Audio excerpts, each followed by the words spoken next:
proceed so that we can start the meeting. Thanks.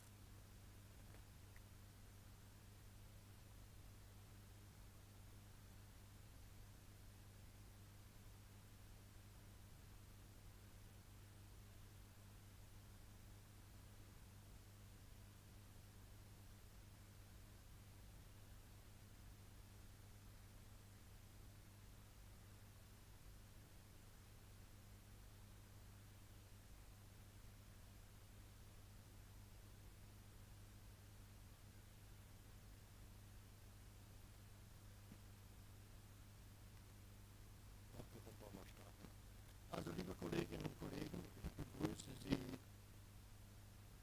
liebe Kolleginnen und Kollegen, ich begrüße Sie ganz recht herzlich heute hier für unseren Ausschuss für politische Angelegenheiten, Menschenrechte und Demokratie und heiße Sie herzlich willkommen. Es ist mir eine Ehre, Sie heute durchs Programm leiten zu dürfen und ursprünglich sollte der Vorsitz geteilt werden mit Herrn Ivan Polko aus der Ukraine, doch Herr Ivan Polko ließ sich kurzfristig entschuldigen und lässt Grüße ausrichten. Und ich bin ganz dankbar, dass die Kollegin aus Georgien, Frau Marka Bocciolini, ich hoffe, dass ich es richtig ausgesprochen habe, herzlich willkommen, hier seinen Part heute übernehmen wird. Vielen Dank. Unser Dank geht auch an Dr. Martina Wilzikovic, Leiterin der Legislativ Task Force, Europäischer Auswärtiger Dienst, an Anne K. Hopperi, stellvertretende Leiter der Abteilung des Zentrums von Informationsbedrohung für die nationale Sicherheit im Zentrum zur Bekämpfung von Desinformation, Nationale Sicherheits- und Verteidigungsrat der Ukraine, Frau Lilian Nikolaske, Ono Zweig, Vorsitzende des Ausschusses für Kultur, Bildung, Forschung, Jugend, Sport und Massenmedien im Parlament der Republik Moldova und Herr Jakob Kalenski, Experte im Europäischen Zentrum of Excellence for Countering People Streets. Ich positiv auf unsere Einladung zur Teilnahme an der heutigen Sitzung reagiert haben. Bevor wir mit unserer Diskussion beginnen, möchte ich betonen, dass wir oder unser Ausschuss heute als Teil einer Tagesordnung über einen geänderten Bericht Förderung der Governance in öffentlichen Institutionen auf der Grundlage der politischen Dialogs und der institutionellen Zusammenarbeit zur Steigerung der Effizienz der Verwaltung abstimmen wird, die dann nach Bestätigung durch das Präsidium morgen Nachmittag als Entschließungsantrag der Parlamentarischen Versammlung Euronest zur endgültigen Annahme vorgelegt wird. Ich möchte Sie auch darauf hinweisen, dass diese Sitzung heute per Webstream übertragen wird und dass eine Verdolmetschung in Englisch, Deutsch und Russisch verfügbar ist.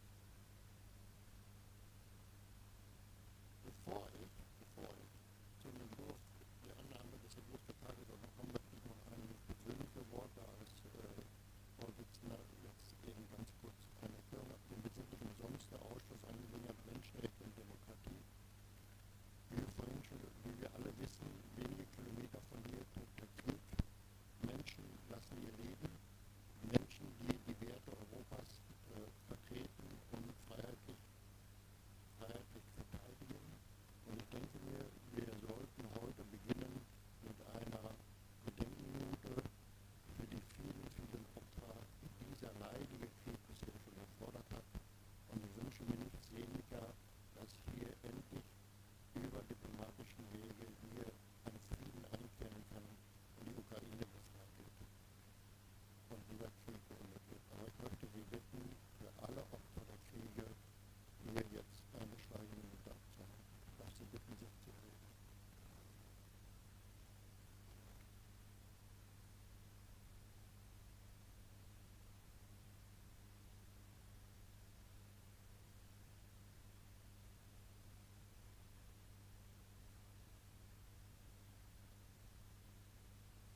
in Aserbaidschan, wobei jedes Land die territoriale Unversehrtheit des anderen berücksichtigen müssen. Herr Aliyev und Herr Pashinyan haben sich ja auch gestern erst im UN-Rahmen getroffen.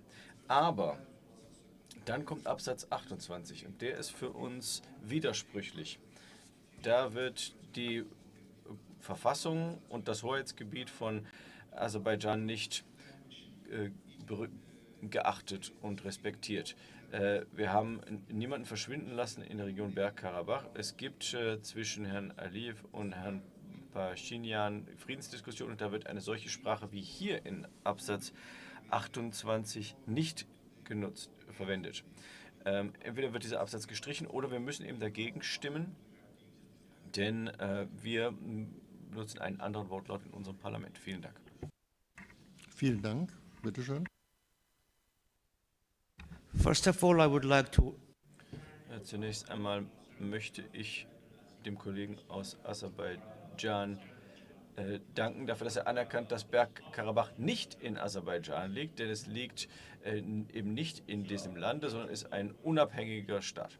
Jetzt würde ich gerne meinen eigenen Wortbeitrag vortragen. Werte Kolleginnen und Kollegen, wir reden heute über Frieden, Freiheit und Gerechtigkeit. Niemand, der vernünftig ist, kann dagegen etwas haben.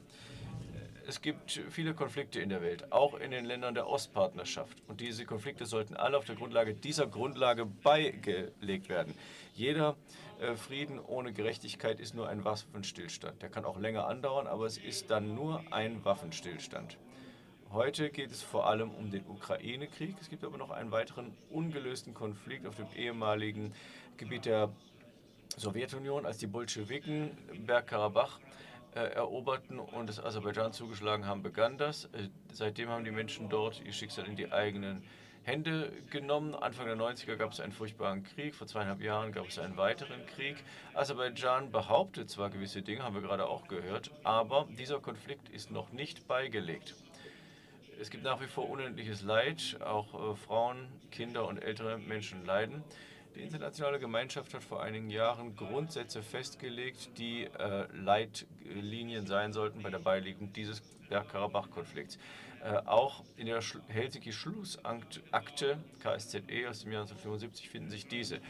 Kein Rückgriff auf Gewalt, Wahrung der territorialen Integrität und Berücksichtigung des Selbstbestimmungswillens der Menschen vor Ort. Das Europäische Parlament hat auch eine entsprechende Resolution verabschiedet und noch einmal die europäische Position zu Bergkarabach festgelegt und klipp und klar gesagt, dass diese Grundsätze die Grundlage sein müssen für eine faire Beilegung des Bergkarabach-Konflikts. Ich möchte die Chance nutzen und allen Abgeordneten des Europäischen Parlaments danken, die für diese entsprechende Entschließung gestimmt haben. Also, ich möchte heute unsere Freunde in der Ostpartnerschaft dazu aufrufen, sich entsprechend zu verhalten. Wenn wir einen echten Frieden in der Region wollen, sollten wir erstmal die Gerechtigkeit im Blick haben. Und die wird siegen, wenn der Bergkarabach-Konflikt beigelegt wird auf der Grundlage der Prinzipien, die unsere Co-Vorsitzenden genannt haben. Ich möchte also die Kolleginnen und Kollegen bitten, für diesen Änderungsantrag zu stimmen, den wir ein weiteres Mal einreichen werden, wenn der Bericht zur Abstimmung kommt. Vielen Dank. Dankeschön. Jetzt war Herr Kubilius. Well, very briefly, first of Ja, in aller Kürze. Ich möchte beiden Co-Berichterstattern ganz herzlich danken für diesen Bericht.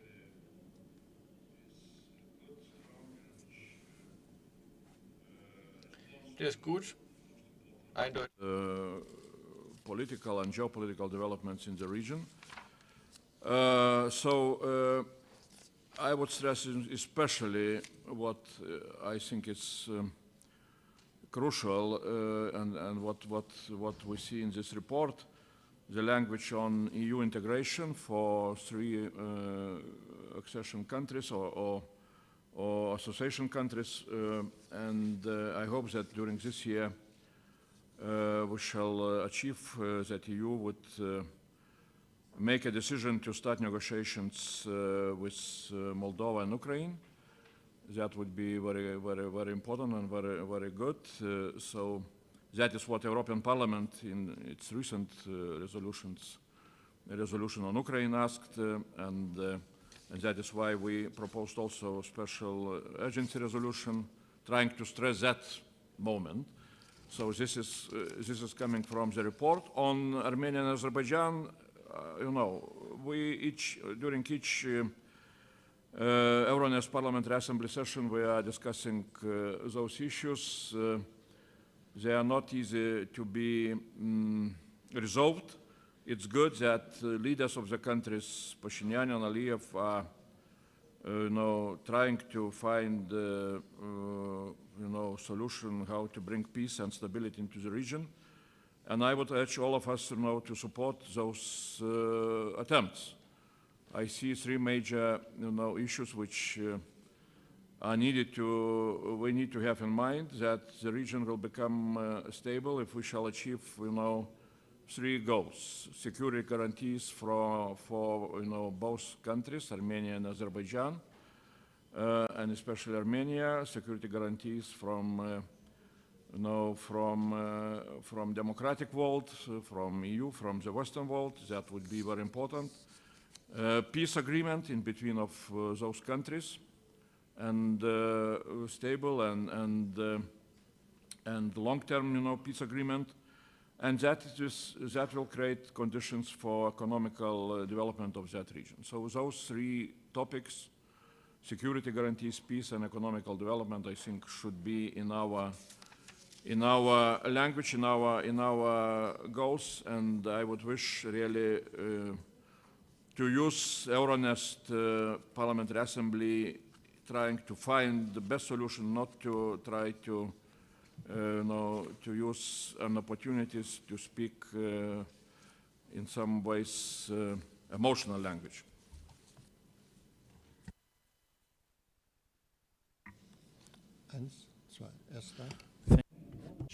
I'm a member of Armenian delegation. Dear colleagues, I would like to cite the paragraph against which the Azerbaijani delegation has just spoken. So the wording goes as follows: calls for a full and speedy resolution of all outstanding humanitarian issues, such as the release of all Armenian detainees, 33 Armenian detainees, as you know, the clarification of the fate of all, I emphasize, all missing persons and victims of enforced disappearance during during Nagorno-Karabakh conflict, the name of the conflict as it is, and as everybody knows it, we cannot name it otherwise as it is named, and the implementation of a UNESCO mission aimed at protecting the cultural heritage of the region, to which Azerbaijan is opposing, welcomes the EU's support in humanitarian demining efforts, stresses that the rights and security of the Armenians in Nagorno-Karabakh need to be addressed in order to ensure lasting peace in the region. I just have a rhetorical question. To which sentence here, or to which idea here, Azerbaijan is against? They're talking about peace, but resolution of which of these issues will be an obstacle for a peace? None. And by the way, the language here and the lexicon here is exact the same as in the European Parliament resolutions on the blockade of Lachin Corridor first, and on the report of the Common Foreign Defense and Security Policy adopted in AFET and later on adopted in the European Parliament as such. Thank you very much. I call on to vote in favor of this because it will facilitate peace and it will not be an obstacle to peace. Thanks.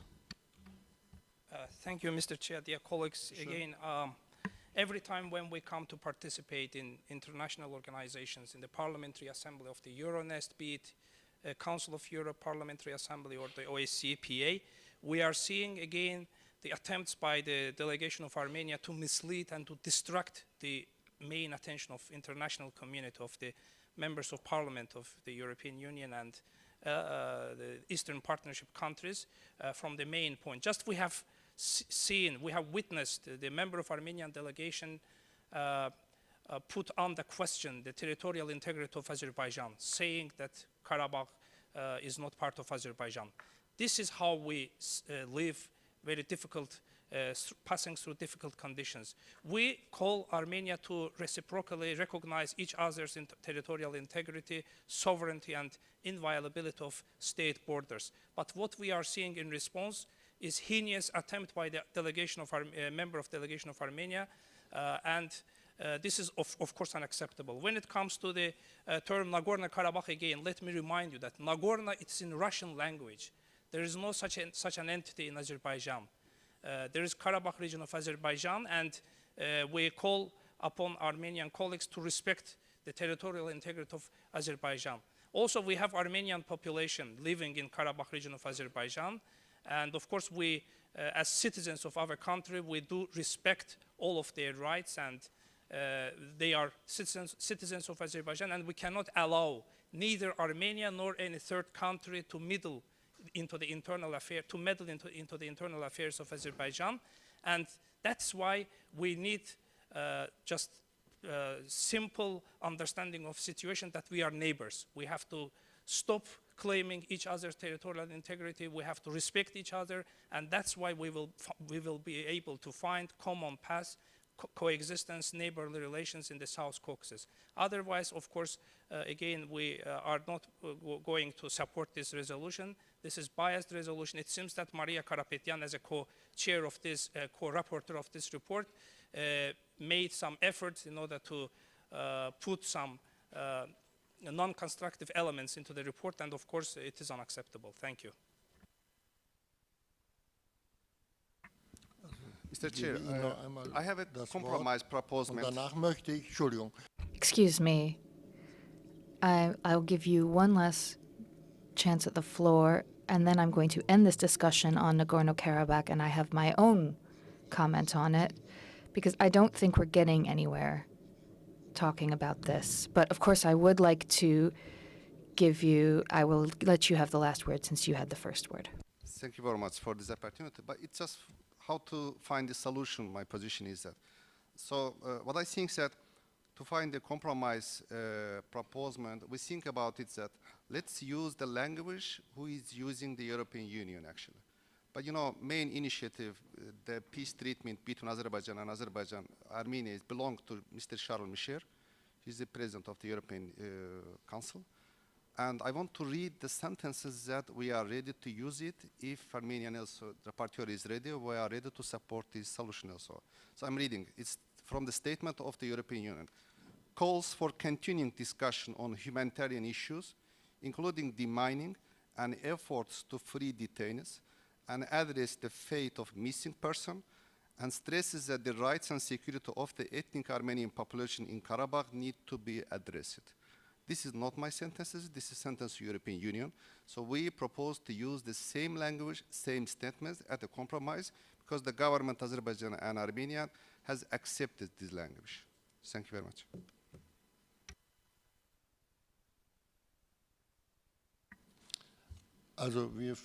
Okay. We are not having a parliamentary debate on Armenia, Azerbaijan, and Nagorno-Karabakh. We are discussing a report. And we have a draft report that was passed in the Euronest committee in Brussels.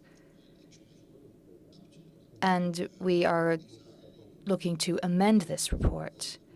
And with all due respect, you've had all sorts of time to be able to submit your amendments and proposals for amendments. You almost had a year to do that. And now we can't say that we're going to take out paragraph 28 and replace it with something else. I don't think that this is the time to be doing that. My apologies, but I don't think that we are going to resolve the issue of Nagorno-Karabakh here. This is something that is making a lot of people suffer, and it's not something we'll be able to resolve here. So I'm sorry, but I can say, of course, you are allowed to vote against this. You can do that in the plenary tomorrow as well. You can submit something in plenary tomorrow, but we cannot change this draft report after the fact now. Thank you. And I would like to continue our discussion, but not with Armenia and Nagorno-Karabakh, but we're going to talk about the report. Are there any more requests for the floor on the report? Okay, dann könnten wir eigentlich sagen. Okay, no, then I think we can move to a vote. Then I would like to remind you that you have, for each national partner delegation, you have a maximum of 3 votes, so please bear that in mind. And I would also like to ask the Secretariat to make sure that that is complied with. And, of course, that these are not, you cannot have anyone vote by proxy from the people who are allowed to vote. So then I say we move to the vote. Who is in favor of the vote? And if you are, please raise your hand. Please raise your card.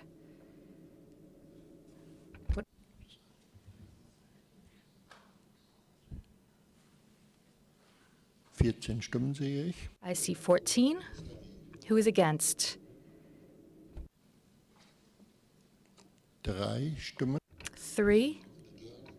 Abstentions? None. Okay, 14, 3, 0. Oh, 1, excuse me.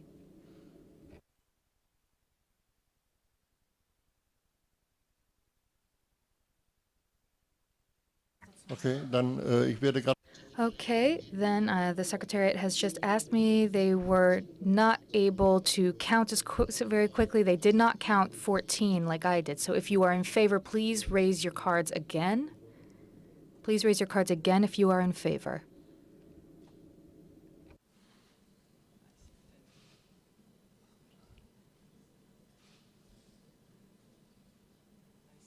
Zwölf, 13 sehe ich jetzt. I see 13 now. 5, 6, 7. Da hinten war noch einer. 8, 9, 10, 11, 12, 13. Jetzt zähle ich 13. Okay, now I'm counting 13. 13. Okay. Vielen Dank für Ihr. Thank you for that. We have now counted, and I say congratulations to both co-rapporteurs for their report and for this very clear vote of approval. And thank you very much for the work you've done, because I know you've done quite a bit.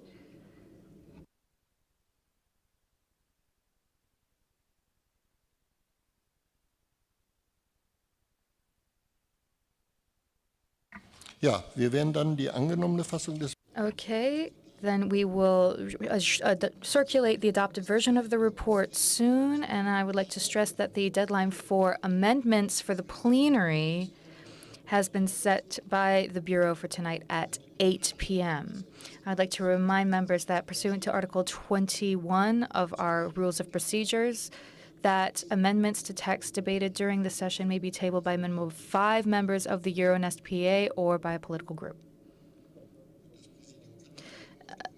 The amendments, the Bureau may decide the amendment to be inadmissible on the basis of these criteria.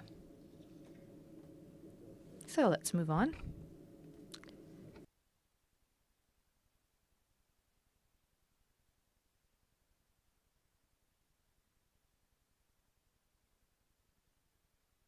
Ja, kommen wir nun zu unserem Meinungsaustausch über das. Okay. Now we're going to move on to something that's very important to us, which is combating disinformation in Eastern Partnership countries. The topic has become particularly crucial in the context of Russia's unjustified war of aggression against Ukraine, in which Russia is making use of information manipulation and interference with unprecedented intensity. For more than a decade, Russia has been using the whole range of information manipulation and interference, including disinformation, in an attempt to sow divisions in societies on the continent and undermine democratic processes. Since Russia's invasion of Ukraine, the correlation between Russia's conventional and hybrid wars has been clearly demonstrated. Furthermore, we have been witnessing in the EU, in Eastern Partnership countries, and in the world, the wide spectrum of Russian information manipulation and disinformation narratives. The clear objective is ultimately to undermine and threaten our democracies and justify its brutal war and imperialistic goals. The EU has stepped up its response on many fronts and provided valuable tools to fight disinformation and information manipulation, notably with Stratcom's Rapid Alert System, the European Democracy Action Plan, and the Disinformation Action Plan. There's also the Code of Practice, and very soon the Defense of Democracy package that will be presented by the Commission. The geographical task forces at EEAS Stratcom, in particular the East Stratcom, are also doing a fantastic job in countering Kremlin narratives. However, it is time we understand that the EU, the member states, and our partners must dedicate the necessary resources to tackle this information war and live up to the magnitude of this challenge. Most importantly, now in the fight against disinformation is to develop and strengthen the coordination among member states with Eastern Partnership countries and like-minded countries, with and across EU institutions and international institutions, and with civil society and the private sector. With our eminent guest speakers today, we will get an overview of the state of play on disinformation in Eastern Partnership countries with the particular context of the war in Ukraine. We will also have 2 specific testimonies on the situation in Ukraine and Moldova. Finally, we will be presented with a range of countermeasures, policies, and best practices to improve our country's resilience and protect our democracies. Without further ado, I would like to give the floor to our first speaker, and that is apologies for pronunciation, Ms. Martina Biljukiewicz, who's the head of the East Stratcom Task Force at the European External Action Service by video conference for 12 minutes. Thank you very much. I hope you can hear me well. And by the way, the pronunciation was actually quite good. So I appreciate that. I will try to share my screen with you because I have a few things to share also on the visual side. I hope you can see my screen now. And so I want to begin by saying a few words about the environment that we work in. But before I actually do that, I will also perhaps say who I am. I've been heading East Stratcom Task Force since 2021, and I've been part of the team since 2018. East Stratcom, as you probably know, is the European Union's first ever response to Russia's disinformation campaigns. And our mandate is about, well, reacting and also with proactive communication means dealing with Russia's disinformation. I'll say a few more words about this a little bit later in my presentation. What also happened in the last years, as far as our work is concerned, we have been developing also policy measures to deal with disinformation. Also a little bit more about that a little bit later in my presentation. But the most important thing to share with you right now is that our mandate is, on the one hand, about Russia's disinformation and information manipulation campaigns. On the other hand, we work with our partners in the Eastern Partnership countries to help them also deal with this threat. And a few remarks to start with as far as the information landscape is concerned. Russia's full-scale invasion of Ukraine changed a little bit attitudes of some of the societies in the Eastern Partnership countries. But even though it's very clear who the aggressor is and who is defending its country and its sovereignty, it's not that clear to all communities, all societies of the Eastern Partnership countries. And this has significant impact on vulnerability to disinformation, which is also quite high. There are 2 topics that are of particular interest, if I may call it that, to Russia's disinformation as far as targeting the Eastern Partnership countries. The first one is about values, and I will show you examples on the next slide. And the other one, especially right now, especially since June last year, it's the European integration of Georgia, Moldova, Ukraine. And this is one of the biggest topics for Russia's disinformation in the region.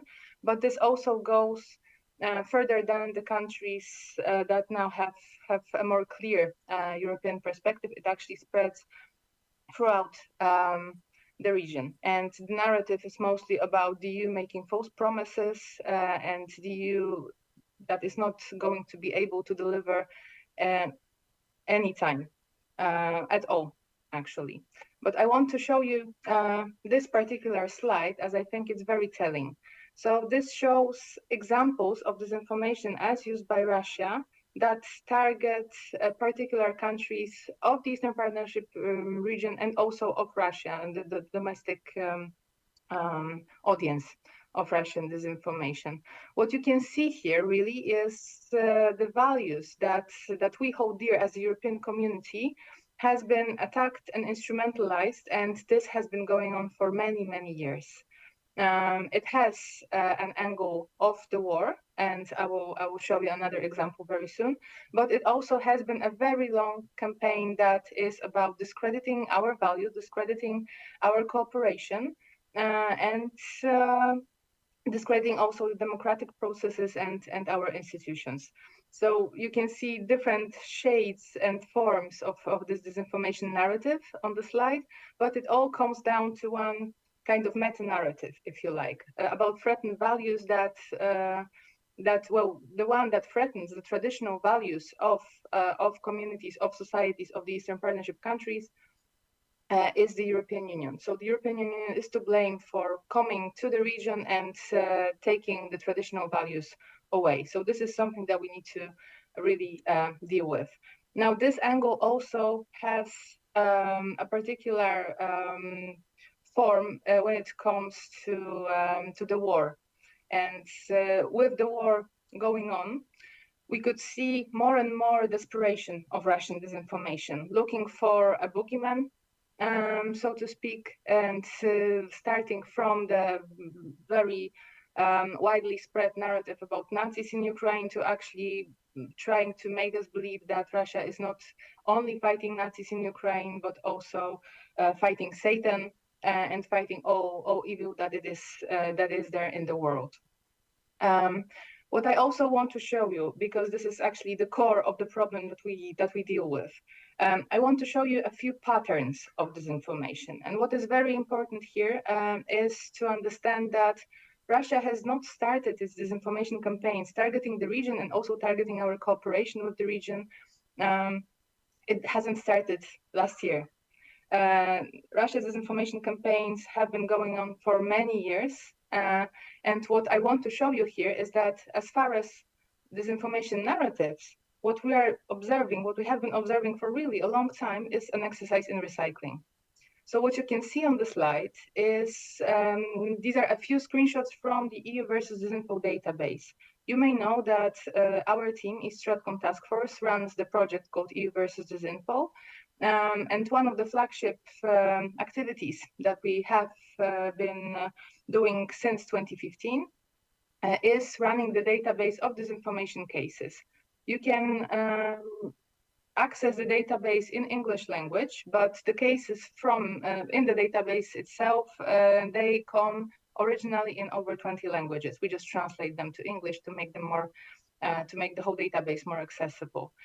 And this is an exercise that we have been doing every week for the last 8 years, almost. What that tells us, apart from keeping track record of Russia's lies and manipulations, which is essential, and actually one of colleagues that will speak after me, Jakub Kaleński, is the one who founded the database, and we still, Jakub moved on since then, but we are still using the foundations of this idea. And what we can see, thanks to the database, is that Russia has been using the same manipulation and information manipulation narratives and disinformation narratives at least since 2014. So the infamous narrative about Nazis allegedly being in Ukraine, This narrative was actually coined around 2013 when the Euromaidan revolution in Kiev started. And this was just taken up by Russia at any point between 2013, 14 and today as Russia saw fit. So we can see examples from our database from 2020, 2021, and also 2015, and there are more. As you can see, there are around 500 different results when you actually look for the keyword Nazi or fascist. Another narrative that is quite telling in terms of showing the patterns of lies and manipulations is the narrative that I'm sure is familiar to you. It's about those secret biological laboratories that are working on biological weapons that are supposed to kill people of Russian ethnicity. And different iterations of this narrative were actually used ever since 2014, as you can see on the slide. Ukraine was the first country targeted with this, but also Georgia was targeted, Armenia was targeted with that. And then when Russia launched its full-scale invasion last year, it dug up this narrative again. And then the third and last example is about refugees. And this is also a topic that Russia has been instrumentalizing for years. I'm not going to go into details because I think you already know what I'm trying to say here. Again, the patterns are very similar. The topic is used quite often by Russia's disinformation and information manipulation ecosystem, exactly for the purpose that Russia is at the given time trying to fulfill. What is also, I think, important to realize is the topic of the war, the disinformation narratives related to the war in Ukraine, to Russia's invasion. Obviously, they target Ukraine, but they also are spreading across the world, including in the Eastern Partnership countries. So we may all fall victims to those. Here you can see on the slide also examples, for example, from Georgia. There are many languages, many different channels, and many, we call them TTPs, tactics, techniques, and procedures that Russia is using to manipulate and to advance its goals. Another important thing is that whatever we see as disinformation narrative targeting Ukraine, we may assume that is treated as a testing ground, because Ukraine as a target of disinformation has been a testing ground for Russia for a long time, which means that if something works in Ukraine, it may also work in other countries. So this is one additional reason why we should pay particular attention to how Russia uses its disinformation campaigns to target Ukraine. Now, a few words about the response. I'm mindful of the time, so I will try to be as brief as possible. Our approach, ever since we were established in 2015, has been threefold. So on the one hand, we raise awareness of Russia's disinformation and information manipulation campaigns, and we also react directly. So we do it mostly via EU versus Info project, a little bit more on that very soon. The second field of our activity is about communicating the EU and communicating, well, strategic communications in general in the Eastern Partnership countries in cooperation with those countries. And the third one is supporting media plurality, also given that disinformation leaves a huge void, and therefore this void needs to be filled with credible information. Now back to EU versus Info as a direct reaction and also the awareness raising tool. I mentioned the database already. What you can also find on the website are different analysis and focused articles on different topics. We have, apart from Russia, we have been also able to cover a little bit about Chinese disinformation and information manipulation tactics. However, Russia still remains the core of our work, and it does keep us busy. We are very active on social media, and we do it well in a way that you will probably not expect from institutional accounts. EU versus Info is actually not an official position of the European Union, and so it sometimes allows us to take a step further, or several steps. what you can see on the slide, I'm not going to go into details right now, happy to answer questions if there are any. But what you can see, I think, quite clearly is that we are trying to be quick. We are trying to be visually attractive, and we are trying to speak to different audiences. One of our approaches is also to ridicule Russia's disinformation, and from our experience, this works very well. But reacting to disinformation is not enough, certainly. So what we also have been putting a lot of effort into is proactive communications. And one of the examples you can see on this blue part of the slide, where I'm showing you an example from the campaign called Art versus War, which was about cultural heritage. So talking about the war without talking about the war directly. Also happy to provide details if there are questions later. A few thoughts from what we learned, especially last year. And I think the main takeaway here is we need to be quick. One of the, if there is one thing actually that Russia's disinformation ecosystem is doing well, is that it's all over the place. It speaks different languages. It operates globally. It uses as many platforms as possible. And I'm not saying we need to repeat the pattern, but what we really need to do as a community, and we are a big community, really, and we should use that. We should be much more there in the information space with our own narrative, and also be quick, which sometimes means also being dirty, because this is not the time for a huge, large, long chain of commands when it comes to accepting a tweet, for example. My last point would be that there is no perfect stratcom when it's not backed by proper policy. So we have been developing our policy measures for the last 3 years now.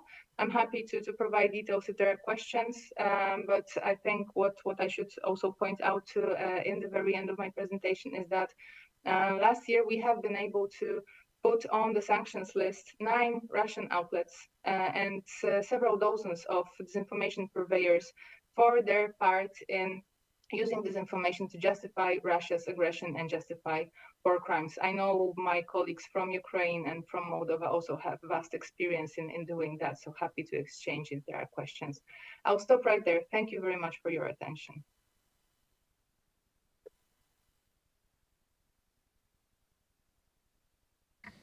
Ja, ganz vielen herzlichen Thank you very much. So we have 3 more speakers who will speak for 12 minutes, and then after that we will follow on with the discussions. So now I would like to give the floor to Ms. Koporia, who is the second speaker. She is the Deputy Head of the Department for Combating Information Threats to National Security at the Center for Combating Disinformation of the National Security and Defense Council of Ukraine. She will also be connecting online with us today. So, Ms. Koporia, please take the floor. Have we got a connection? Can you hear me well? Hören, ja, nicht sehen. Yes, I can hear you, but I can't see you. And I'll try to demonstrate my... I can hear you, I cannot see you. I'll try to demonstrate my presentation, but I think we will try just to demonstrate myself, and I will tell you about our work. Sorry, we are not, we cannot see you. We can hear you, yes, we can.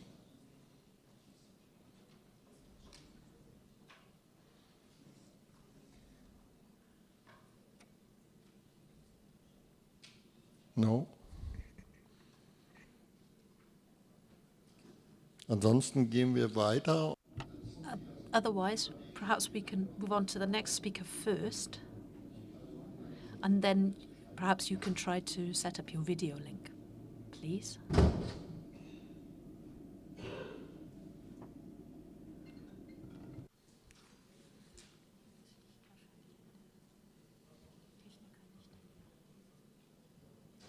Kann ich eine Information von der Technik her bekommen? So, I've had some information from our technical side.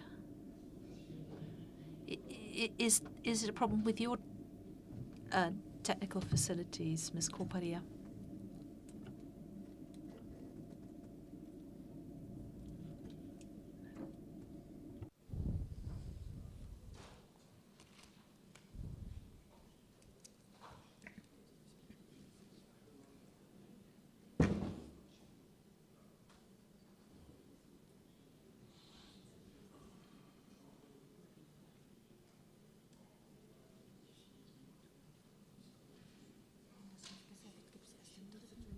Wollte ich ja, aber geht ja auch nicht.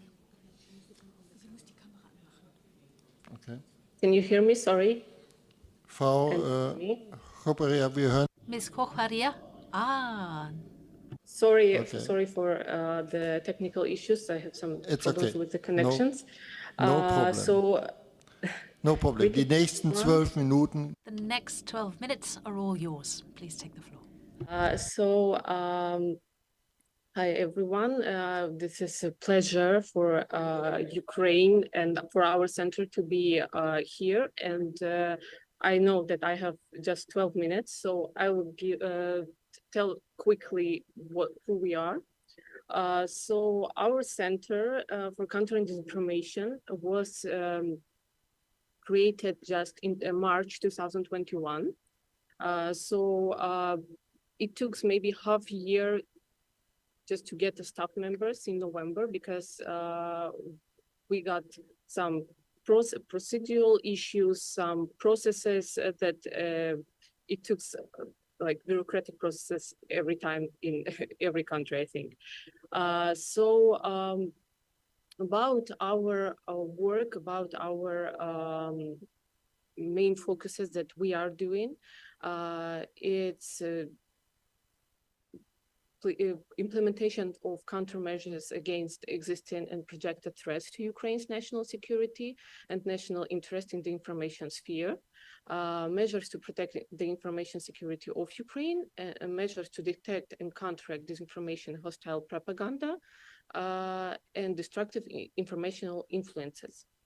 So our main focus of the center is on counteracting hostile information campaigns, as well as identifying persons who finance them and participate in them. I just need to mention that just debunking fakes, it's not enough. It's just dealing with the consequences of the disinformation. That's why we do, of course, we do not have punitive functions for discrimination and cannot apply sanctions, but we submit data to National Security and Defense Council and the Security Service of Ukraine regarding certain violations.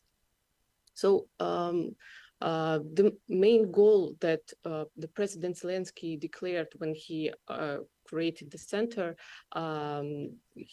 is to form an international hub for countering information threats at the national and international level, and to achieve the adaptation of the law of to the realities of the new information era in order to effectively protect Ukrainians, and not just Ukrainians, but the partners states too in information area.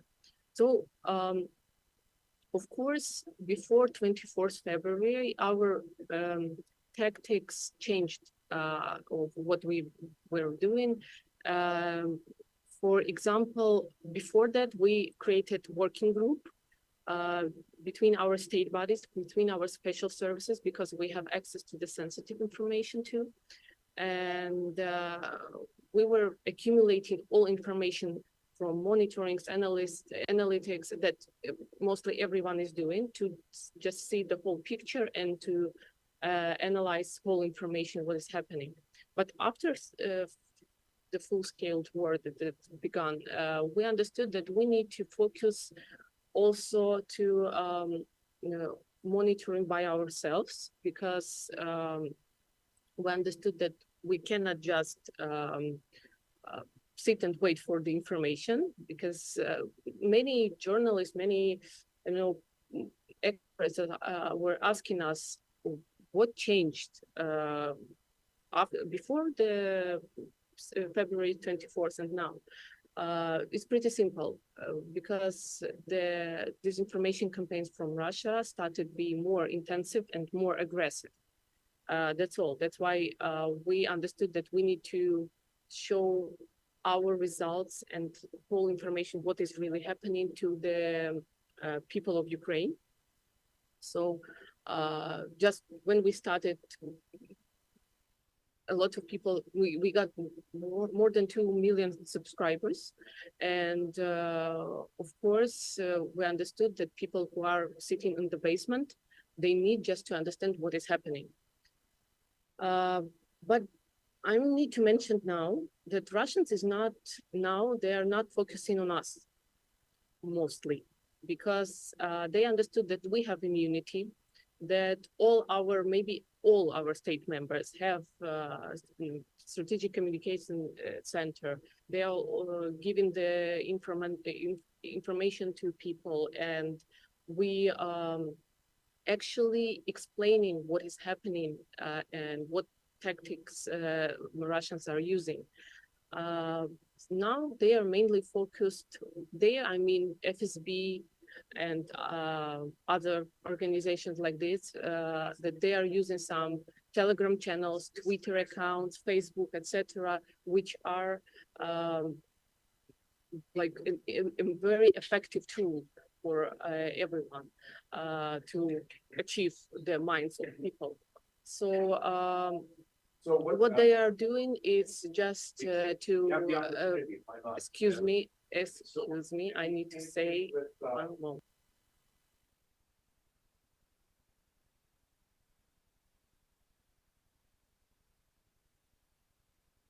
Okay, sorry.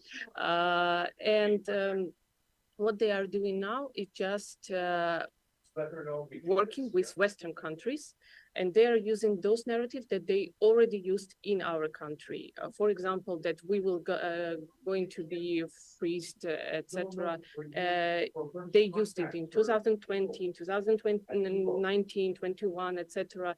And now they are just changing the narrative on Western countries to destabilize and to make, I'm sorry for the sounds. I'm not just home because I don't have light. So that's why we understand that we need to be together with our European countries to explain what is happening and what we are doing with what are going to be our steps to work with other countries and to deal with disinformation. So what else I should mention it's that we are working with to bring to justice our people.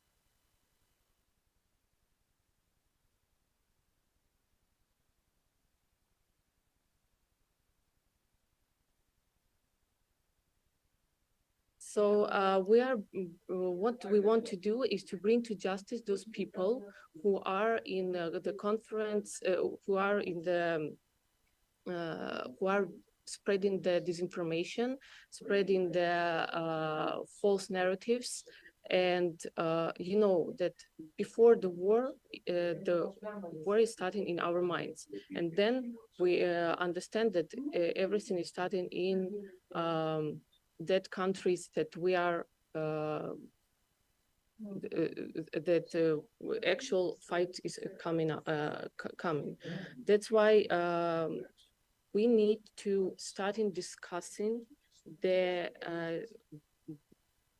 possibilities to get those people to justice. It's not about just revenge. It is also about it is not about revenge. It's just about justice, because really people don't need to be so ignorant for this situation, because we see that our country now just standing strong because of help of our partners too. But in informational area, it is really very, how to say, sensitive thing too, because we understand that this is about our safety, and it need to be in our strategy to save our informational area. So that's why I want to just mention that we need to start to work on our law, to have the same terminology, because this incitement to genocide that every Russian propagandist given against Ukrainians, it is those things that making us like not to say it, not sacrifice, but we are seeing those informational warfare that is going on now. So about cases that we've got and we see, it's for example, we see the huge disinformation campaign calling Black Hole. It is against our President Zelensky, against our country. It means that by the black hole, it is like how money is coming to us, how help is coming to us. It's just going to the black hole. And Russia started to do this from the from the June 2022. They are messaging, they are doing like always like this. They are spreading the message drop by drop, and then they are starting to make huge fake materials like fake magazine articles, fake even videos and in broadcasts. But in real world, when you see the original of movies or of broadcasts or originals of TV or magazine covers, etc., you see that there is nothing. There was nothing about it. So they are just using it to destabilize us, to discredit us as a country, as a reliable country that is really working on to win, to be in their country, not to leave everything. So that's the main points that I wanted to say. Also, what about the European Commission that we want to give the information? We started the campaign with debunk.org. It's a Latvian organization. We are getting the information from different accounts who were blocked because of pro-Ukrainian I don't know, content, yes, a pro-Ukrainian content. So because of some algorithm of the platforms that they have. So that's why we analyzing everything, and we really appreciate. We will start with the Poland and then with the Latvia, Lithuania, and other countries which will join us to have those analyze those cases, and we will bring it to the maybe Euro Commission to make those platforms be more transparent, to explain what words are really not necessary to use because they will be blocked, for example, because we need to spread truth, not a lie. That's why we need to do everything just to get to those social media. I understand that this is private business, but still we will come to this to share with us, with all state bodies, with the state organizations, to share with us what rules they have and why pro-Russian, for example, information is coming through and this information is going everywhere and our is not. So we are working on it, and I hopefully think that maybe in half a year we will have a first step, a first result. So thank you very much. And sorry for the inconvenience. I'm just not at home. Sorry. Thank you. That's all. Ja, vielen Dank, Frau. Thank you very much, Ms. Corporea, for your very interesting presentation. This brings us to the chair of the Committee on Culture, Education, Research, Youth, Sport and Mass Media of the Parliament of the Republic of Moldova. And Ms. Liliana Nicolescu will talk about the combating misinformation. And so I would like to hand over the floor to Ms. Nicolescu Onofrai. And 12 minutes. Thank you very much. Honorable chairs, honorable guests, first of all, thank you for the opportunity to speak today at the present session. And thank you for putting on your agenda such an important topic as countering disinformation. I have to start from saying that, unfortunately, probably we have to recognize that Republic of Moldova is one of the least resilient ex-Soviet states to Russia's propaganda and disinformation campaigns. And in Moldova, the civil society media organizations have been warning us for many years already on the rising threat of toxic propaganda and manipulation campaigns targeting Moldova's security partnerships and also the actions of our external allies targeting the internal peace and security. And some of you might know that even today we have such called peaceful demonstrations organized in Chisinau, but the organizers are actually very much related to a party which is funded illegally by a fugitive oligarch. And this is also something which is supported by Kremlin in order to disturb the order and democracy in our country.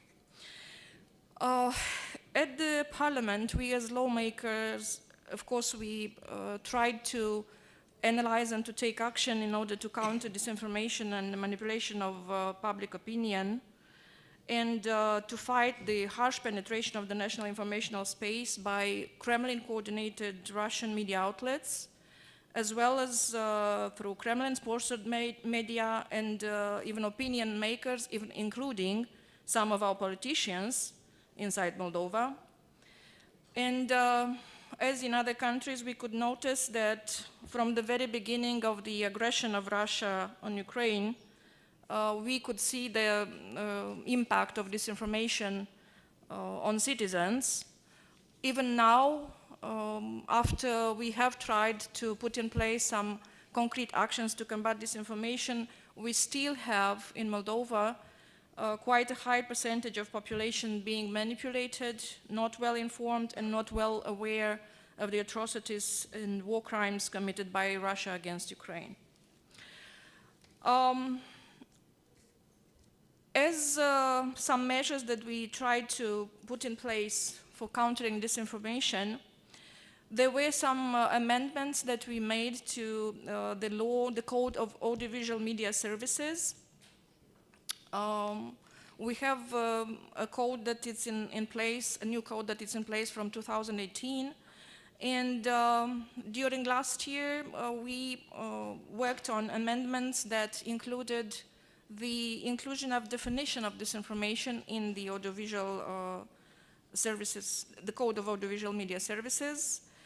Also, the inclusion of the term of informational security treated as a part of national security according to related national legislation.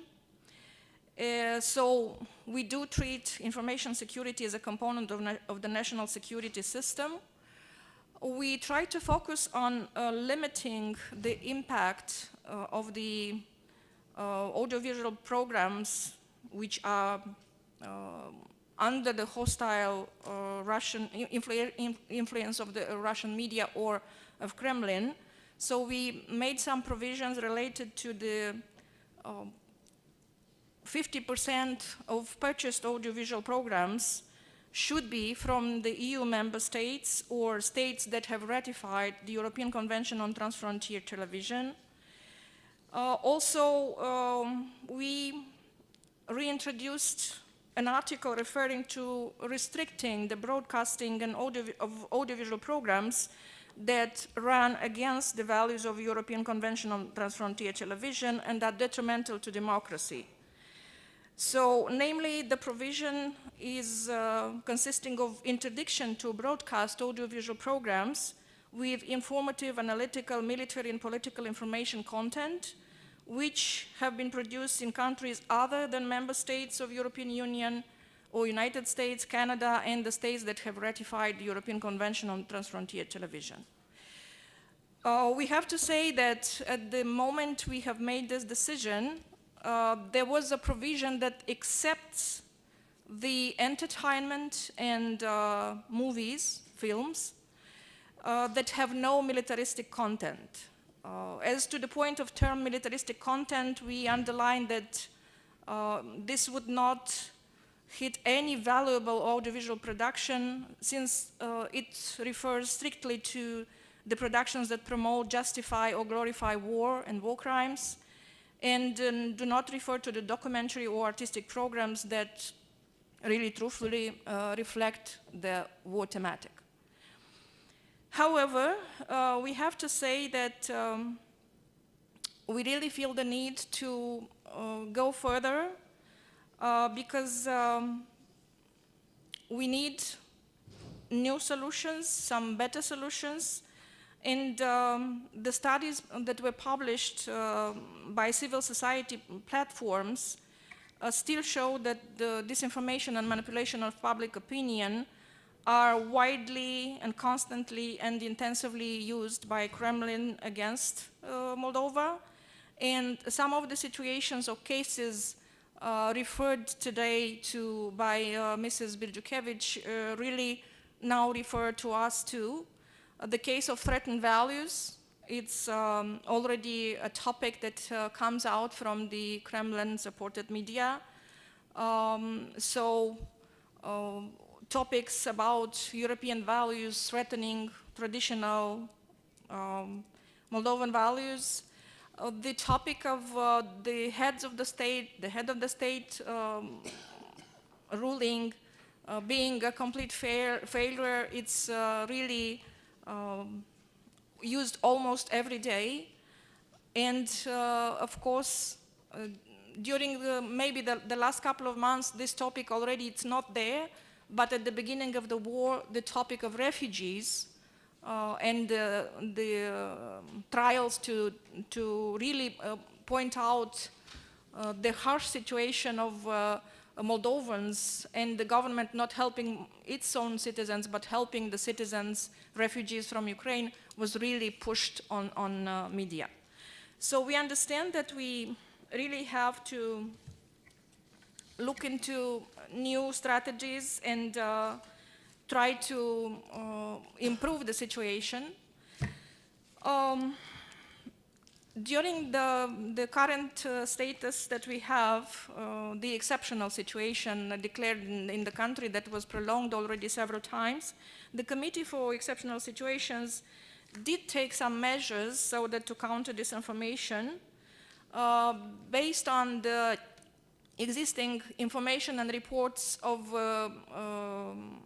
entities of regulation in the area of audiovisual. 6 of the TV channels, broadcasting Moldovan TV channels, actually have been banned from transmitting, but this is only for the period of the concrete state of exceptional situation that we have now. As I said, this decision was based upon the information of how the respective media outlets were supporting or glorifying the aggressor country and the ones who are in Moldova known as representatives of the Kremlin policies. Also, another important aspect is that some of the outlets are related or owned by persons who represent oligarchs that have been followed by lawsuits in Moldova and who are now fugitives. However, we have to say that even if some of our provisions in the audiovisual media services code have probably really acted and were viewed as tools to stop some of the disinformational provision in the media outlets, we can see this again through the reports of the regulation entities, through the reports of the Audiovisual Council. However, we still have a lot of issues related to aspects of regulation of the online space, and we are looking into possibilities to find solutions for that, and we know that it's not easy because at the European level also it's a very challenging and a very a hard task to work so that to tackle this information online. Recently, on the parliamentary platform, we discussed the idea of having in Moldova, as by example of Ukraine or other countries, having a new institution which will be the Center for Strategic Communication. We believe that we actually probably have, as it was mentioned already today, we have to be quick in action. However, in Moldova, we did not really manage to be very quick in action. So now we have this challenge. Last year, the government established the Coordination Council for Informational Security, which works close to the State Chancellery and includes representatives from state institutions, civil society, media. So it's envisioned that the Center for Strategic Communication will be closely working and in cooperation, working with the, this Coordination Council. The idea is that the center will focus on strategic communication at the national level, and in this situation when, as already mentioned by my colleagues who spoke before, one of the main areas where the Kremlin disinformation and focus is, it's our choice, our European choice, so we will be probably having more and more attacks exactly on these aspects. Therefore, strategic communication at national level would be one of the tasks of the Center for Strategic Communication, and also the task of identifying, preventing, and combating disinformation. Of course, both of these tasks are quite serious. We unfortunately have lack of capacities, and this is something that we should invest in, because both tasks from one point of view means coordinating of all official first source information that has to be communicated appropriately to the public, and this means the center will have to improve capacities and work with all communicating capacities in all the governmental institutions, ministries, and all public institutions.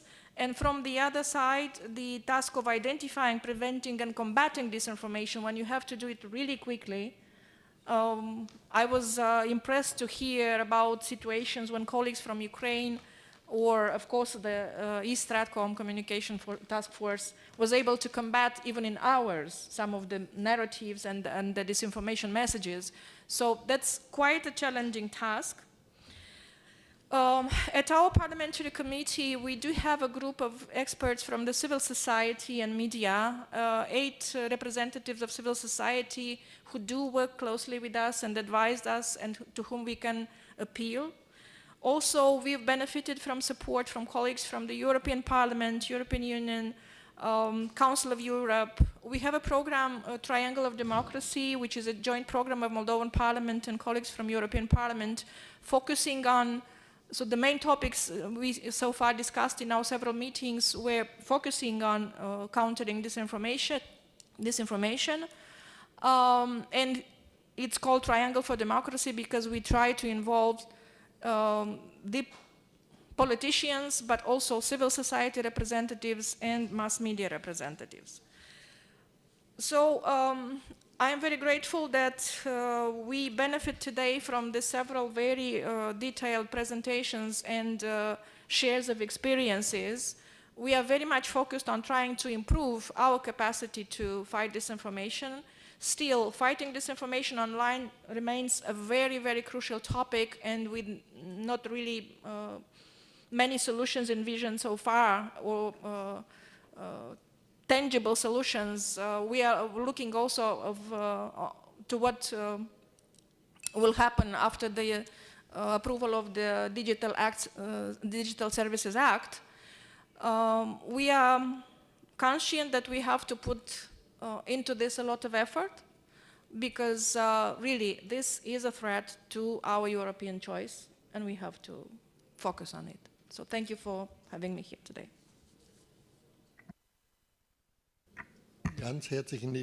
Yes, thank you very much, Ms. Nicolescu-Orofai. Now we're going to switch over to Helsinki, to Mr. Kolinsky, who is a senior analyst at the European Center of Excellence for Countering Hybrid Threats. I hope the connection to Helsinki is working.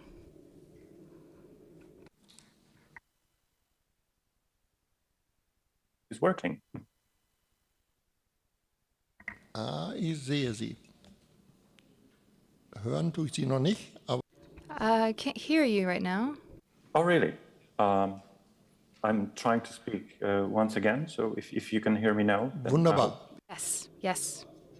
Yep, we can see you and we can hear you. Thank you very much. The next 12 minutes are yours. Brilliant. Thank you very much for the invitation, and thank you very much for having me today. It's a pleasure. Just to briefly introduce myself, although Martina already covered a little bit of that, I'm focusing on disinformation, specifically on Russian disinformation, ever since 2015, when I worked in the EU's East Stratcom task force. Then I worked in the Atlantic Council in a US think tank, and now I'm in Helsinki in the Center of Excellence for Countering Hybrid Threats. When I was in Brussels, I was working a lot on the documentation and raising awareness about Russia's disinformation campaigns. Since then, I focus rather more on the countermeasures, policy measures against disinformation. And I was actually asked to talk about precisely that, the various countermeasures that we can take against disinformation campaigns, and perhaps a little bit more from the point of view of what more could we be doing, what more could be done, where do we still have the gaps. Let me say that despite that, a lot of good activities have been undertaken in Brussels and in some of the European capitals. There is still a very big disbalance between the resources that Russia is pouring into the disinformation operations and what kind of resources are we, as the victims of this information aggression, dedicating to defend us against this kind of aggression.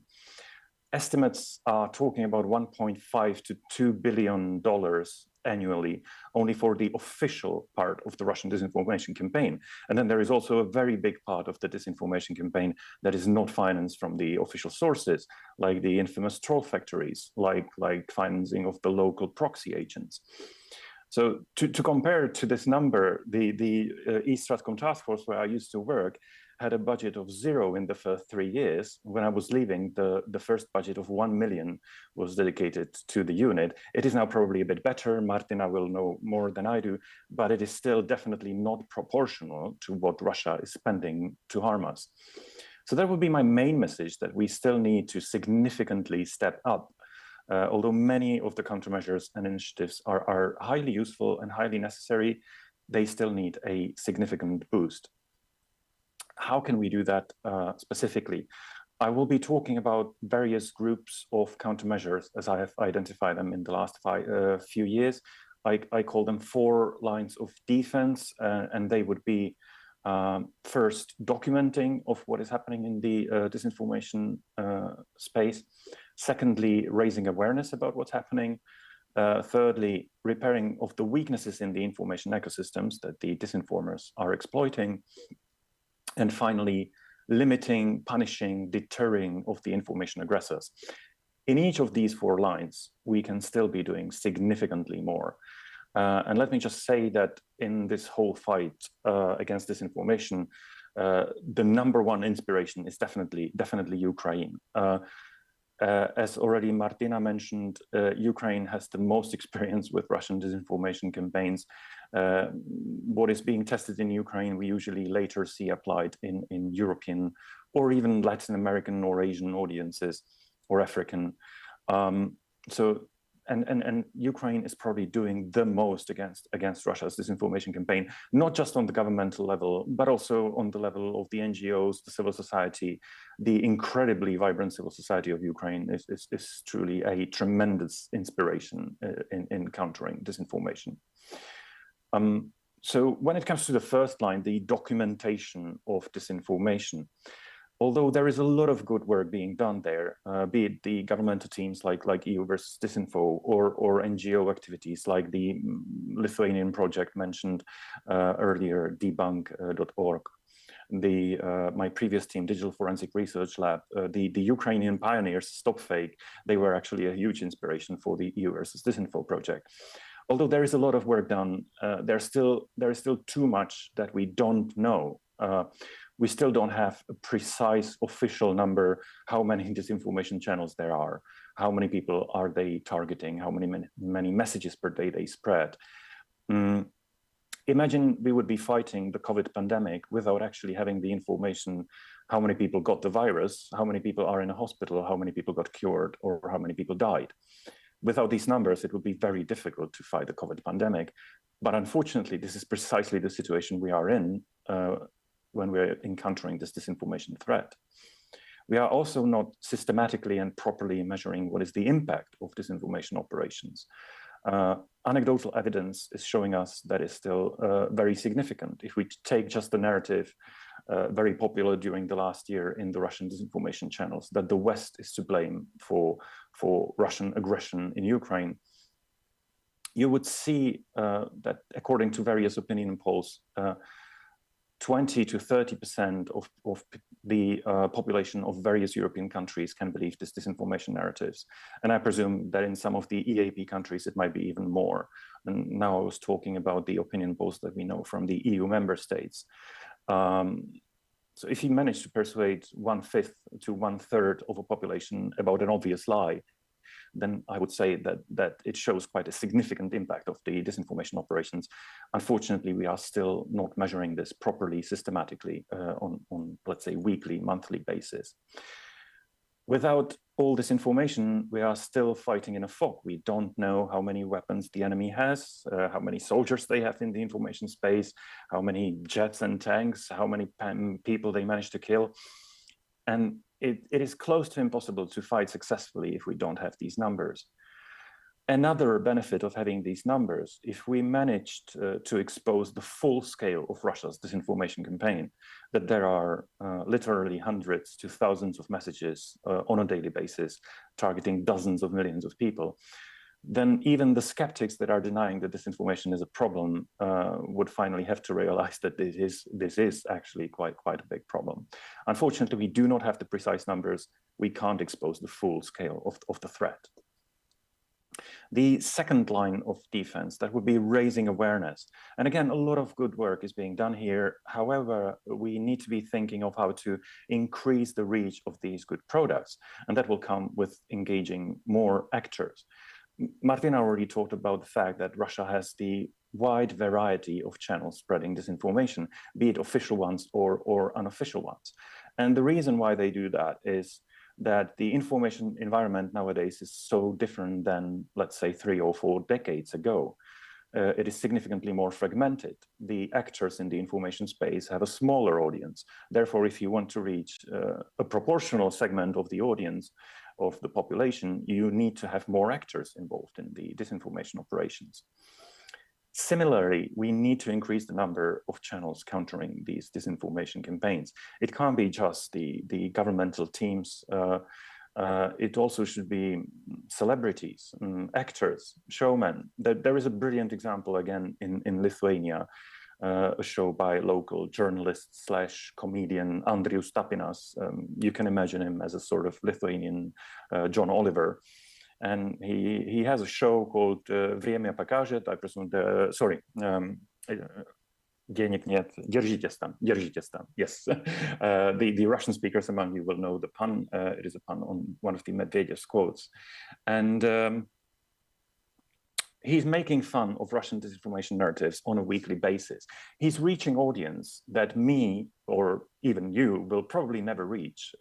This is an audience that doesn't really listen regularly to the government press releases or official statements. But it is crucial that someone is reaching this audience with the necessary message. So we need to be encouraging more actors who will be helping us to raise awareness about Russian disinformation campaigns. The third line would be repairing of the weaknesses, trying to decrease the target that the disinformers are trying to hit.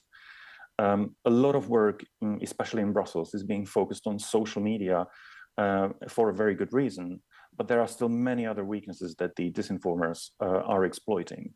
The low level of media literacy might be the biggest factor in the Eastern Partnership countries, but also in many Central and Eastern European countries. I think the best practice here can be offered by the country that I am currently residing in, Finland, which is really famous for their education and media literacy programs in particular. Apart from the social media, it is still also traditional media. It is horrible to see how often even Western European outlets are still relaying Russian disinformation messages without actually making it clear that it's coming from completely unreliable sources. The media need two things: better and more consistent training in recognizing disinformation campaigns, disinformation messages, but also financial support. Part of the trouble is that Russia still is pouring significantly more money into this. Stronger media can help you to resist disinformation campaigns, and we see that in the countries where the media are stronger, better financed, they do a better job at countering these disinformation campaigns. Similarly, the NGOs and civil society actors working on countering disinformation should receive more support. It is a shame that many of the European NGOs working on countering disinformation still receive funding only from the US and the UK. Many of them complain that there is no chance to get EU support for this work. It is just like in the military domain, also in the information domain, it is mainly American money paying for European security. And then there's the work that, again, was already mentioned, the positive narratives and the strategic communication to increase the trust into the institutions, into the media. Higher trust into these institutions is obviously a very good indicator that you will manage to resist disinformation campaigns. And finally, the fourth line, and I know I already have just like 1 or 2 minutes, limiting, punishing, and deterring of the information aggressors. There has been much more done since February 2022, although I have to regret that it hasn't been done earlier. The recommendations had been there for years and they weren't listened to. If those recommendations would have been implemented earlier, the trouble we are facing now would be significantly smaller. There is still a possibility to increase the sanctions, especially towards the organizations. It is very troubling to see that some of the Russian disinformation organizations are still allowed to do business in the West, like Россия сегодня did with the US communication company Gebi, and as late as September or October last year, they were basically buying the space in the US media. Advertisements, Western companies are still advertising on the Russian state TV, financing anti-Western propaganda. And unfortunately, even the current sanctions have loopholes. European satellite providers that are still transmitting Russian propaganda channels are showing that. It is possible to use the already existing laws like spreading libel, defamations, incitement to hatred, incitement to violence, incitement to war. Many of the disinformation-oriented outlets are violating these laws, but they are not punished for that. And we need more investigations that would identify the bad actors. The US thoroughly investigated the 2016 election interference, and there have been many criminal consequences out of it. In Europe, we had around 24 elections and referenda targeted by Russian disinformation operations since 2013-14, and there was not a single similar investigation similar to the US one. The European message in this regard is Feel free, go ahead to attack our elections. We do not do very much about it. We do not even look into it. And that is a very bad message, not just vis-a-vis Russia, but also vis-a-vis China, which is very closely following how we react to the Russian information aggression. And they have more money to harm us than Russia has. So let me stop here and let me just underline once more that we need more resources for this fight. It is unreasonable to ask the underfunded units consisting of 5 to 10 people to counter the machine of thousands and dozens of thousands of professionals with a budget that is several hundred times higher. Thank you very much for the attention.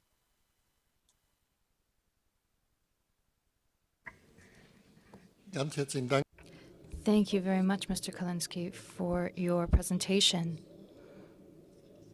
So that was the fourth presentation, so I can open the floor to discussion. We're actually doing pretty well on time. We planned for a half an hour. So I would ask you to please don't have any monologues, keep it brief, so that other people have a chance to speak. But I now open the floor. First comments, please. Thank you very much. And thank you to all our 4 guests and speakers. I think it was very amazing and important what you said. I would have 2 questions and 1 remark. My first question would be to the first colleague from EU versus Disinfo. How would you assess, because you were talking about support and individual analysis and statistics in various EAP countries, and I would like to know how is the state of them in the level of their NGOs, because when we deal then with support, financial support, which Jakub Kalinski mentioned is not that much from the EU, we of course need to know what's the list or prioritization of the countries where they really need help, where are the fact-checking NGOs the least capable of doing something because of funding or because of help. So that would be my first question. The second question would be to our second colleague from the Ukrainian CCD. I would like to know, you have, according to our presentation we got, almost 1 million subscribers on a certain platform, but I do not recognize the logo of that platform. I would like to know where it is. But I think it's a chat platform, and given that, and that you are also on Telegram, I would like to specifically ask you, how do you think that big of a problem are these chat platforms, which are usually very closed? There are closed groups, and there can be dozens of thousands of people being influenced by this information. And what do you think is the way to go forward? And last thing is just a small remark, given how many precious colleagues from various EAP countries we have here. You know, one thing are the Russian disinformation and their trolls. And when we read about their disinformation, it can be even laughing matter. But if your colleagues from political parties and governments are spreading disinformation about us in the EU and in the European Parliament, then it starts to be a huge problem, and we really don't know how we should proceed with that. So please bear this in mind, talk to your colleagues that they are also responsible, and that if they spread disinformation about the EU, then they support Russian disinformation. Okay, thank you. Okay, we'll get an answer to that right away. First question was, who is that directed to? Who is your first question directed to? The EU versus Disinfo colleague, Martina. Okay.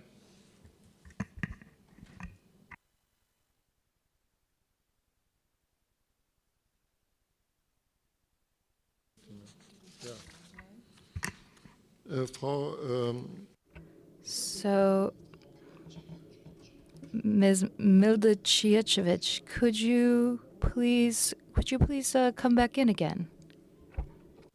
Can you hear me? Because I actually started responding, yeah. Okay, but I'm not sure if I was heard. Ja, jetzt sehen wir. Okay, now we can hear and see you, Ms. Budzikevich, yeah.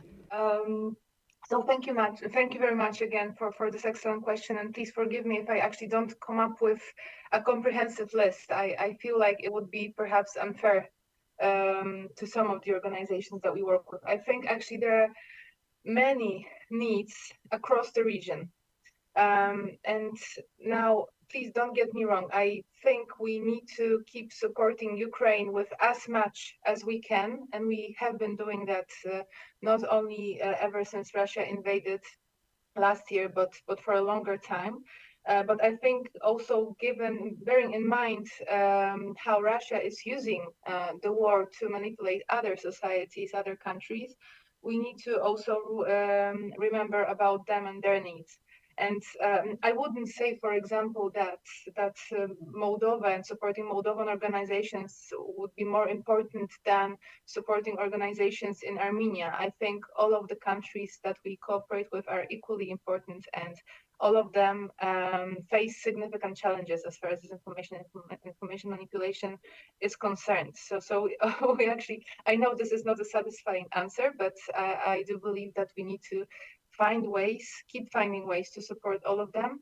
That said, every country is different and has different needs. So also we can't have this one-size-fits-all approach that we are going to just use more money and let the organizations deal with the problem. It really needs a level of coordination and cooperation between us and our partners in specific countries to make the support work and to make it tailor-made actually to their needs. But I also want to say one more thing. I think this is actually exactly what we as the European Union should keep doing. We need to look for more synergies between those countries and also between different regions. So what we did, for example, last year as East Stratcom Task Force, we invited around 80 colleagues from the whole Eastern Partnership region, from all countries that are working on fact-checking, that are journalists, that are active in the non-governmental sector, for 2 days to Brussels, and we organized different workshops for them, provided them with different tools that they can use to keep fighting disinformation. And also we had this assumption, and it worked very well, by the way, that they will use those tools also to teach their colleagues and their communities. So with this approach, we are also providing them with actual tools that they can use further. And one last point about synergies. Those synergies, so trying to look for similarities in approaches, what could work, and inspiration from one country to another, this goes beyond the region. One of the things that we're going to do actually in a few days, on the 24th of February, exactly, we're going to bring journalists from the whole Eastern Partnership region and also from the Western Balkans, and several also journalists from the MENA region to Sarajevo, where they will gather and they will exchange experiences and also have a training with regard to learning different tools to recognize and act against disinformation. And this has obviously an angle also of the aggression against Ukraine, because we also realize that this topic, as well as we know it, as well as the Eastern Partnership region knows it, it's not that well known in other regions. And so we want to use the experience also from the EAP region, and most notably from Ukraine, to be transferred, to be an inspiration to other regions. And I think this is one of the activities that we should keep pursuing. Ja, vielen Dank. Thank you. Now, Ms. Koperia, would you please also have a brief answer to that question? I'm really happy that you have our presentation, because, as you see, the rude man doesn't give me a chance to talk a lot. About Telegram channels and about the subscribers, there are the overall subscribers that we had by the end of the 2022. When we started, there were just more than 1 million people in the most subscribers were in Viber, and then more than 100,000 were in Telegram channel. Telegram channel is the main tool that Russians are using in Ukraine just to spread the disinformation, to make a false news, etc. And we understand that we saw some channels were created as we think it was FSB. They created this channel, they make their content, then they blocked. I think by the June 2022, and GRU created the new account, but it was the same, with the same name, with the same logo, etc. in Telegram channel, and they just started to change content in their in this Telegram channel. So we see a lot of problems in there. They are really closed, but still, well, we have success, for example, in YouTube. We blocked more than 100 YouTube channels with the help of Google Ukraine.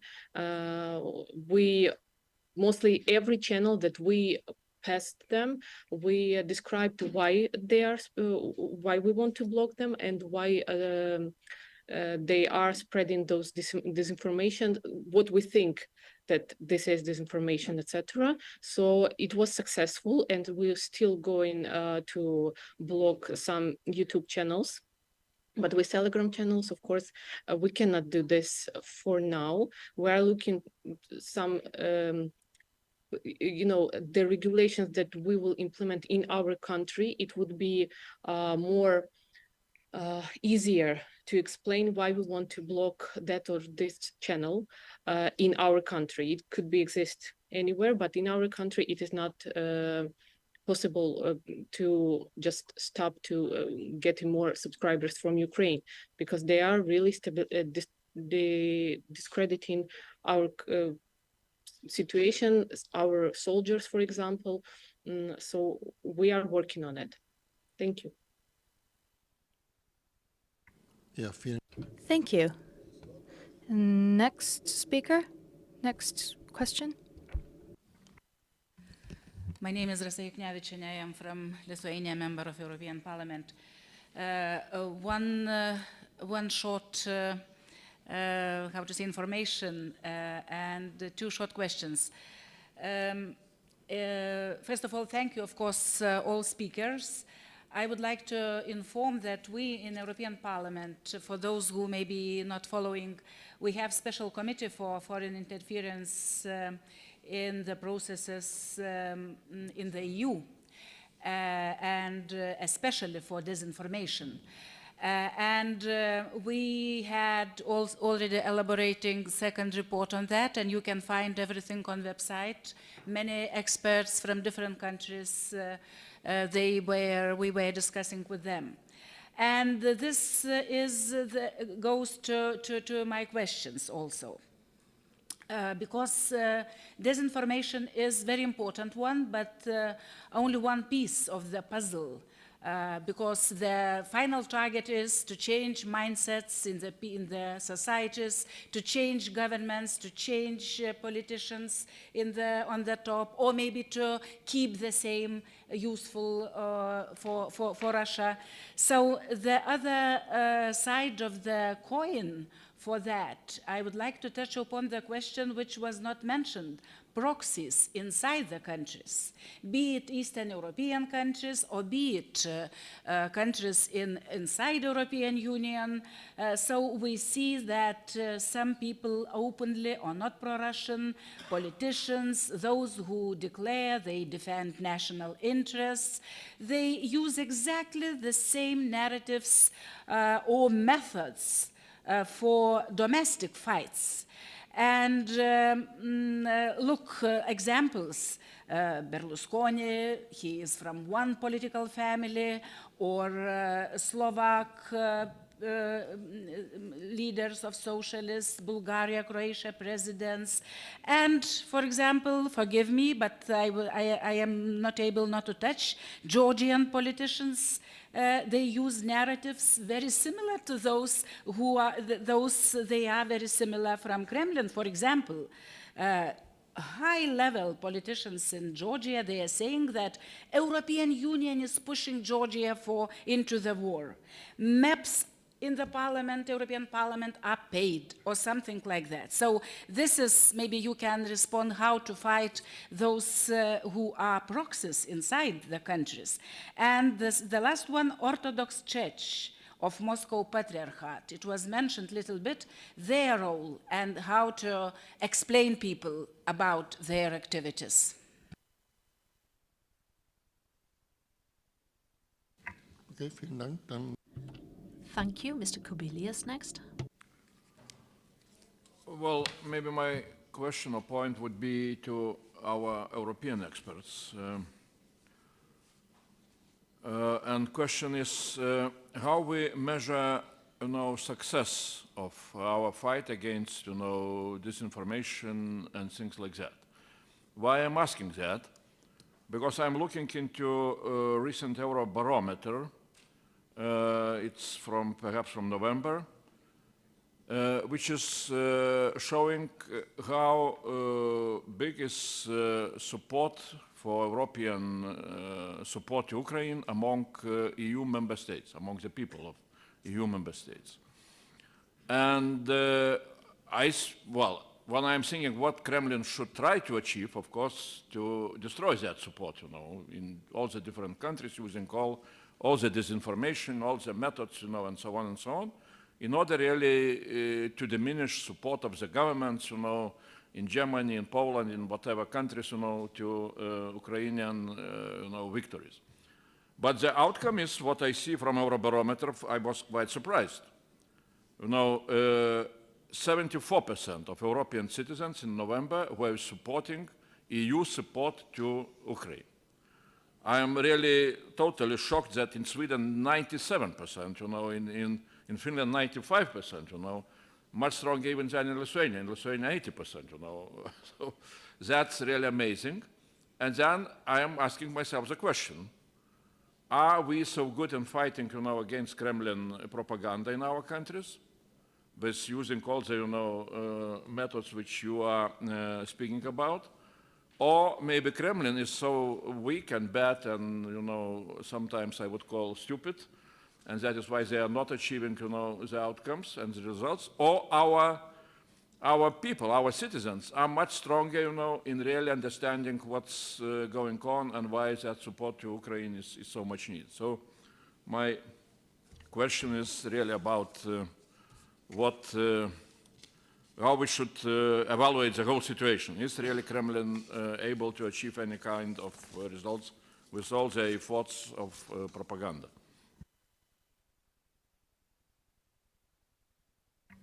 Ja, dazu schalte ich dann nach Helsinki. And so I will refer to Mr. Kalenski in Helsinki to answer that for us. Thank you very much.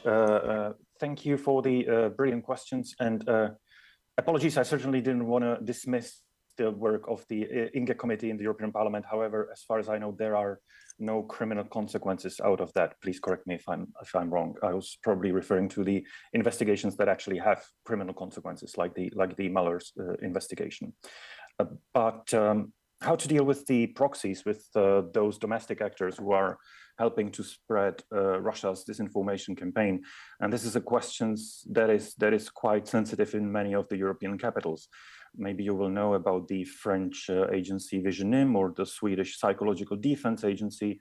Both of these organizations can target specifically, exclusively only foreign disinformation campaigns, when they have local domestic actors who would be multiplying the disinformation campaigns. And I agree with the claim that this is actually what might be even a bigger problem than when the disinformation campaign is spread solely by the Russian propaganda channels. I'm afraid these agencies are not even allowed to deal with them. It seems to me that there are two options. One of them, and I think actually we've seen most of it in the Baltic states and also in Ukraine for understandable reasons.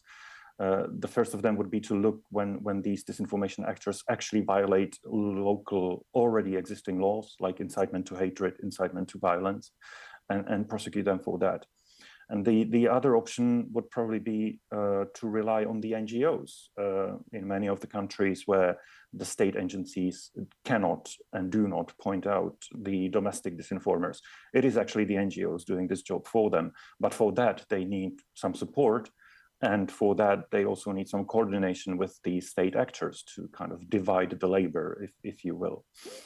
When it comes to the second question about the success, I'm afraid that in order to measure the success of our countermeasures, we would need to have a proper methodology to measure the success of the disinformation campaigns. As far as I know, there is no universally accepted one. I know about the argumentation that talks about the level of support for Ukraine, for example, and I think it's brilliant, don't get me wrong. However, as a person with a more security mindset, I'm probably more alert and more sensitive when it comes to identifying the weaknesses in the information ecosystems. When we have opinion polls showing us that 1/3 of Slovaks believe that it's actually the West to blame for the war in Ukraine, that it's, according to various opinion polls, 25 to 40% of German population, some 20% in Italy, Hungary, Greece. I do not really think that we can consider the Kremlin to be perfectly unsuccessful. These people who think that it's not Russia to blame for Russia's war crimes in Ukraine, but that it's somehow EU, NATO, the West, Americans, they also have voting rights. I'm afraid in the next years, we might be seeing more of the political representatives who will be representing this segment of population. The upcoming elections in Slovakia might be actually quite a litmus test for this. So I agree that some of the numbers are super positive. However, I would warn against being overly optimistic. I still see some numbers that are fairly pessimistic, and I believe they are showing that Russia can achieve success, particularly with some segments of the population. It might not be the people who are sitting there in the room with you, but I believe that it's precisely the trouble of the audiences that are not exactly the same as the audiences of the mainstream media or of the government press releases that are the main target audience of Russia's disinformation operations. Thank you.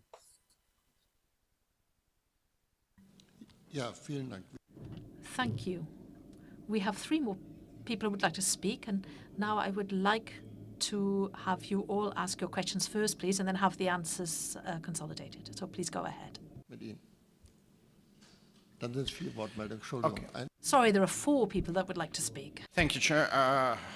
Volodymyr Ariev, Ukraine, I really appreciate that we are talking about that matter now. I've tried to start this topic in 2016 when I've chaired the profile committee in the Parliament on the Parliamentary Assembly of the Council of Europe. And Jakub Kalenski took part in our discussion there. But finally, this is breakthrough what we have now.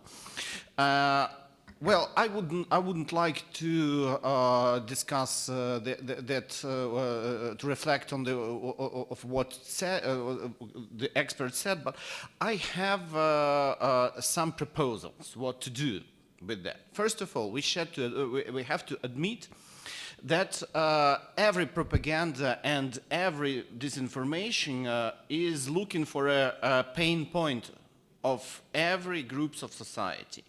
So they are targeting the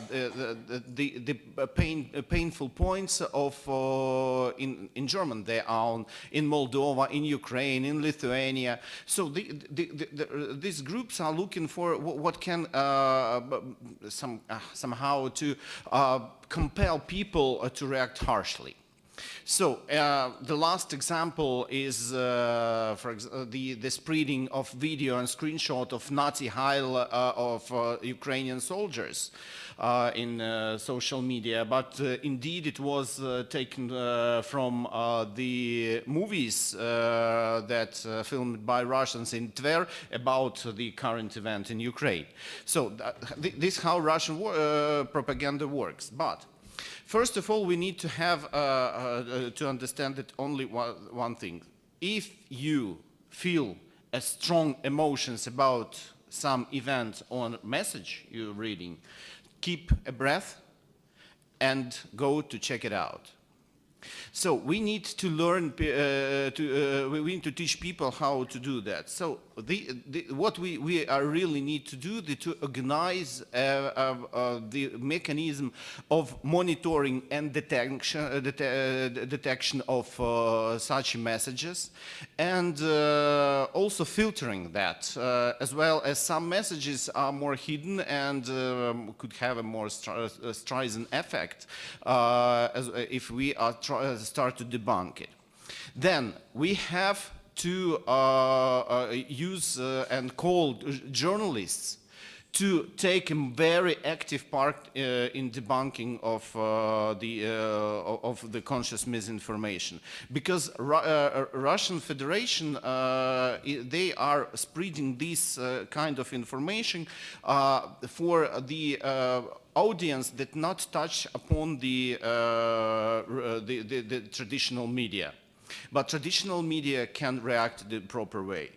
Well, and finally, what I would like to say, that we need to arrange, the problem is much broader, to make a pan-European institute for researching and detection of Russian interference in politics everywhere in the European Union, in other states and neighbor states, in business, in economy, and of course in media and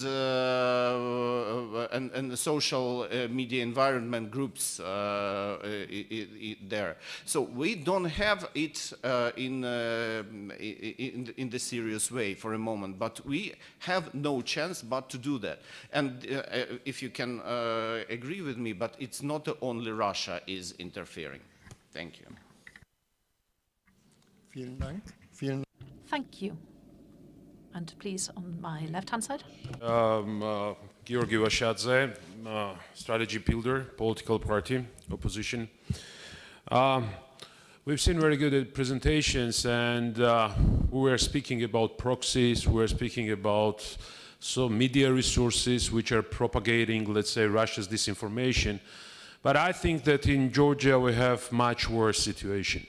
The situation is that ruling party is the part of this disinformation which is ongoing in country. So from the starting point of the war, there was this kind of narrative that there is some kind of, let's say, global force which is which pushed Ukraine into this war, which provoked this war, and Russia's reaction was just kind of reaction of this kind of, let's say, provocation from the global world. And now I want to speak, I want to read several, let's say, quotes. For example, God forbid, but let's allow the theoretical possibility that by the end of the December, war erupts in Georgia. Of course, in this case, EU candidate status will be granted for us as well. Then, if we were at the war, they would have given us I mean this European candidacy. According to, there is a global war party whose representatives are odious MEPs. Their only goal is to provoke the process in Georgia that are happening in Ukraine. And sorry, Mr. Kubilius, but I need to repeat this as well. Kubilius is talking to Georgian authorities not on behalf of European Union or the European People's Party, but on behalf of the Global War Party. Who did these statements? Irakli Kobakhidze, who is the chairman of ruling party, Georgian Dream in Georgia. So my question is to experts, especially to head of East Stratcom task force, what can we do together, jointly, when you have in government political power who is not only repeating the Russian propaganda, let's say, disinformation messages, but is building up on top of that their own message box and is blaming West, is blaming United States, is blaming EU parliamentarians, is blaming everybody in the civilized war, is blaming Ukraine that they want to drag Georgia into the war, and that's the only chance that Georgia can get the candidacy from the European Union.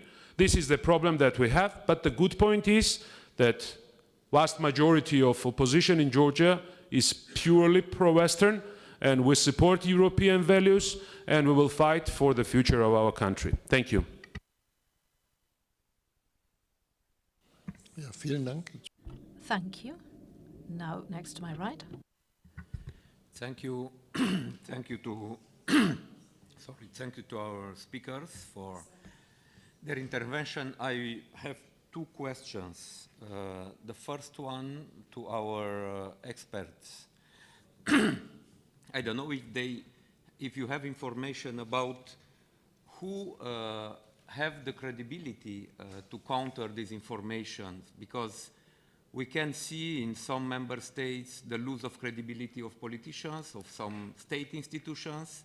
So do you have an analysis or a study showing who can be most efficient to countering disinformation in European Union, and how we can mobilize this kind of sources of information?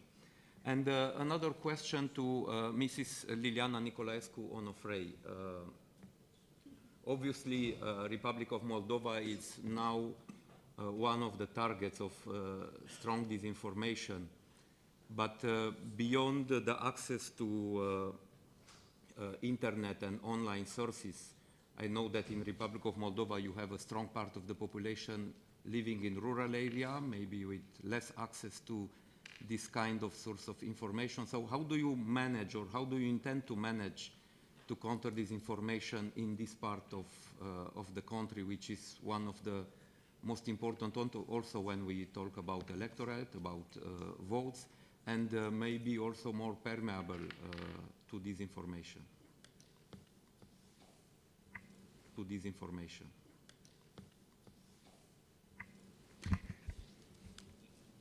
Vielen Dank. Thank you. Thank you for all speakers, because it was very, very interesting information. I have a very short question. First of all, one consideration: disinformation exists all over the world, not only here in this part. It's okay. It is important to find measures to combat disinformation. I personally think that better communication is needed, and I have one question. I asked Mrs. Nicolaescu, what is the communication relationship of the new government, President Maia Sandu, with the civil society, with press, with the economic environment, because it's necessary, in my opinion, it's necessary, there are rules and measures to improve communication, especially now in crisis. Thank you very much. Yeah. Thank you. So now I will hand over to Helsinki again, to Mr. Kalensky, to answer. And then the last round of questions then. We have 3 people who would like to pose questions. So we will follow with that, and that will bring our discussions to an end. So first to Mr. Kalensky, so that we don't lose the big picture, and for the questions that are to be answered now. Thank you very much. Although I believe that actually some of the questions were meant for other colleagues, some of them explicitly for Ms. Nicolaescu-Onofrei. Let me just answer those where I think I might have been addressed. Who has the credibility to counter disinformation? Who can be most efficient in that regard? And I'm afraid that there is no silver bullet solution. For some audiences, it will be the EU agencies, and it's great that they are doing their job. For some audiences, it will be the mainstream media, and it's crucial that they continue doing this work. But for other audiences, it will be other actors, and we need to be a little bit more creative in this particular regard. We need to be looking at alternative media, at influencers, social media influencers, at celebrities, at comedians, stand-up comedians, anybody who has an audience. So I don't think there is like one answer to these questions. As I mentioned already in the presentation, the audiences are significantly more fragmented. The Russians, unfortunately, understand it so far still better than most people in the West. So I think we need to increase the activity and increase the number of actors who are involved in this fight. And let me just second Mr. Ariev's suggestion on the Pan-European Agency for investigating information influence and interference. It sort of echoes the recommendation already from 2014, if I'm not mistaken, in a report, Menace of Unreality, written by Peter Pomerantsev and Michael Weiss, where they mentioned that it would be highly useful to have something like Transparency International for disinformation, pan-European agency with proper methodology that would be capable to compare the data from various European countries. I think the recommendation is still valid. We would hugely benefit from an organization like this. Let me stop here. Thank you very much. Ja, vielen Dank. Thank you. Then I will hand the floor over to Mr. Scholz to pose his question. And, I would have one question, maybe to all three speakers, but in particular also to Martina. Because I think we have to discuss also the question how we are creating resilience in our societies. So if there is more knowledge, if there is more information, more transparency about the decision making, etc., I don't fear so much the interference from the Kremlin or from the Russian propaganda, etc. So for example, the example of the LGBTQI community. So if we have in our societies not a really alerted awareness about the equal rights for these people affected by certain problems in societies, then of course there is a chance for the Russian propaganda to use it. So I would say if there is a resilience in the society, we have to think more in this direction to resist to this propaganda by creating our own knowledge, information, transparency about how in a pluralistic democratic society we could create resilience. Thank you. Okay, vielen Dank. Thank you. Then I will hand over. Thank you, Mr. Co-Chair. We're discussing how to combat disinformation and manipulation. I think the best way to do it is to speak the truth, to do it repeatedly, patiently, consistently, with the perhaps optimistic assumption that both single individuals and societies at large have wisdom. So the truth will win in the end. We talked about how our societies are targeted by disinformation and manipulation, but I would like to talk also about how the international community is targeted by disinformation and manipulation, and with the case of Armenia and our relations with our neighbor Azerbaijan. Azerbaijan often uses the trick of fragile dialogue when speaking to the international community. They say, we with Armenia are in a fragile diplomatic dialogue, so the international community should not make statements because those statements hurt and damage and harm this dialogue. This is not true. I would like to invite the international community to make targeted statements, both to Armenia and to Azerbaijan, to tell us what we need to do and to tell Azerbaijan what they need to do in order to normalize relations and come to peace and stability in the South Caucasus. Another way this is done is in its dialogue with the West. Azerbaijan calls Armenia a Russian proxy. And in its dialogue with Russia, Azerbaijan calls Armenia a Western proxy. A third way this is done, this manipulation, is coming up with mirror accusations. So if the Armenian delegation speaks about the prisoners of war, these 33 people that are in Baku now, then Azerbaijan talks about the missing persons from the first Nagorno-Karabakh war. Armenia is committed to looking for the fate of these people who are missing from the first Nagorno-Karabakh war, but this should not be a way to keep the 33 Armenians still in Baku. So I think that by speaking the truth and making targeted statements is the way that the international community can help us reach stability and peace in our region. Thank you very much. Vielen Dank. Jetzt kommt Thank you. And that brings us to our last question. 1 minute for you. Please keep it brief. Thank you for this opportunity. I think it was really very interesting, and not only interesting, but also very important presentations, and many thanks for the presentators. I absolutely agree with the opinion that there is huge risks coming from anti-European propaganda. Yes, it is recognized as threat, especially for our country, and it's correct, absolutely.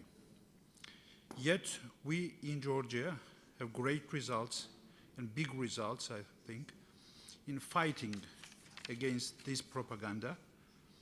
And the indicator of it is the 85% of our population proponent of Euro integration. But the factor of risk is still there, and it is very dangerous. That's why I want to reiterate most important things and two aspects. First, we need support, essential support from our partners.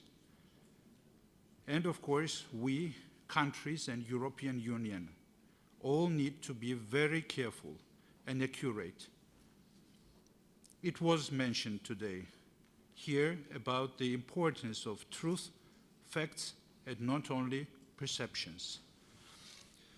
But what was said today about the statements of Georgian politicians, of course I do not want to show you the debates of Georgian politicians, of course, but I don't know it was perception or not, but I know exactly that it was not the truth.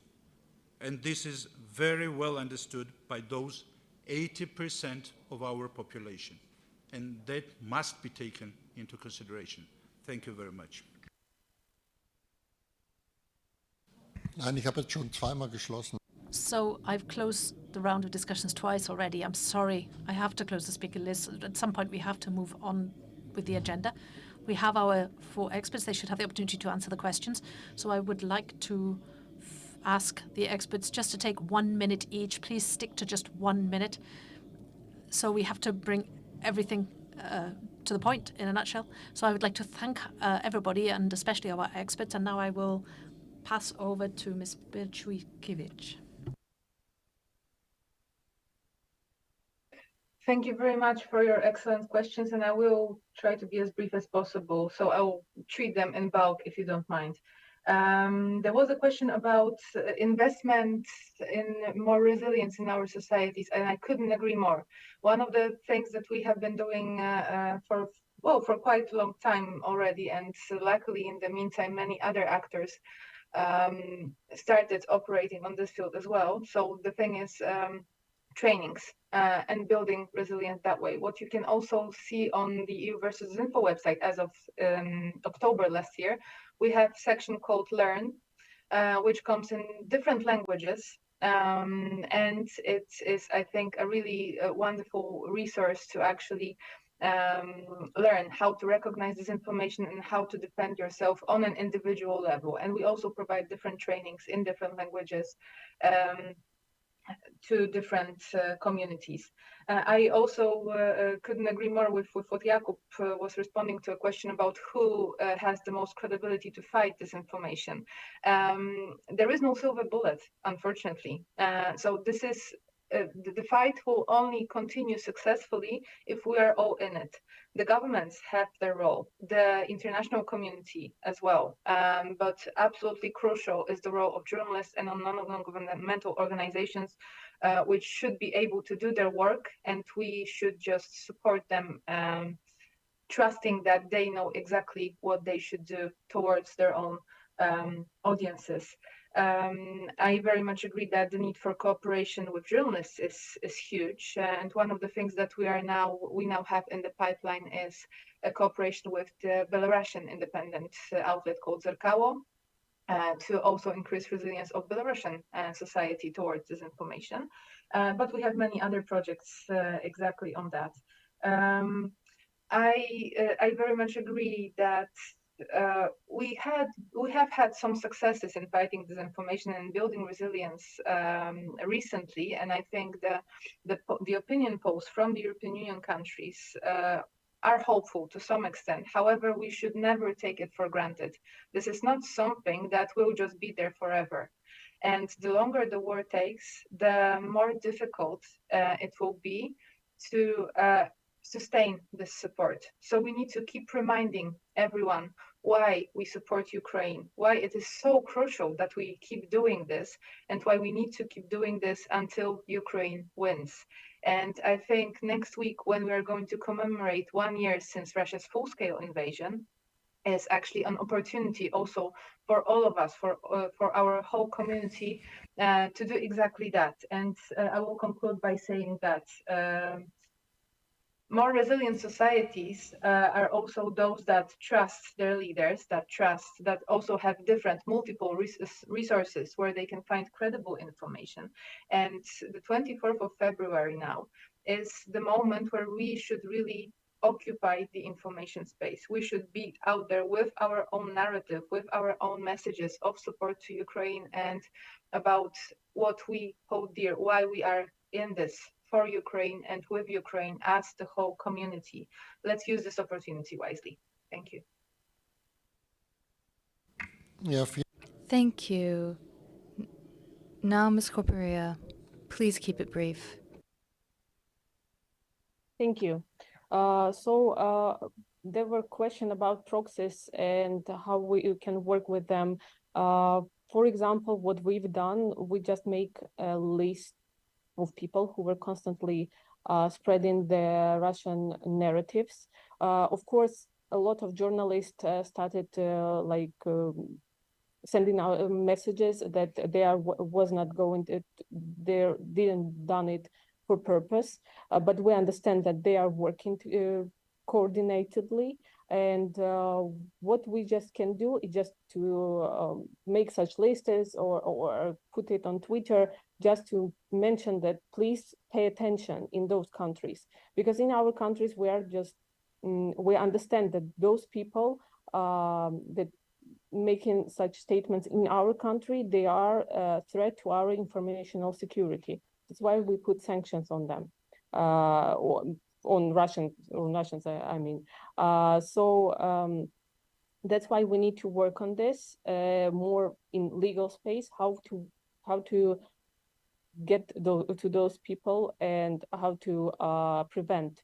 And I'm surely agree that maybe we need really to create, it is of course on European but purpose, but to create some institution who will work on preventing not just disinformation, but interference on elections, etc. So how Georgian colleague said that how we can deal with those people who are in our leading party, is just to prevent before they are coming, because this is the information how it works, that they are spreading those in our minds. So again, we are really grateful for your support, and we will continue our work, and hopefully we will join our all means to prevent all this informational warfare that is going on now. Thank you again. Thank you. Next. In order to briefly respond to the mentionings from Mr. Cholos and Mrs. Grappini, now in Moldova we have more than half of the population having access to internet, and more than half of the population is on social media. Therefore, we'll be concentrating both on online tools that we might be able to use in order to combat disinformation, but also on traditional media, of course. And here the part of supporting the independent media, both from national level, but also media at the regional level, it's quite important for us. In terms of communication, of course, this should be our main focus, and not only between the governmental institutions, but also cooperation with civil society and with media, We are even considering in terms of creating structures that will be co-regulating, maybe together with the Center for Strategic Communication, having a co-regulation responsibility, but coming from the side of media and civil society organizations. And the last mentioning I would like to make would be about building resilience. We are very conscious that this is what we have to focus on doing, and only educating ourselves and society, we will manage to overcome such threats. I am glad that we have a good partnership, that the Ministry of Education has a good partnership with the NGOs in promoting the media literacy in schools, and we have to go beyond that. So we will be focusing on supporting media in projects that will be focusing on educating the society and building resilience to disinformation. Thank you very much again for inviting me. Yeah, vielen Dank. Okay, thank you. And then once again, briefly back to Helsinki with Mr. Kalinski. But please keep it short.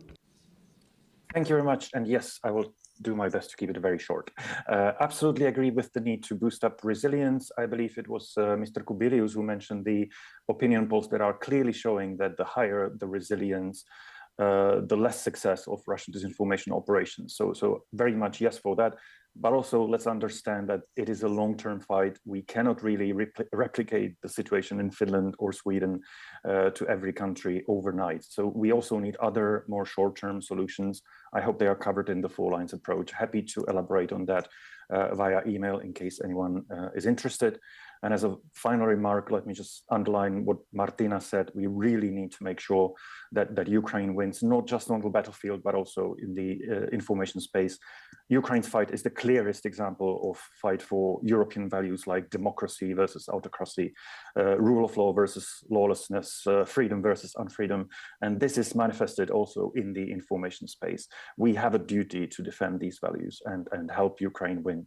Thank you very much. Yeah. Well, thank you very much. Okay, that concludes our discussion here. I just would like to maybe draw a couple of conclusions. I think we can all agree that there's no time like wartime for lies and untruths. And we live in very fast times. Messages come out that very quickly make their way around the entire world, and that's through the internet. And so we have all these threats that lurk online, and they make their way through these networks. Now, I represent a small political party in Germany, the Family Party of Germany, and I have to say that many of the speakers today are right, where you say that in the countries themselves, that's where the groundwork is laid for this to gain a foothold. And they're able to there are small political parties that are able to spread this information, and then that misinformation makes its way into the public in those countries, and then the job gets even easier. There are people in Germany that say, well, wait a minute, we need to make sure that people are questioning what they see, for example, on YouTube. And we need to use the opportunity, this is something I'd like to do today, to make sure that people in their respective countries, to make sure that we all are fair in how we deal with our political opponents. I noticed one thing in Germany, and that's that all editors-in-chief in the media, they seem to belong to one political party. And so people aren't stupid. They do realize that this is going on, and they just basically they lose trust, and the best prevention is that we in our countries act with a bit more honesty towards our own political opponents and with our fellow country people. If we're able to do that, I am thoroughly convinced that disinformation really doesn't stand a chance. But unfortunately, like I said, at the moment, this disinformation is being used in every country. Many of you gave that testimony from your own countries. The same is the case in Germany. And I've been in politics for a long time, and I've never seen it to the extent that I've seen. And this is, unfortunately, this is my own opinion, that it's really seems to have, it's really become the standard in Germany, where, yes, there is this level of manipulation, and we've gone beyond freedom of the press. I'm getting to the end here. I'm one of the, if there are 3 people in the race, and I'm number 3, the press might say, hey, der Goiking, he came in 3rd. Yeah, good job for him. They could also say, oh, he came in 3rd. Once again, he came in last. The media can report on it the same way. In both ways, rather. And that is a way in which people can maybe get pushed into these more alternative media, I'll say. So that is why I'm saying what I'm saying today. I really would love to say thank you to all of our speakers. My partner, however, would like to speak, and I would like to say thank you for being here today. And I'm going to give you the floor. Thank you. Thank you, Mr. Goeking. Thank you, everybody who participated in this very interesting discussion. And now we move to next agenda point, which is exchange of views and selection of topic for the next report of committee. We don't have that much time left, so I will very briefly introduce the topics that were presented from our colleagues. So we have 2 proposals from Armenian delegation. One is combating the image of enemies, the rhetoric of hate and other narratives of authoritarianism and conflict. Second is unresolved conflicts in Europe, recommitting to the Helsinki principles. Next proposal comes from the Ukrainian delegation, the new European security system, strategic vision for better protection from existing and upcoming threats. Then proposals from European Parliament, 2 proposals from members of European Parliament, Maria Grappini and Nacho Sanchez-Amor. One is transparency and targeting of political advertising. Second is anti-corruption reforms and their contribution to increasing resilience of state institutions and society. Next proposal comes from Mr. Halitsky from EPP, disinformation, destabilization, and malign interference, increasing the resilience of civil society, media, and political parties in the Eastern Partnership countries. Next proposal is from Mr. Polak, security issues as precondition for stability. Next is a proposal from Andrius Kubilius, architecture of the Eastern Partnership and strategic planning after the victory of Ukraine. And the last proposal is from ECR Group, Eastern Partnership countries and EU sanctions against Russian aggressor. So these are possible topics for next report of political committee, and now I open the floor for discussions. Mr. Andrius Kubilius and Mr. Scholz afterwards. Very briefly, definitely there are different proposals. Some of them are very close to each other. Where we're, to speak about security and Eastern Partnership, future. And that is what we will start to discuss tomorrow, as a very important topic with good title. And since we shall have a plenary session perhaps somewhere in December, December or January in Brussels, I think that it's quite, we can imagine how this period of time will look like on the ground, Ukraine, and things like that. So my idea would be, to propose really the same title for the report of political committee, which is very important during especially this time. The same topic what we shall discuss tomorrow as in the plenary as as key debate topic, because I think that tomorrow we shall have very important debate, and it would be good to conclude that debate with special report for next session. And the title of the debate tomorrow, I will remind you, what future for the Eastern Partnership policy in the aftermath of Russia's war of aggression against Ukraine? New regional security context, challenges and opportunities. That would cover majority of the topics which we were proposing in all our, for committee report, combining them into one larger, title.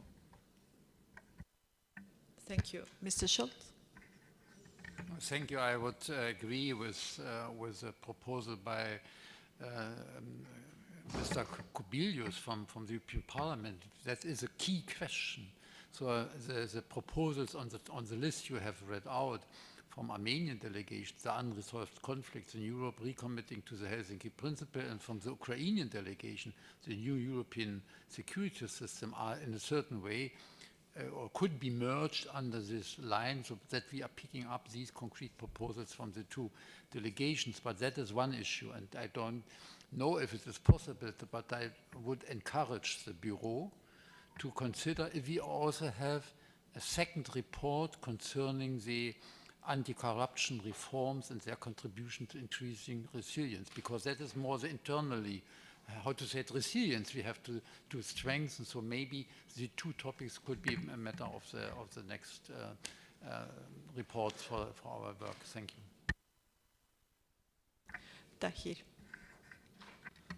Thank you very much. I would also to support Mr. Kubilius' proposal, because we think about it that the security system is the key topics for us. I think many of us faced the aggressions, and we know what is this. Yes, 2 years ago we ended the war in Caucasus, but the huge actually the results there. That's why we have to build a new security systems that in the future nobody, not in Europe, not in the world, that could not be aggressors, could not attack each other. Thank you very much. Thank you. Continuing the logic of the debate that our colleagues are discussing, I believe that the title proposed by the Ukrainian delegation is covering most of the topics proposed by our colleagues. So I would suggest to stick on the proposal of the Ukrainian delegation, the title of the next report. Thank you. Thank you, Mr. Cholos. Yeah, I fully support the proposal of Andrus Kubilius. I think it's the right moment to deepen this discussion and analysis about the future of this Eastern Partnership. We will have a different context after ending the war in Ukraine. And we have to discuss also, we have to have a discussion in European Union about the future, institutional architecture of European Union, and in this framework, what we will do with this partnership in order to be most efficient possible. Because if just we keep a structure without content, and which is not adapted to the new reality, we will not be efficient. So I think it's the right moment to start this discussion. This will take time. So we already have some contributions on this discussion, writing contribution for tomorrow, and to have a report on it, I think is the right moment. So I fully support the proposal of Andrus Kubilius, and we can add maybe a more important treat on also security, as proposed by Ukrainian delegation. But I think we have to discuss not only about security, but also about development in the future. Thank you. Mrs. Grappini. Okay, thank you very much. I think it's good all proposal, but of course I think it's very important we'll have transparency and tracking of political advertising and anti-corruption reforms. And I support Mr. Kubilius, but I think it's necessary one reformulations or architecture of the Eastern Partnership after the Russian war of aggression against Ukraine. It's a little reformulation, but I support your proposal. Thank you. Thank you. Is there any other? Yes, Ukrainian. I think that we have to adopt such kind of Solomon decision. I'm fully in support of Mr. Kubilius' proposal, but I think we would like also to make this report broader, because the security strategies is vitally important to somehow to prevent such kind of challenges we see that in the hybrid warfare that Russia arrange against all European countries. And we have a real war, but the hybrid challenges touches upon every European Union state. And we need to also to make, to discuss and to write our position about the security strategies. If we can add this to Mr. Kubilius' proposal, it will be brilliant. Thank you. Mr. Kubilius. Yeah, again, I was saying that really, I see what we are talking here really very, very similar, things. Definitely we need to talk about security, and we need to talk about Eastern Partnership future, in that general, terms. And that is why I'm saying that, I see the best combination which was proposed for key debate, and that was done by Alan, and his team. The title of tomorrow's key debate should be transferred to, the title of new committee report. We can look into, before bureau meeting, I would add even corruption, very simply, to cover corruption through, the last sentence, new regional security context, internal and external challenges and opportunities. An internal challenge means corruption in our, in our region. So that's how we can combine, So again, I can read that the whole. It's quite a long title, but it sounds like this: what future for the Eastern Partnership policy in the aftermath of Russia's war of aggression against Ukraine? And second sentence: new regional security context, internal and external challenges and opportunities. Yeah. Well, it's quite long name itself. Okay, good, so but challenges can be internal, external challenges. So we can keep, we can keep like it is now, but whatever. It's possible to have such a report. Well, if everybody agrees, then proposal is like to take this key debate name as the name of the report for next year. So if there is no objections, then we just stick to the name that has been already agreed at the discussion. We will have tomorrow, and continue to work on that during the year in the political committee. Only thing that we have to do is to define co-rapporteurs on that. That is later. Yeah. Agreed? Agreed. Good. Then we continue to work on what we will debating tomorrow. So, and next, and we move to next agenda item, which is planning and preparations for committees activity for 2023 and 24. As per Article 5 of Rules of Procedure of Standing Committees, we shall meet in principle for a maximum of 2 meetings per year, one of which is to be held during our Parliamentary Assembly session.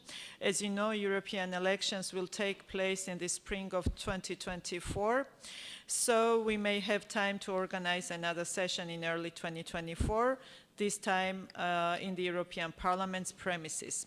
If we go for this option, then it would make sense to convene our next committee meetings in the autumn of this year. This meeting could take place either in European Parliament or any national parliaments. If there are any proposals, we can discuss. And this meeting would be an occasion to discuss the working documents that will serve as the basis for the next political report. The other option, of course, would be to wait and resume our activities after the new European Parliament is convened. Our Bureau will soon give us guidelines on this matter. Now I would like to invite the members to make suggestions on future debates of the political committee, more generally to express their views on the committee's activities for this year and next year. Is anybody wishing to take a floor on this matter? No? So then we agree on this proposal to have committee meetings in autumn, or that is kind of we provide organizational updates. So, and last agenda item is any other business. If anybody has anything to tell us, to raise? No, this is not the case. Then I thank you very much. Especially I thank our guest speakers for their interventions. And thank you, thank all of you. Thank you, Maria, for your work, for the report. And thank you, everybody, for participation. Thanks. And Mr. Chair.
meeting of the Committee on Energy Security.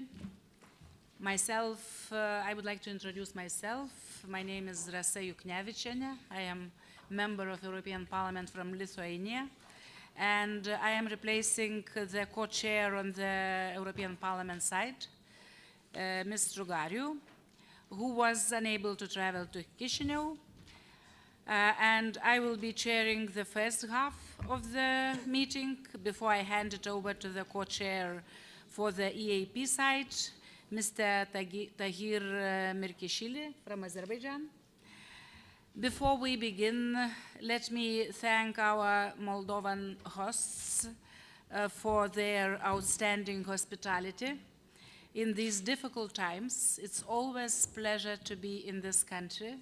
For me, not the first time and not the last one, but really we are very close to feel this hospitality as always. I trust we will have an interesting and productive meeting today, as it was in political committee before. Some practical information. Interpretation is available in English, German, and Russian. Please also note that today's meeting is web streamed and the recording will be available on the Euronest website. Now we will move to our agenda. Adoption of draft agenda. You have received the draft agenda for this meeting. If there is no objection, it is considered adopted. Thank you. And now the next item of our agenda, approval of minutes of the meeting of the committee held on 22nd February 22 in Yerevan. The last meeting of our committee was a joint meeting with the Committee on Political Affairs in Yerevan on 22nd February last year. The draft minutes have been distributed. If there are no objections, they are considered as approved. Thank you. Now we will move to consider to vote at the end our report. We start with the report of our committee, which we are to adopt today. The topic of the report is green energy transition as a response to the current energy security challenges in the Eastern Partnership in the context of Russia's war of aggression and occupation. The draft report was prepared by co-rapporteurs, Ms. Maya Bitadze from Georgia and Mr. Bronis Rope from the European Parliament. I recall that 55 amendments were tabled by committee members and we voted on them electronically ahead of this session. So today we will vote on the resulting report as amended. Before we proceed to the vote, I would like to give the floor to the co-rapporteurs of the representatives, to say a few words. First, Ms. Bitadze, please, you have the floor. Thank you, Chair. I want to greet you all and thank you for giving me the opportunity to represent the report prepared by me and Mr. Rope. I would like to thank Secretariat for very cooperative work and support. Before presenting the document we have worked on, I would like to emphasize that energy security is the cornerstone for the national security of each EU member state and Eastern Partnership countries. Therefore, green energy transition, which entails the protection of the environment and contribution of achieving climate goals, should be seen as a response to tackle current energy security challenges faced by EU and the UP countries in these hard geopolitical circumstances. In this regard, let me underscore that standing here, I represent Georgia, a country that has undergone military aggression from Russia during the last 30 years, a country that has largely depended on Russian natural gas and has experienced heavy energy embargo in 2006, which in 2 years, in 2008, was followed by the unprovoked and unjustified military aggression, resulting in a continuing military occupation of 20% of my country. Therefore, Russia's repressive policies, including those of attempts to use energy resources as a political instrument, are well known for Georgia. Our report is titled as follows: Green Energy Transition as a Response to the Current Energy Security Challenges in EAP countries in the Context of Russia's War of Aggression and Occupation. As the title itself shows, the report stressed the need for clean energy transition as the main tool to increase Europe's energy security and to stop the EU and EAP countries' dependence on fossil fuels. It should be noted that the initial title of the report was quite different from the one presented today. Due to Russia's illegal, unjustified, and unprovoked war against Ukraine, we co-reporters updated both the title and the essence of the report. Together with the colossal tournament, the mass destruction, humanitarian and social crisis for the Ukrainian people, the war has triggered historic shifts in the landscape of global energy and transformed Europe's energy security architecture, and not only, which necessitates urgent united actions to preserve the rule-based international order. Now I will try briefly to present important topics covered by the report, namely, the report condemns Russia's war of aggression against Ukraine and its ongoing occupation of Georgian and Moldovan territories, and express firm support for Ukraine and all EAP countries that suffer from Russia's repressive policies. In this context, as mentioned above, the report underscores the need for a clean energy transition to enhance Europe's energy security and resilience. The report stresses the significance of increasing connectivity between EU and EAP countries, developing renewable energy generation, and promoting energy efficiency to reduce and stop the EU and EAP countries' dependence on Russia's fossil fuel. We all understand that continued support from EU is essential to build technical capacity for connectivity projects, including the Georgia-Romania Black Sea submarine cable project, which will contribute to the strengthening of energy security in Europe and Caucasian region. In all this, fulfillment of the Paris Agreement, a common commitment of the EU and EAP countries, and setting ambitious goals to develop sustainable sources of energy is a backbone that will serve as a contributor to reducing EU and EAP countries' coal, oil, and gas consumption. Furthermore, as a goal set out within EU will be better achieved if the transition goes beyond EU borders and involves its neighborhood. The report calls for EAP countries and EU to deepen the dialogue regarding the European Green Deal. However, the energy transition needs to be fair, inclusive, and cost-efficient, and it should ensure sustainability, security of supply, and affordability of energy. In this matter, the report highlights the necessity of substantial financial and technical EU support for EAP countries to assess and address the impact of European Green Deal. In the report, we tried, on one hand, to demonstrate how green energy transition contributes to the energy security of EU and EAP countries in the context of Russia's war of aggression and occupation, and on the other hand, to reflect all measures that need to be taken by EU and EAP countries to ensure fair but fast green energy transition.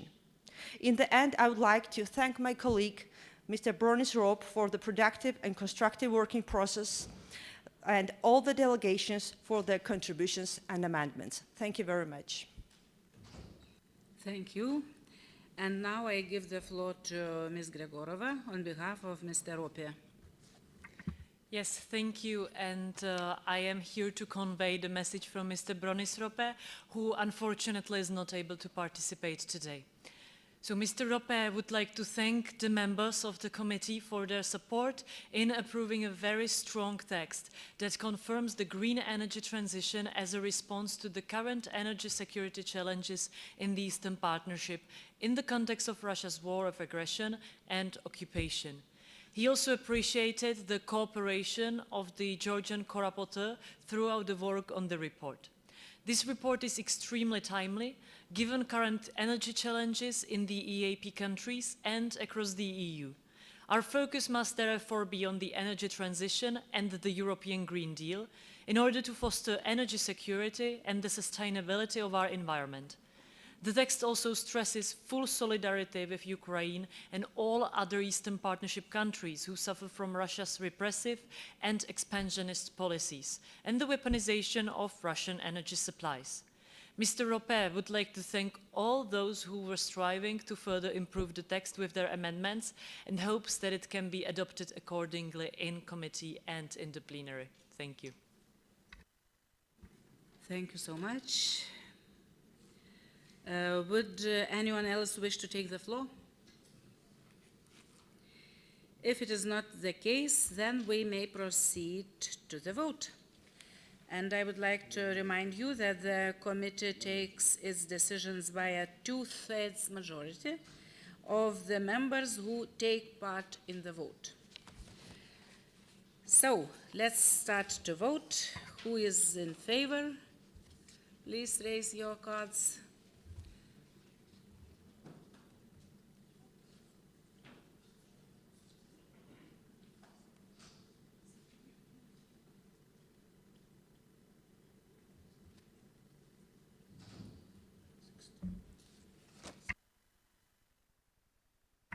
(18 in favor. Who is against?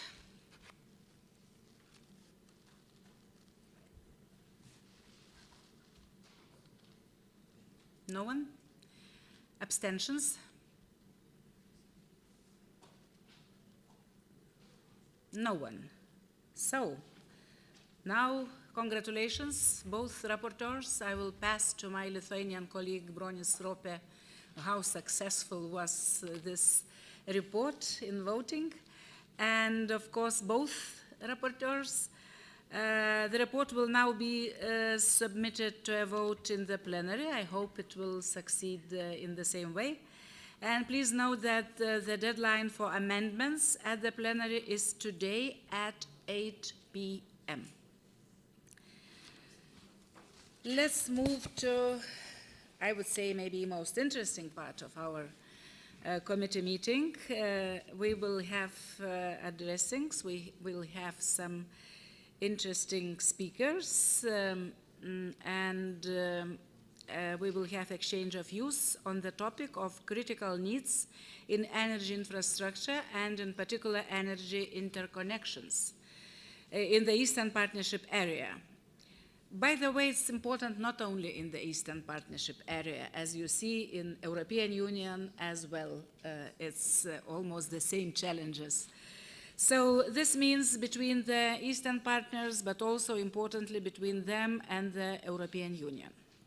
I would like to welcome our guests, whom we have invited to introduce our debate. They are three. Mr. Konstantin Borosan, State Secretary from the Ministry of Infrastructure and Regional Development of the Republic of Moldova. Mr. Alberto Carley, Head of Representation to Moldova of the European Investment Bank. And joining us online from the EU delegation to Ukraine, Mr. Torsten Wollert, Minister Chancellor for Energy at the EU delegation. Very few words from my side. The Russian invasion of Ukraine has been redrawing the energy map of Europe to a degree difficult to imagine 1 year ago. But we are seeing the limits of the existing infrastructure, which had been only slowly reorienting from the old dependencies on Russia as the dominant energy supplier for many EU and Eastern Partnership countries. The Russian aggression has accelerated all that. For Ukraine and Moldova, the emergency synchronization with the European power system in March last year was a very important step, which also now makes it possible for Ukraine to receive some emergency power supplies from the EU when its electricity grid is under the most barbaric of attacks. And of course, I will not mention all countries, but all countries maybe except somebody are more rich in their own capabilities have the same problems. By the way, before giving the floor to our speakers, I would like to use this position as chair and say some words also that in 2008, when in my country, we took over the government, and Andrius Kubilius was Prime Minister. Myself, I was in government as well. 2008, our priority was energy independence. And then we started LNG terminal project. That was the most important issue, and we wanted to alert many countries that it's coming, that it's very dangerous because Russia is using as weapon energy security. Not very many were at that time looking for that, but today European Union is moving very fast to solve these problems, and we are able to do this together with you, Eastern Partnership countries. Of course, we will prevail.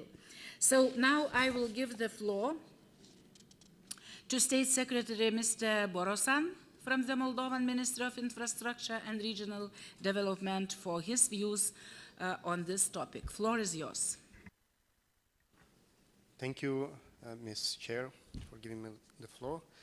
Excellencies, members of the European Parliament, of the national parliaments of the Eastern Partnership, it's a great honor to me to take part in this committee discussing energy under the Euronest Parliamentary Assembly. Highlights once again how important is energy for development of the countries, for the well-being, for the energy transition. The challenges we are facing for the last 1.5 years shows once again that we must accelerate green energy, green transition, decarbonization with more speed, with more effort. And Moldovan Parliament and Moldovan government is fully aligned with this priority directions. We, Moldova, have faced several energy crises since October 2021, when being first country on the continent were affected by the unilateral decision of Gazprom to reduce supplies to Moldova. At that time, we were buying natural gas from only one source via only one route. But in that time, in October 2021, significantly has been changed from diversification on gas suppliers and gas routes, as well as electricity, which shows the need of strengthening of interconnections, both electricity and gas. And here I would like to stress out that the investments made in past, which were very correct decisions at that time, has helped us to cope with the energy crises we have faced. And here I'm referring to the gas interconnection Iași, Ungheni, Chișinău, Romania-Moldova gas interconnector, which the construction has been started in 2014, and in October 2021 was ready operationally. And that interconnector has helped us to maintain energy system stable. One of the example. Another example is electricity interconnections, existing electricity interconnection what we have with Romania, and which once synchronization, emergency synchronization, electricity synchronization occurred in March 16, also has contributed to electricity diversification, supplies diversification, as well as power system stability. And this is as a critical element in the light of how dependent we are and how energy systems are dependent each on other. And here I will bring into the topic, into the discussion, the consequences of the war in Ukraine, of Russian war in Ukraine, how this affected us. We were consuming electricity from Ukraine since April, May 2022 until October 11, when major attack, military attack of Russians over energy infrastructure of Ukraine took place. So since that time, we were not able to consume any more electricity from Ukraine. But having in place interconnections, electricity interconnections, and here I mean firstly Isaccea, Vulcanești, Chișinău high voltage power line, which solely maintained our energy consumption from Romania. And it was necessary to take very rapid decisions to make possible also from commercial point of view use of these interconnections. And here I mean very technical elements such as allocation of capacities on the borders, enough capacities to cover the demand. So that's once again shows how important interconnections, interconnectivity for energy stability and in the end, of course, the population welfare. However,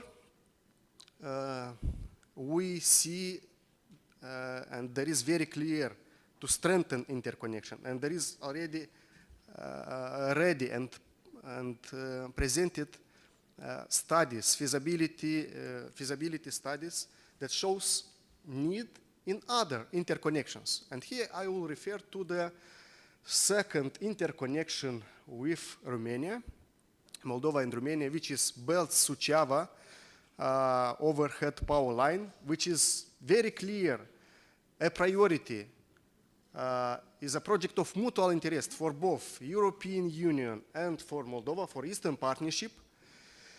We submitted this project towards ENTSOI Secretariat, and there is very clear answer that yes, this project is a project of mutual interest, is a strategic project. However, to have confirmed funding for this project takes 2 years, which is unacceptable in these circumstances when we very clear have necessity to strengthen interconnections, which will contribute to the energy security, decarbonization, energy transition, but decisions are taking in so much time. That's why we consider this element should be also addressed using this platform of members of Parliament in the on the respective platforms. However, to move faster, we already agreed with international financing institutions with whom Moldova cooperates, and here I'm referring to the European Investment Bank, European Bank for Development and Reconstruction, European Union, that the funds which were secured for asynchronous interconnection, so-called back-to-back substation, to be redirected to build this interconnection Belt-Suceava, because we have no time to wait. We should move faster and to increase our energy security. Same with the line which from the southern part of Moldova, Isaccea-Vulcănești. We are now advancing with building direct link from Vulcănești to Chișinău, which will reduce dependence and vulnerability, our vulnerability from a Russian company, Interrao power plant located in the left bank of the river Nester in Transnistria, and which is one element of weakness of our power system. In addition to this, we consider the need to assess the need of additional interconnections, both with Romania and with Ukraine, which will increase interconnectivity and flexibility of our power systems. These links, these interconnections, we consider must be, could be submitted as a project of the common interest in the energy community. There are lines which links us with Ukraine, second line belts, and hydropower plant Dnestrovsk. Also in the southern part, Vulcănești-Arțis with Ukraine, and additional line in the center of Moldova, maybe Iași, Ungheni as a possible additional interconnector. So, if referring to a bit larger and put in place all Eastern Partnership countries, I think in 2008, 2009, we started a very ambitious project on gas. Now, and it was forbidden for a couple of years, but now we think that is a time to put on table, and I'm referring to AGRI project, which refers to LNG in the Black Sea area, Azerbaijan, Georgia, Romania interconnector, which aims to bring LNG gas towards Romania. We clearly see the benefits for European Union, for the Eastern Partnership countries for this project. However, yes, feasibility of this project should be additionally assessed. Also, Moldova has taken part in the recent Ministerial Council of the Green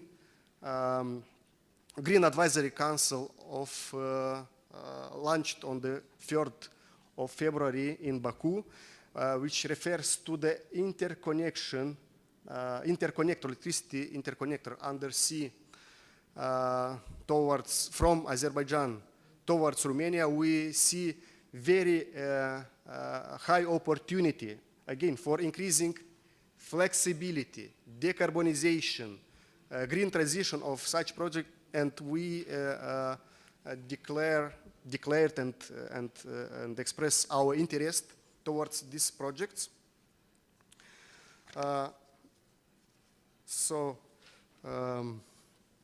Yes, once again, that's very, very much important in the current times with existing challenges we're living. Interconnections are contributing towards our energy security of the region, of the power system, energy systems flexibility, which allows to integrate more renewable energy, decarbonize our economies, and decisions towards initiating, building of the interconnection flexibility, we consider should be made in a fast track manner than it was previously before existing challenges. Thank you for your attention. Thank you. And now let me pass the floor to Mr. Carli for the European Investment Bank to present to us the work and plans of the EIB in this domain. Good afternoon, everyone. Dear Excellencies, distinguished guests, colleagues. It's also my honor to be here today to represent the EIB in this meeting. The European Investment Bank, as the EU bank, has been strongly supporting the Eastern Partnership region in facing the negative spillover from the war that affected Ukraine. As we look at investment in energy infrastructure interconnectors with the EU, in both the cases for Ukraine and Moldova, those investments are underpinned by a common strategy, which has as an ultimate goal further integrating these two countries within the EU markets. Energy interconnectors, needless to say, are strategic infrastructure, as has already been mentioned. Obviously, a country, the more is interconnected, the better is able to diversify its source of energy supplies, therefore limiting the concentration risk on depending on a single energy supplier as an import. And if on one end such investment are so strategic, it's also fair to mention that this kind of investment are also equally complex. In fact, they require good coordination between governments involved, network operators, regulators, and on the other side also from financiers' point of view, lenders, IFIs, European Union, technical assistance providers, and so on. We as EIB have been strongly supporting the strengthening of resilience of Moldova in facing the multiple crises that affected the country. Last year, if you look at the overall picture, has been a record year for the EIB in Moldova, with overall 250 million of new signature for projects in public sector, 60 million around of disbursement for both public infrastructure and private sector SMEs, the mobilization of around 15 million in terms of investment in grants, technical assistance resources to bring forward projects. Overall, as of today, the EIB has a portfolio of around 1.1 billion in terms of overall signatures in the Republic of Moldova. Out of this 1.1 billion, around 16% is dedicated to projects in the energy sector. More specifically, as already been mentioned by Mr. Borosan, indeed the EIB supported the interconnector, as already mentioned, the gas interconnector between the pipeline between Ungheni and Chisinau, therefore to the border with Romania, and as a key strategic gas interconnector. We are indeed discussing with government counterparts and other lenders and the European Union about building a second electricity interconnection between Moldova and Romania, the Belt-Suceava potential lines, which will indeed further stabilize the network interconnection between the two countries and therefore within Moldova and the EU and the Eastern Partnership generally, and at the same time increased cross-border capacity. In addition to interconnectors in the energy sphere, we have also supported the modernization of the electricity network in Moldova through Moldoelectrica. We are active players when it comes to energy efficiency as well. We are implementing together with the European Union and the EBRD an important energy efficiency program in the public sector buildings that cover the overall country. If we look at energy interconnectors in the broader region, it's also important mentioning that we are starting to look at another interconnector that could potentially connect Georgia with Romania with a cable passing under the Black Sea. The project is, however, still very early stage, but of course we recognize the strategic value of such investment, and we are keen to further our analysis, with the next step being a feasibility study, which is currently in the making.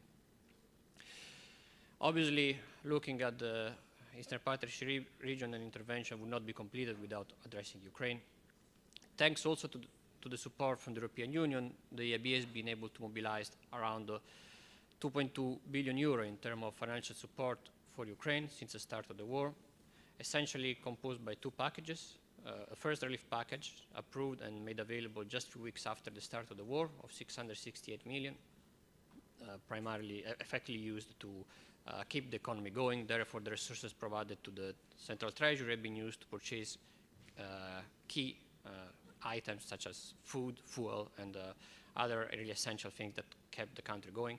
And the second relief package of 1.59 billion approved, made available in the summer last year, of which 1.05 billion with upfront disbursement under existing EIB loans to repair strategic infrastructures of Ukraine, connectivity, but not only, in this case also reparation of the electricity network, both the transmission grids and the power supply, so that the energy system could keep functioning into the country. And the remaining 540 million to be devoted to projects which are already been signed by the EIB in Ukraine, but to be continued to be implemented, and also covering strategic sector of infrastructures, but also nevertheless addressing the support to people internally displaced within the country.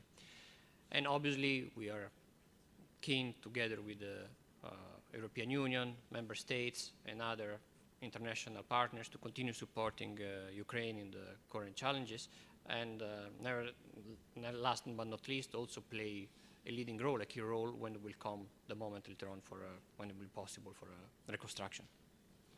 Thank you. Thank you very much for your attention. Thank you. And now I give the floor to Mr. Torsten Wollert from the EU delegation in Kiev to present the activities and assessments of the European Commission with regard to this important topic. It will be online. Yes. Do you hear me? Hello? Yes, we can hear you. Yes. Thank you. Thank you very much. Thank you very much for inviting me to the meeting of the committee, which I think is taking place exactly at the right time, at the right place, because Moldova has made huge strides forward when it comes to energy transition, energy security over the last 1.5 years, which is a very short time frame. And of course, it was under a lot of pressure, but it shows how much you can move forward if you really put a lot of effort in this, because the conditions now make it necessary, but also possible, to strengthen energy security very rapidly.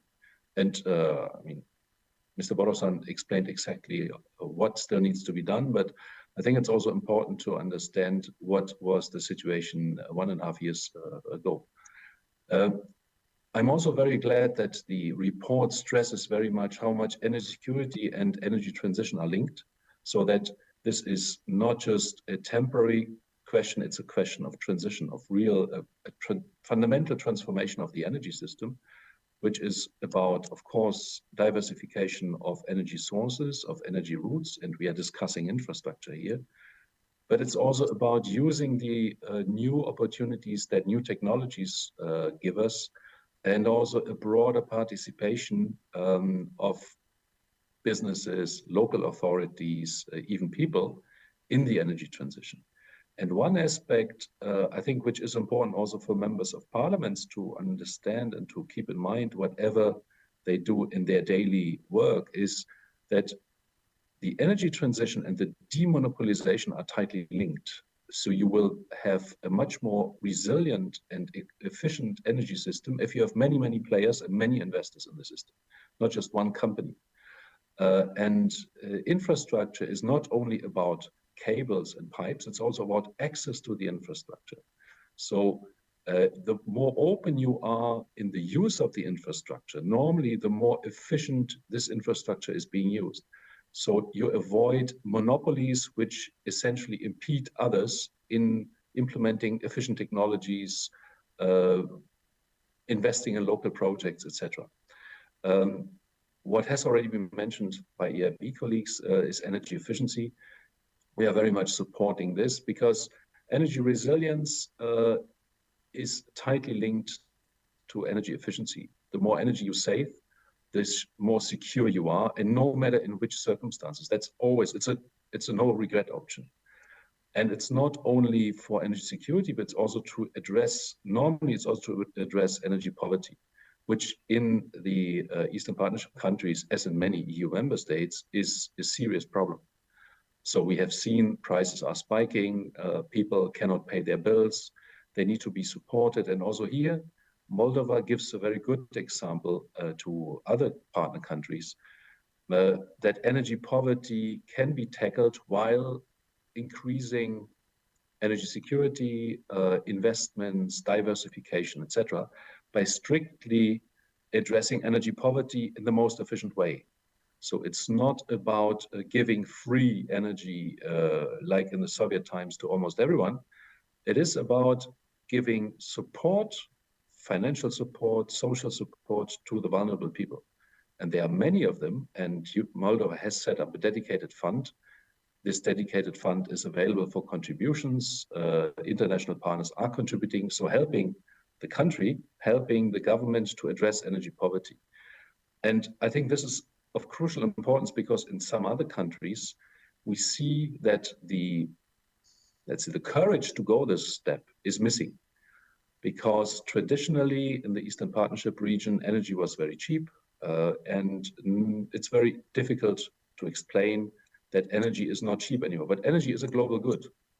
So unless you are Qatar or Saudi Arabia, you need to take world prices into account also for your domestic energy consumption. And that's why you need to address energy poverty in a financial manner.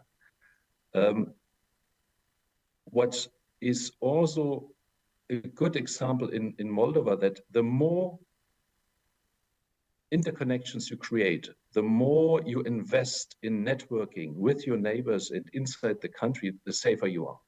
And we have seen it, and Mr. Borosan explained also that that Moldova had imported electricity from Ukraine, and the bombing attack started, and this was no longer possible. And the existing infrastructure came to its limits. So there were blackouts in Moldova, but we are addressing this. And I think this is also a lesson for all countries. The more interconnected you are, the more you are working with a bigger market like the European Union market, the safer you are in having energy available at all times. And in this context, I think it is important to understand this is not just let's say, a theoretical concept that we are talking about European solidarity. We have shown in this very dramatic situation, specifically the European Union with Ukraine, where I'm working, and with Moldova, that European solidarity in the energy sector is not an empty word. So we are really having a lot of cooperation and a lot of initiatives to increase energy security, to facilitate energy imports and exports, and also to address the social consequences. And one thing which is not part of our session is, of course, the equipment supplies, which is needed now because of Russia's war against the energy system in Ukraine, which addresses immediate problems, but will also help with the transformation, because it will be more decentralized. And if it is well managed, if it's not monopolized by some players, it can help with addressing resilience. Maybe some last thoughts about the bigger framework. One lesson learned both for Ukraine and for Moldova is that the memberships in the energy community were very, very positive for the countries. It provided capacity, it provided good advice, networking opportunities. And I'm very glad that the next session we will also have Denis Tomoruk from the Chisinau Secretariat of the Energy Community Secretariat. That is something which also other countries may want to consider because it is really down to earth, practical, increasing energy security. And it offers a pathway to a better integration with the big European Union energy markets. And a last consideration when we are talking about interconnections. In the future, electricity interconnections will grow in importance, and gas interconnections probably will no longer be the only critical ones.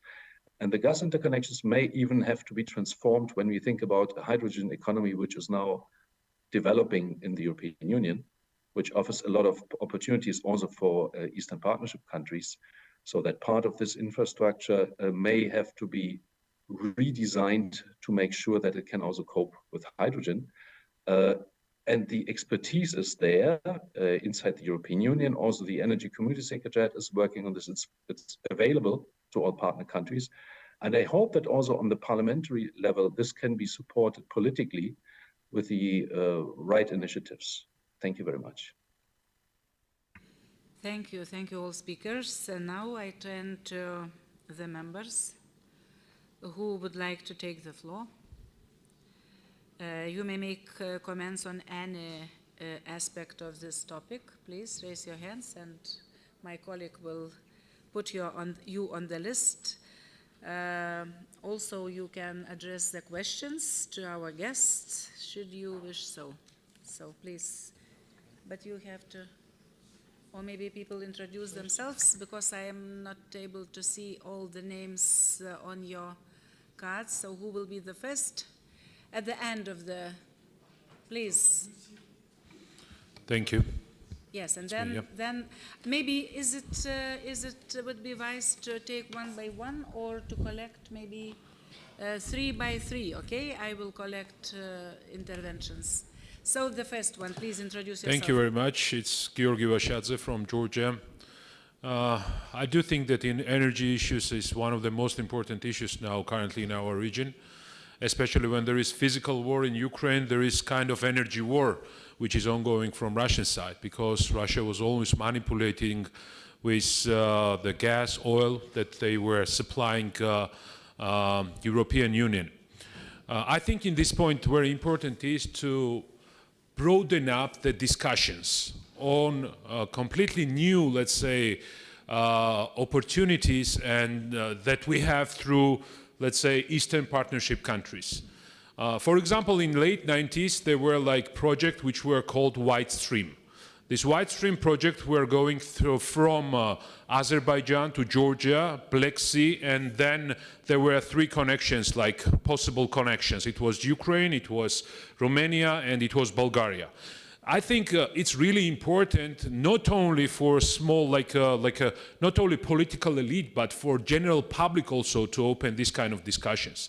I do think that Azerbaijani government is doing really interesting, let's say, negotiations with Turkmenistan, with other Caspian Sea countries, because Kazakhstan, Turkmenistan, they actually did not have any alternative than Russia to transfer their oil and gas to European Union. Now we see that Azerbaijan is interested to to add to their own gas and oil, this Caspian gas and oil from Turkmenistan and Azerbaijan. And this is also something that we need to discuss in deeper, let's say, scale. It's really welcome and good that there is discussion on electricity line from Georgia to European Union. But together with that, to intensify discussions about this gas and oil transit through Black Sea to European Union, it will bring more security to Eastern Partnership countries like Moldova, Ukraine, and also European Union as well. Because we understand that sanctions, which is on Russia right now, it will not be lifted up in, I don't know, 1 or 2 years perspective. We do understand that we need some long-term solutions as well for that. That is why I think, I don't know, maybe we could use this platform as well somehow to, let's say, go deeper and dive deeper in terms of this kind of regional energy projects.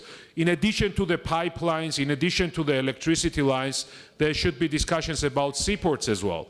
There is Anaklia seaport, deep seaport, which were under construction in Georgia, and this deep seaport is unfortunately terminated right now.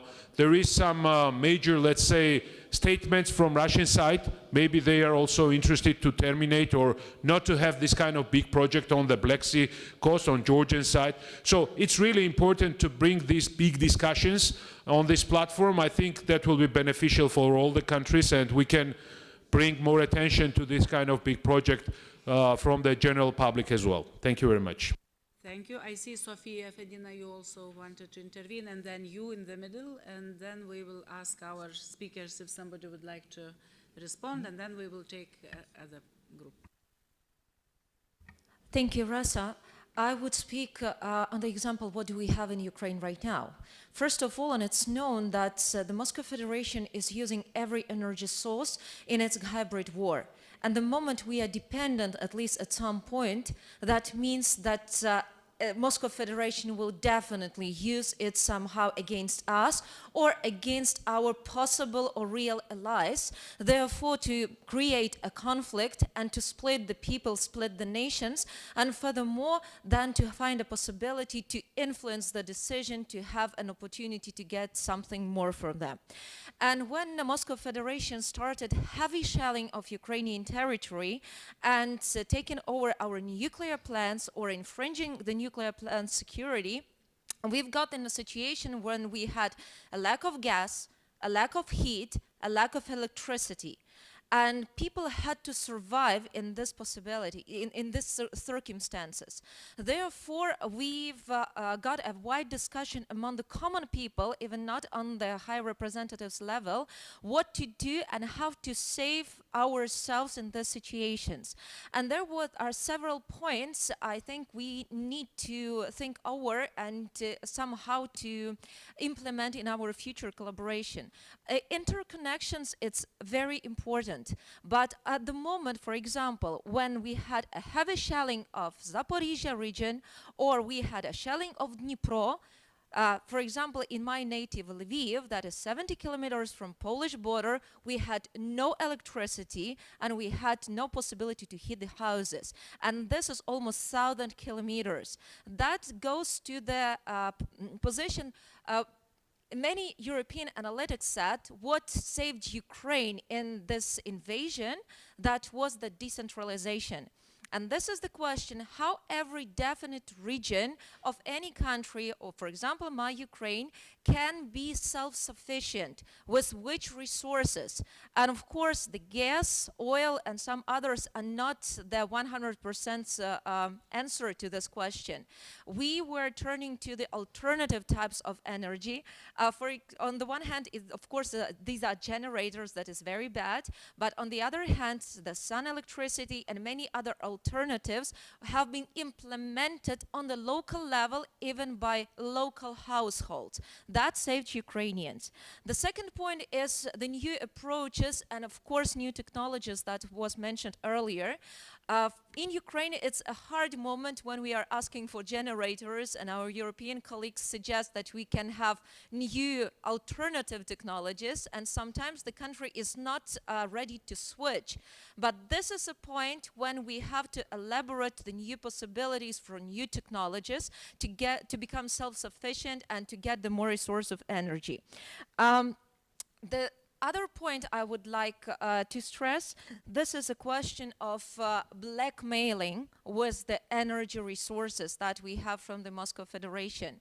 And this is a question how we can create our common internal security communication system and not to get influenced by some other third sides to bring a conflict inside our communities, inside, for example, European community, Eastern Partnership community, because what I've seen on many international conferences, and unfortunately, even on in our meeting, not on this committee, but in general on our meeting on Euronest, that the conflict situations created by Moscow Federation stopped us from discussing the really important questions that we have to discuss for our future.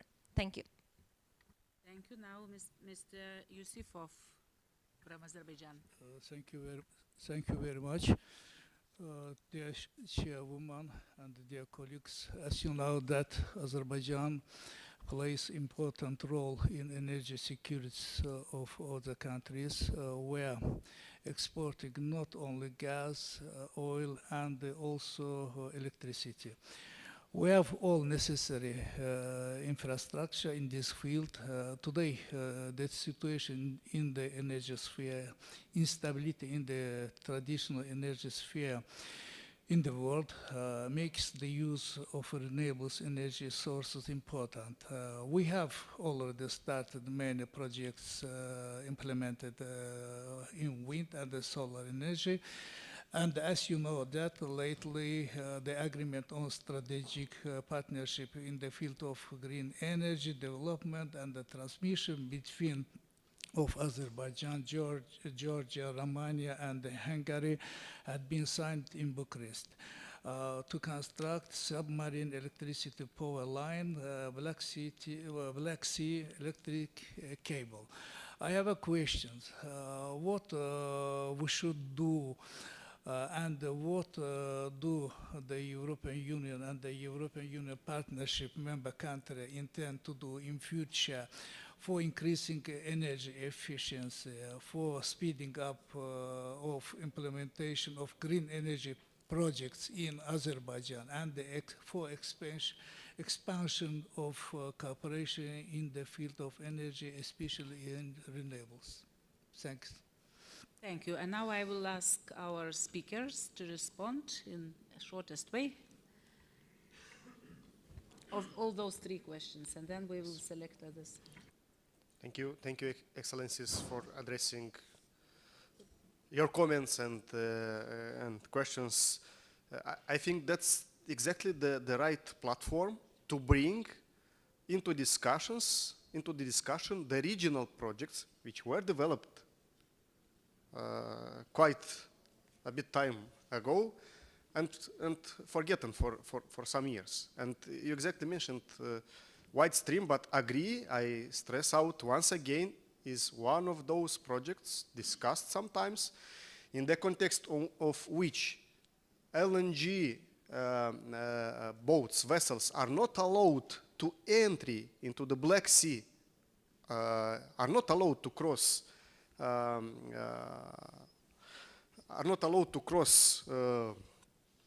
Bosphorus, should be identified another alternatives. What they are?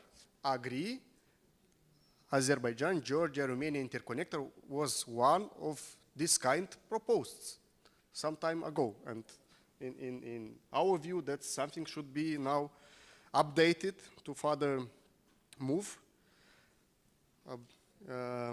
Yes, then it was an element of decentralization, and I think that's exactly which fits green energy, because this is developed in a smaller scale, having the first of all renewable energy potential, which is usually small scale projects of hundreds of kilowatts towards tens of megawatts, and that's something which exactly decentralization means. And I think that's a good example of Ukraine to consider for all of us, Eastern Partnership countries.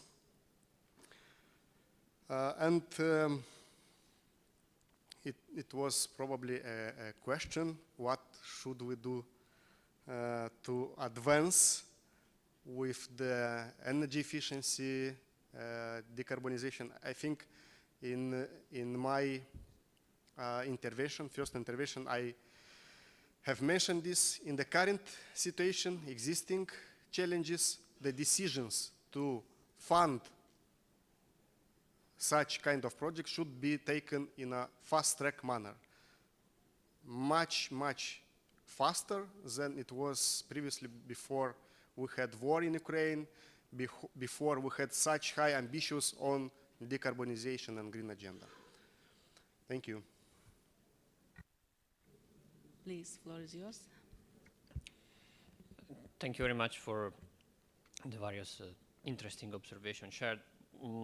From my side, I think an element that indeed is nice to put, to underline, to highlight, is that indeed now the focus of the day is energy interconnectors, but indeed energy interconnectors, as important as they are one of the several pillars that compose that defines the energy security of a country, and they should come along normally with the strategy to increase energy efficiency and to increase also energy internally produced in a country, because obviously the three elements should be together. Energy, the more the energy system is efficient, and the less energy need to be produced to arrive to a certain level, either that import or produce internally, and obviously the more you are able to produce internally as a country, and the least you need to import, and therefore the more the energy security strategy is functioning. Thank you. And Mr. Wollert, are you here? Would you like to say something on this? Yes, I'm here. Very difficult to add something, but full support for decentralization and for domestic energy production combined with energy efficiency. This is the winning formula. And we see it in Ukraine, in many regions where we have, I think it was more than 300 towns and communities who are part of the Covenant of Mayors European network, where cities and regions work on energy efficiency, on decarbonization, and this support is very powerful. And we see it in Ukraine that some cities who are very active there, they are implementing projects which help with their own energy security, for instance, on district heating, using local resources in smaller infrastructures for district heating, not one central infrastructure which can be bombarded, etc. And maybe last question on the colleague from Azerbaijan. The head of the EU delegation in Baku was just in Brussels this week, and he stressed in his interventions the importance of energy efficiency. So I would encourage everyone to address the colleagues in Baku at the EU delegation. Peter Michalko, the ambassador, is very much interested, and we have a lot of experience that is already available. State Secretary Borosan mentioned also energy efficiency. We do this also in Ukraine. We have started even earlier in Ukraine on this. So I'm pretty sure there will be a good partnership with the EU on energy efficiency in all the partner countries. But one experience that we have is that if the energy prices are kept artificially low, energy efficiency is very difficult. So that's why having artificially low energy prices is not the best way to address energy poverty. There are better experiences around. Thank you. And now I have left 4 speakers from the audience, and I will close the list, and all 4 of you will have possibility to ask and to say something. So the first one is Mr. Czolosz from European Parliament Renew Group. Thank you, Chair. I have a question for Mr. Borosan and Mr. Carley too. I understood that Moldova has the ambition to become carbon neutral very soon, and I think it's a very interesting combination of objectives on energy security and energy transition. But I would like to know a little bit more about it. How serious is this objective in terms of feasibility? And I mean mostly in terms of financial resources, because I suppose this means an important investment. So you try to borrow now the money for this interconnection with European market energy, and which is, I think, very, very important and very smart and an objective on the short term. But how do you intend to implement this in terms of financial resources, and at which level you intend to do? How much at national level, how much at local level? And a question for EIB. Can you support this kind of investment? Because this means, I suppose, an important investment which Moldova government will not be able to cover. Also on European funds, grants maybe in a limited way. So I expect an important investment from EIB, not only in terms of financial investment, but also technical assistance need for such an important project. Thank you. Thank you. Now Mr. Bayramov from Azerbaijan. Thanks so much, Madam Chair. I would also like to thank speakers for very comprehensive and also very fruitful presentations. Before listing out my questions to Mr. Borosan and also Mr. Charlie, very briefly, I would like to address some key points regarding to energy security in the region. As Mr. Vashetze from Georgia, my colleague mentioned here, there is some opportunity to engage Turkmenistan and also Kazakhstan in order to export more natural gas from Caspian Sea to EU. But at the same time, more engagement needs more investment. Investment from EU side, investment from international financial organizations. But Mr. Borson also mentioned interconnected between Azerbaijan and Romania, which is the intent in exporting energy from renewable sources from Azerbaijan through Georgia and Black Sea to EU. At the same time, Azerbaijan increased role in enhancing of energy security of EU, not only by intending to export more energy from renewable source, but at the same time exporting more natural gas from Azerbaijan to EU. In 2022, Azerbaijan increased natural gas export to EU by 40% and reached 11.4 BCM.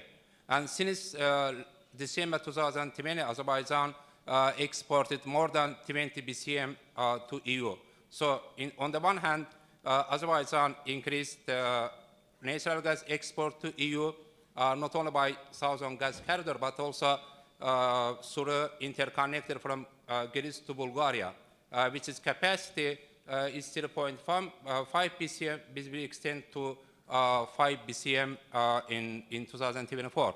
So my question to Mr. Borson is that, Mr. Borson, you mentioned interconnected between Azerbaijan, Romania. As you know, Azerbaijan also started exporting natural gas to Romania starting last month. And 2023, Azerbaijan intended to export 1 BCM natural gas to Romania. And upcoming years, Azerbaijan will export energy from renewable sources to Romania. And what's your evaluation how interconnected between Azerbaijan and Romania through Black Sea and Georgia will impact on the energy security of Moldova? There is also negotiation between Moldova and Azerbaijan to import Azerbaijan natural gas to Moldova, but probably it will also take place. My question is that I kindly ask you your assessment on the impacts of interconnecting between Azerbaijan and Romania on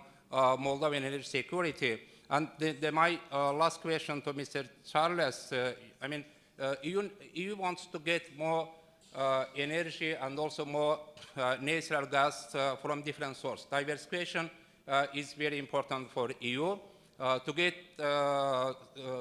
natural gas from different sources, not depends on the one of few sources. But at the same time, more natural gas or more energy needs more investment. And engagement of the Turkmenistan and Kazakhstan needs investment. Producing more natural gas in Azerbaijan, part of the Caspian Sea, and exporting to EU also needs more investment. Then actually my question is as following. European Investment Bank is planning to do some investment for energy projects in Caspian Sea, including Azerbaijan, to boost production output and also import from Caspian Sea, not only from Azerbaijan, but at the same time Turkmenistan and Kazakhstan. Then there are plans from European Investment Bank to invest more to energy sector of Caspian Basin countries. Thank you. Thank you. Andrus Kubilius, European Parliament, EPP Group. Well, maybe, yeah, very brief question related what was presented, but also related to the report. I think when we are talking about building of infrastructure, energy infrastructure, we are very much, of course, concerned about the situation of today. With the war, with all those, things, lack of energy resources in the region, in Ukraine, in Moldova, and so on, really demands quick decisions on building needed infrastructure. But from another side, we need not to lose in our attention things which are going all over the world, and especially in Europe. Green Deal. No, which means that, in 10 or 15 years, we are going to, switch from gas to new resources, hydrogen and so on and so on. And my question in general is, I don't know, to Europeans I would ask, you, or maybe Moldavians have very clear answers also to Europeans, because we need to learn lessons. We are sometimes in Europe, we're so, wrong on our energy policies, with all the dependency on Russian gas and so on and so on. So we need to learn lessons and to look into the future with very clear eyes, and to see really what Eastern Partnership region can bring, what kind of benefits can bring to, to Europe. But that needs really clear strategy. What kind of infrastructure we need to build, not only for time being, but also looking into the future. Of course, then the questions will come, what does it mean, Green Deal, for example, for the countries which now are exporting gas and oil, Azerbaijan, for example. But that's a different question. But I see really a lot of possibilities for Moldova, for Ukraine, of course, for Azerbaijan also, to be front runners in this, Green Deal implementation, in production of, clean energy resources, in providing those resources, to Europe. But then my question is, that infrastructure which we are building now, is that enough, or we shall need to build something new? And if we shall need to build something new and adaptable to Green Deal, so then the question, maybe we should start now to build something new, and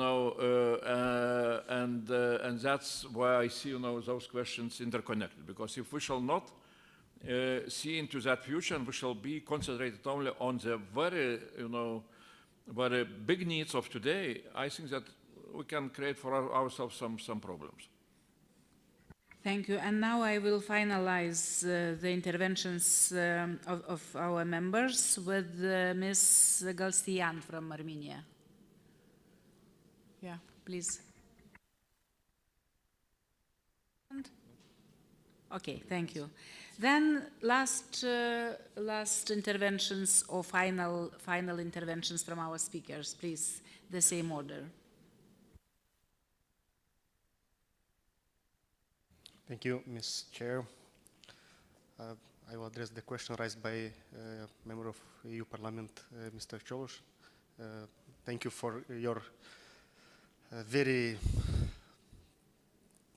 targeted attention to what Moldovan Parliament voted last week. Indeed, Moldovan government has proposed to be free carbon 20 years earlier than EU member states, and that's what is stated in the government action plan, which appointed recently, last week, a new government, which with very clear agenda of decarbonization, digitalization, de-bureaucratization. Now, what does this mean for energy? This is indeed a revolution. To make energy decarbonization by 2030, this is revolution. And we should have started for this yesterday or a few years ago to make this possible. However, what are actions needed for this, and what is the budget need for this? We made our assessments for both scenarios, decarbonization by 2030 and by 2050. By 2030, there is a need of 55 billion euros. And the difference between 2030 and 2050 free carbon is just 15 billion euros. We believe this is possible from one main reason, that Moldova is a very small country with very small consumption, and with already being a leader in what digitalization is, and digitalization goes hand in hand now with energy transition. This may occur much faster than in bigger countries than Moldova. So Moldova could be a leader, and we really can build a success story that Moldova is first in the Eastern Partnership or on the continent carbon neutral country. What the sectors are, which implies more attention, of course, is buildings, residential sector with the highest energy consumption. This meaning that we not just start to build new energy, nearly zero energy buildings, but we refurbish old buildings, old condominiums, and we should start now. But we all know that these are inertia, taking a bit time projects, but luckily, energy efficiency is also a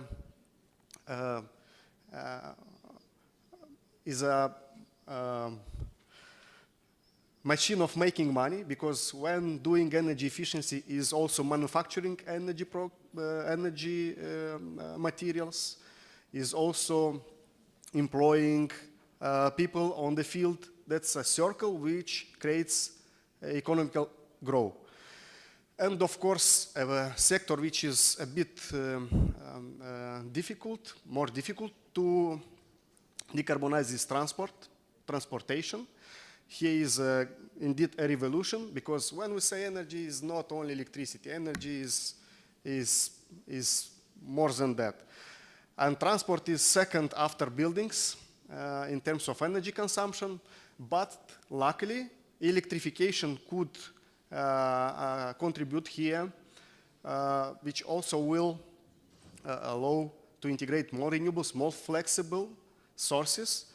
And together with sectors coupling, when transport sector is not only a consumer but also is an element which in the opposite side flows electricity to the grid to offer flexibility, and also district heating systems, which integrates among the fossil fuels. And when we declare decarbonization, this will imply solar or renewable energy, waste to energy, other sources.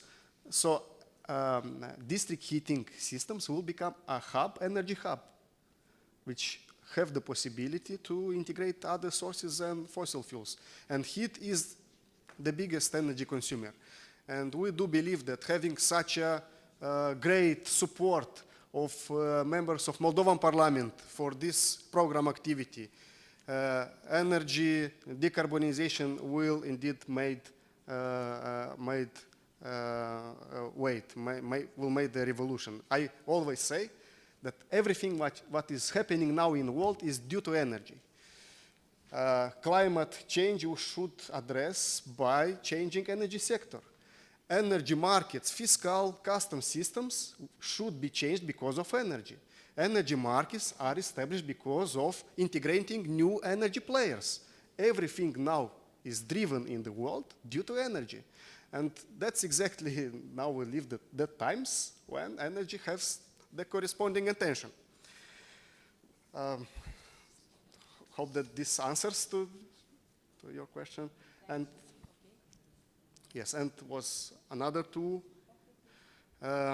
addressed to me. One was how we see the strategic partnership between Azerbaijan and Romania is contributing to Moldova energy security. We have expressed very clear that we see a potential in this, and we want to take part in this project in both natural gas and electricity, and we should congratulate Romania and Azerbaijan for concluding that contract on 3rd of February in Baku in the presence of two presidents on bringing gas to Romania in the light of Moldovan strategy to diversify gas, not via sources and routes. We see very clear interest in such project, and today will be discussed a bit later EU energy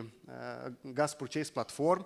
We see as a potential element of cooperation maybe regional consortiums which definitely it's for common regional interest. Same with electricity. The Moldovan consumption is maximum 850 megawatts, but the undersea cable, which was the memorandum of understanding was signed in December in Bucharest, envisage the capacity of 1,000 megawatts. So it's very clear that the capacity of this project is very high for the region, and of course will contribute for the regional and Moldovan energy security too, considering the strategic partnership also between Moldova and Romania in energy sector. And there was one question related to the link between EU Green Deal and potential new projects. As it was mentioned previously by His Excellency Cioloș, that European Green Deal is part of governmental program.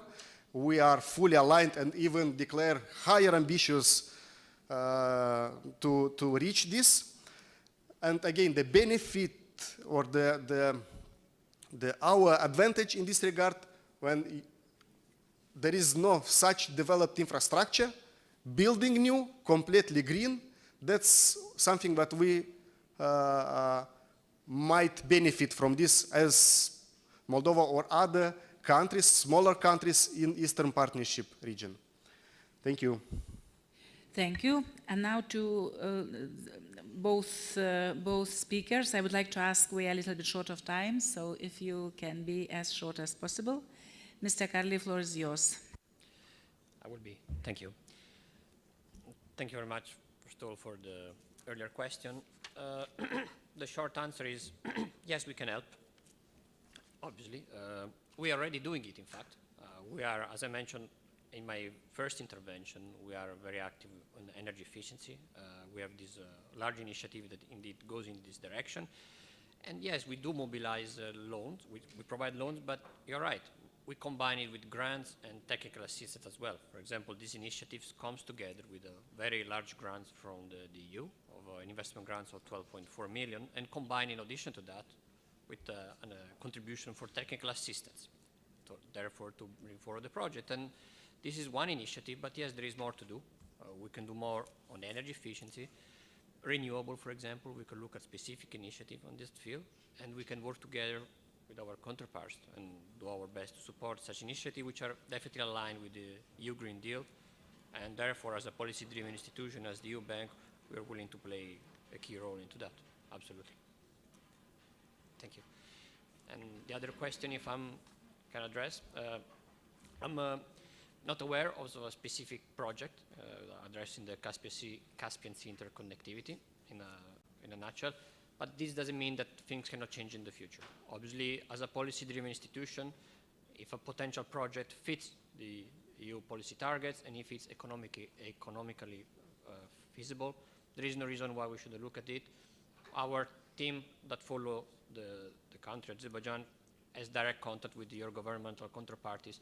If there is any initiative or any specific idea, to concept at least to develop, they are there to assist. Thank you.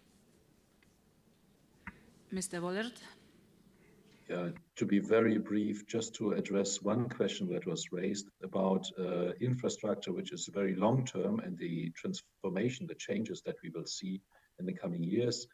I think investing in electricity infrastructure is really a no-regret option. And it's not only the big lines between countries, it's also the connections inside the country and even inside communities, thinking about smart grids, integrating more renewables with smart storage solutions, facilitating local investments so that local businesses can produce electricity and make it available to the neighbors, to the other communities, to other businesses. I think this is the way forward. It strengthens energy security, resilience, and it's also based on local resources. So in most of the cases, it will be very efficient. It will be low carbon anyway. Thank you. And my part is over, so thank you. And let me now hand over the chair to Mr. Mirkishvili, who will be chairing the rest of the meeting. Good luck. Thank you very much, Madam Chair. Actually, you did a great job. More than half of the business was done. Thank you very much. I will try to continue this mission. So, before the starting, I also want to thank to Moldovan my colleagues for nice organization and hospitality. Actually, we are first time here in Moldova, and very nice to be in this country. So, let's move then the fifth subject of our agenda. The name of the subject is EU Joint Gas Purchasing Mechanism and the Eastern Partnership. In the next discussion, we wish to look at the relevance of the EU Joint Gas Purchasing Mechanism for the Eastern Partnership countries and at its potential to increase their energy security. Let me start with the message of congratulations as one of our speakers, who was invited as an independent expert, has been appointed the Moldova Minister of Energy on Thursday. So I'm happy to welcome all of you. That's why Mr. Victor Parlikov, Minister of Energy of the Republic of Moldova. First of all, my congratulations on your appointment. I wish you success in this very interesting position, and please invite to the floor. Second, our guest is also happy to welcome to Mr. Denis Tumuruk, Head of the Chisinau Office of the Energy Community Secretariat. Mr. Tumuruk, I invite you also to the floor. And I believe still online with us is Mr. Torsten Wöllert, Minister Counselor of Energy at the EU delegation in Ukraine.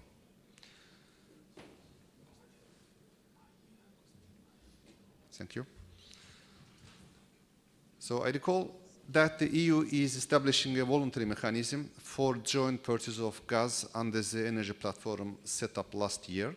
Before we open the floor to debate, I trust that our guests will enlighten us on the work being done, the expected benefits for the participating countries, and effects of the gas market. First, I would like to give the floor to Mr. Tumuruk for the energy community, as the energy community is very much involved in this work. I recall that 3 Eastern Partnership countries, Ukraine, Moldova, and Georgia, are contracting parties of the community, and one, Armenia, is an observer. The floor is yours, Mr. Tumuruk, please. Thank you, Chair. Dear Chairman, dear Minister Parlikov, distinguished guests and friends of Moldova, it is my greatest pleasure to salute you all today here in Chisinau on behalf of the Energy Committee Secretariat, on behalf of the Director Larkovsky, with the occasion of the 10th Ordinary Session of the European Parliamentary Assembly, the Energy Security Committee meeting. I should confess, without coordinating this message with Mr. Wöllert, then when it comes to issues related to energy, security of supply, and other related aspects, it couldn't be a more appropriate time and better opportunity to visit Chisinau than today. Moldova almost exemplary tackled the issue of the security of energy supply to its end users for this outgoing heating season, and this should be said out loud. All end users in this country had access to electricity, to natural gas, to heating and lighting, to fuel needed to propel their cars, to propel their business activities, and the most vulnerable among us are compensated. Moldova's gas is not anymore supplied from east, while the government is very determined to do the same with the electricity. Yes, the prices Moldovan users are paying are exorbitant, besides the compensation received, but all of us present here today know very well the reason, and the most important, all of us know that this very bad story should and will end one day. And this is what I personally wish to our colleagues from Ukraine. The lesson which Moldova could teach any other country is that by hard work, with the involvement of local responsible team, by deep implication and considerable assistance and financial support, any crisis might be overcome, while risks to the biggest extent possible alleviated.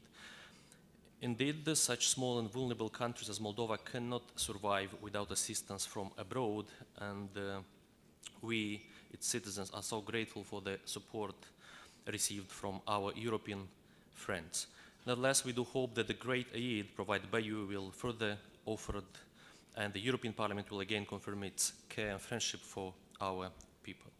We at the Secretariat think that Moldova is also commendable for its determination, a key word, a determination to use this momentum and change the basement for Moldova entire energy sector.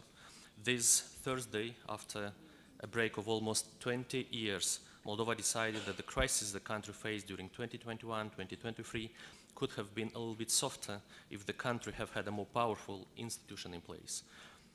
And I'm so glad to welcome here Mr. Victor Parlikov, our energy minister, who has an extraordinary in its difficulty and complexity mandate. To give you a few examples, Moldovan society is expecting from its government a lot. To be more specific, secured and affordable gas supply, relatively cheap electricity, which won't anymore fit the Transnistrian phenomenon, to say. Electricity should become a driving force for this country, for its economy, so I'm referring here more precisely to electrification. We are speaking about local power generation, mainly renewables, but also we need to say some non-intermittent sources. We need a lot of infrastructure that was covered and mentioned during the first session. And we are speaking about power and gas grids, which would better integrate Moldova into EU regional markets. We are speaking or referring to new district heating infrastructure, which should be more modern, efficient, which should rely a lot on renewables. And even though I left it at the end, this should be the first priority, or it actually is the first priority of this country, of the Republic of Moldova, being mentioned at the highest possible political level. I'm referring here to the energy efficiency. All of this means that the country is ready to start exploring the untapped energy savings potential in the residential sector, the public sector, industry, where all development partners, IFIs, are expected to channel resources. Moldova has a great chance to reconfirm all the above at the level of the country's strategic planning. Two very important pieces being expected by the society, by our friends from Western Europe. I'm referring to the revised version of the country's energy strategy, which is expected to come with a view for the 2050 horizon. And we are also referring to the energy and the climate action plan. So this is why we're kindly asking you, our friends in the European Parliament, to further support Moldova today when the country starts reshaping almost its energy sector. Guidance and assistance in expertise, in the knowledge and in finances is so big. We cannot make mistakes this time, otherwise it will cost us another 30 years. Looking into some short-term priorities, it's definitely about supply of natural gas, and even though the country managed to find alternative supply for the outgoing winter, its interest to find alternatives to Gazprom, a number of reliable partners, is high. And this is the lesson Moldova learned. The lower is the number of your suppliers, the more painful this blackmailing might be. This is why Chișinău government highlighted back in April 2022 how important for the country the Commission's energy platform is. This is a tool which could not just help small in size and consumption countries to find a supplier, but could also help them diversify it. Given that the Moldovan benefiting from Aegean gas purchasing might become a qualitative leap from a foreclosed market supplied by one company to an EU-like setup, this is a very complex process which requires, again, expertise, knowledge, informational support, and this is exactly what the Energy Committee Secretariats could provide. The Secretariat can help contracting parties understand the entire concept, prepare for it, makes their voice heard if needed. The Secretariat is the contracting party's ambassador, if may like me, in this specific activity, lobbying the interest in Brussels within the Commission in all the platforms and task forces created under the institution's umbrella. Nobody outside our countries knows the real situation on spot better than my colleagues from the Vienna-based gas department who are advocating on their behalf. Moreover, given the Secretariat's representatives' involvement in the EU platform and conceptualization, we may say that the contracting parties' specificities and special needs were considered. Taking this opportunity, I'd like to thank the European Commission and our colleagues there for the exemplary communication we had on this specific issue, would it be either direct communication or through the regional task forces, which were joined by representatives of national authorities and where national undertakings had access to. Given that all the contracting parties, members of the Eastern Partnership, have presented their data on consumption and expectations from the joint procurement by end of January, we are now expecting the IT tool to be set up and first demand aggregation and procurement to take place. Taking this opportunity, we want to wish good luck to all of us, to you member states, to Eastern Partnership countries, with the first joint gas procurement. For Moldova, this might be a continuation of the history the country started writing since last December, when it entirely switched from Russian gas to alternative sources. Thank you very much. Thank you very much, Mr. Tomoruk. Now I give the floor to the Minister, Mr. Parlikov, for his introductory statement. Mr. Minister, please. Thank you very much. Yes, it's first of all, it's an honor to welcome you all here. Everyone started by thanking Moldova for being a very welcoming country, and we are. We hope you feel well here. Indeed, let's say, my name was on the agenda, but with a different status. My status changed in the meantime. It's an honor for me to take over the position of the Minister of Energy, and I would like to start by thanking to State Secretary Constantin Borosan for being so skillful in trying to explain what exactly we meant by putting in the program the decarbonization till 2030, and I want to be frank about it from the very beginning. Indeed, the idea is that Moldova, as a small, compact country, which is much more prone to innovation, easier to,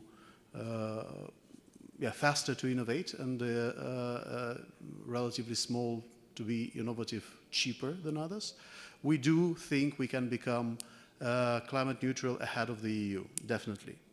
However, we are aware that it takes a lot of investments. 2030 has been put in the program as a wishful thinking, just to show the determination and the commitment to becoming climate neutral ahead of the EU. Obviously, we will strive for it, although we are, of course, aware that it will be extremely challenging. So this is just to address a previous question that has been asked, and I admire Constantin's ability to try to explain it, let's say, in very technical terms. Now, indeed, when we started about a year and a half ago, the crisis, the energy crisis, started for us about a year and a half ago. It was October 2021. And if we look back, nobody expected that in such short amount of time, we would basically explode in terms of maturity of the energy sector from a country that was dependent solely on one supplier of gas, almost no options in terms of electricity supply, very little ability to, and very slow movement in terms of renewables, into a country that, again, in just 1 year and a half, it has a trader that is trading based not globally but regionally, that is recognized as a very, let's say, meaningful and reliable counterpart, which was the first one who used much of the interconnection infrastructure that has been mentioned above for the first time for commercial flows. We're talking about Iași-Ungheni interconnector, we're talking about reverse flow on Trans-Balkans pipeline, we're talking about EGP, Greece-Bulgaria interconnector. The first ones who used that for commercial purposes was actually Energocom from Moldova. And basically, yes, we think that we can already, from a country that was lagging behind in terms of maturity of the markets and maturity of the stakeholders in the market, can become an example and provide success stories to other countries, which has come, of course, with a very high cost. It was a very steep learning curve, but at the cost of a very, very, very painful crisis and very painful situation for the citizen in Moldova. We have one of the reasons, and this is, I hope, is very well understood, that the change in the government doesn't mean anything in terms of change of the priorities or of the vector. Definitely, the new government is a continuation, will continue on the same path, is as strongly committed to the European integration and as strongly committed to the green transition. However, if previously the government, basically the previous government absorbed most of the negative, basically served as a shock absorber for the many crises that came. We hope from now on we can focus more on the positive agenda, we can focus more on investments, we can focus more on bringing people the good news. And the entire energy agenda will be revolving around secure, sustainable, and competitive prices for energy. This is our priorities, and basically when it translates for Moldova, which has no fossil fuel resources of its own, it basically means renewable and huge increase in terms of capacity to integrate renewables into the grid. That's why we would like to shift the priorities when we come for support to our external partners, international partners, to European Union. We would like to shift from asking for support to compensate the high bills to the poor to support in terms of investing in all sorts of technologies that would allow much more integration renewables into the grid. We know that on the global scale, the technologies are still being in development. That's why we want Moldova, again, as a small, compact country where experiments and testing of technologies is cheaper than in other places. We want to become a, what we call, innovation sandbox for technologies that would allow increased use and increased integration of renewables. And of course, this is one area where commercial funding is very difficult to attract. That's why we would highly rely on the support on technologies and support from international partners and donors in this respect. This is basically about the vision. Now, the topic of this panel was joint gas purchasing mechanism. I can just mention several things about it. Definitely, we are glad to take part in it. Definitely, we are glad to be part in two groups, Southeast and Central Europe, Southeast Europe and Central and Eastern Europe. There's also a platform in terms of Energy Community Secretariat, where we can also try to assemble, we're trying to, procure gas, or how do you aggregate, exactly, aggregate the gas requests.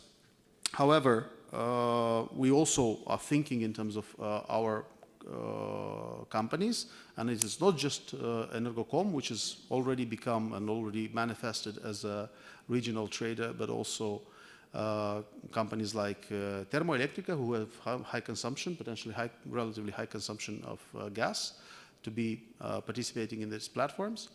We would like to understand more clearly how exactly it will work.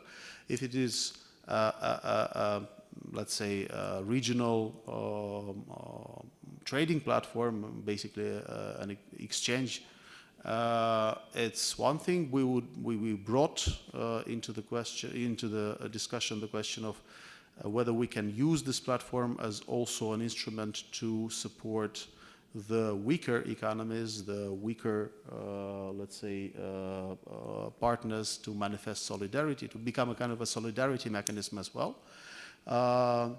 It would be good to have a discussion on that as well on the platform.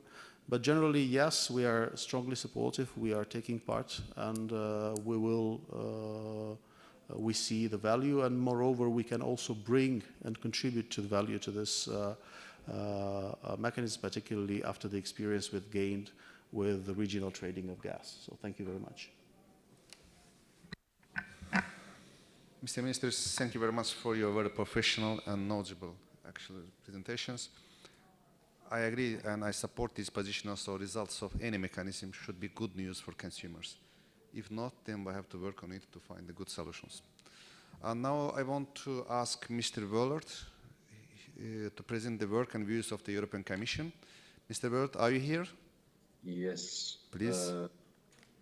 Thank you very much. I will try to be short so that we can also have questions and answers in this session. I think it is important to understand that the platform is a major effort to increase the stability in the gas supplies for everyone, every country, every company participating, because we have seen that the artificial shortages that were created for political reasons was one of the problems that we faced, where we had super high gas prices. We had some companies who were no longer able to participate in the market. And the platform is exactly the attempt to change that, and also to create a level playing field among the companies participating, so that smaller companies can compete with bigger companies, which is not only good for energy security in the current circumstance, but also for developing the market. And I'm very encouraged to hear the minister saying that also other companies, except Energocom in Moldova, are looking into options to participate, because this is exactly the idea, that you have a number of companies who can source their gas in a very transparent, very clear way, providing stability also to the suppliers. For instance, when you are a company producing gas in Azerbaijan, let's say, it is much more reliable to work with such a stability mechanism than trying to work, for instance, directly with Thermoelectrica, who may not have the capacity and the resources to do it single-handedly in the first place. So I think it is also useful for other Eastern Partnership countries to look into the options such a joint purchasing provides, both for consumers and also for suppliers. And I fully support what Mr. Palikov said. It's also a question about innovation, because we have these very traditional 50-year-old gas relations, which were not very much developing. And now we are in an age where, for instance, in Moldova, we see how certain contractual arrangements, contractual innovation can move things ahead. For instance, we now have for the first time virtual reverse or backhaul operations that can be used to bring in gas to the place where they are needed. We also have now very new storage arrangements which increase energy security and allow market participants to use commercial opportunities in the gas market, because gas prices are changing, and that also increase stability, not only the physical supply stability, but also the commercial stability. And therefore, I'm very much encouraged that we have a lot of interest, and we also have this regional understanding, these regional working groups. And I see this as an example, maybe also for other areas, not only for gas purchase, because energy security by definition is always regional. So you always need to work with your neighbors to see how you can help each other. And this is maybe the first really professional example of how we try to institutionalize it. And I hope with the help also of all players, including the energy community, that we can broaden this also to other sectors to stabilize our energy systems. Thank you very much. Thank you very much, Mr. Willard. But now I would like to invite our distinguished members, if you have to make their comments or maybe ask their questions to the speakers. Please. Please, Armenia. Thank you. Dear colleagues, energy security and diversification of sources for import of gas and oil has become one of the main challenges the European Union faces today. And it was in this context that Azerbaijan and the European Union signed a deal in July last year. But I would like, and a lot has been spoken today about this, but I would like to touch upon this issue from another perspective. More specifically, on the one hand, Azerbaijan increases exports of gas to the European Union. On the other hand, closes and cuts gas supply to Nagorno-Karabakh, thus deliberately depriving the children, the elderly, hospitals, schools, and kindergartens of heating and hot water, especially in such severe weather conditions. Moreover, it is 70 days that Azerbaijan has closed Lachin corridor and leaving 120,000 people under siege, which has already caused dire humanitarian situation there. And I'm really afraid that Azerbaijan could mistakenly perceive this deal as carte blanche, because merely 2 months after signing this agreement, Azerbaijan invaded sovereign Armenian territories, occupying several parts of it, including a part in my hometown. And it turns out to be that the more European Union increases its dependence on Azerbaijani gas, the more aggressive Azerbaijan's turn to be, and the more unlawful their actions appear to be. Hence, I would like to call on my European colleagues not to let authoritarian regime in Baku to weaponize gas that is being delivered to EU countries and EU citizens, so that authoritarian regime in Baku cannot any longer carry out ethnic cleansings in Nagorno-Karabakh. Thank you. Is there anybody who wants to ask or to make comments? Nobody? Thank you very much. Now I want to give the floor. Mr. Yes, please. Thank you, dear colleagues. With all due respect to the importance of today's committee agenda, it is difficult for me also not to talk about the current situation. To be more precise, the humanitarian crisis happening right now, with severe violation of basic human rights of 120,000 people living in Nagorno-Karabakh, including 30,000 kids and several thousands of disabled persons. I'm sorry to repeat my colleagues, what has my colleague has just stated, but this humanitarian crisis is caused by Azerbaijani environmentalists who have blockaded the only lifeline connecting Nagorno-Karabakh to Armenia and to the rest of the world, Lachin corridor, causing acute shortage of essential goods, food and medicine. Azerbaijan has also frequently and systematically been causing suspension of gas supply, which particularly aggravates situation under such weather conditions, putting Nagorno-Karabakh with its 120,000 population at the brink of a humanitarian crisis. The disruption of gas supplies has begun since December 13 and continues today, which has prompted Nagorno-Karabakh authorities to announce school closures due to winter weather conditions, depriving thousands of children from their basic right to education. This environmental protest by itself is creating environmental crisis, as both gas and electricity supplies are being systematically shut down, forcing population searching for alternatives to take care of their basic needs. This protest is actually discrediting global environmental agenda, as its origin and credibility raises way too many questions. In my years-long experience in the field of environmental protection, never have I learned about any prominent case of eco-activism or civic demonstrations for the protection of environment within Azerbaijan. Instead, I came across with quite a long list of evidence that the situation regarding freedoms and rights related to environmental protection and mining in general in Azerbaijan is far from being, let's say, average. To name a few, in 2017, the International Board of the Extractive Industries Transparency Initiative, EITI, took the decision to suspend Azerbaijan because the country lacks an enabling environment for civil society, a violation of the initiative's requirements on multi-stakeholder engagement and its civil society protocol.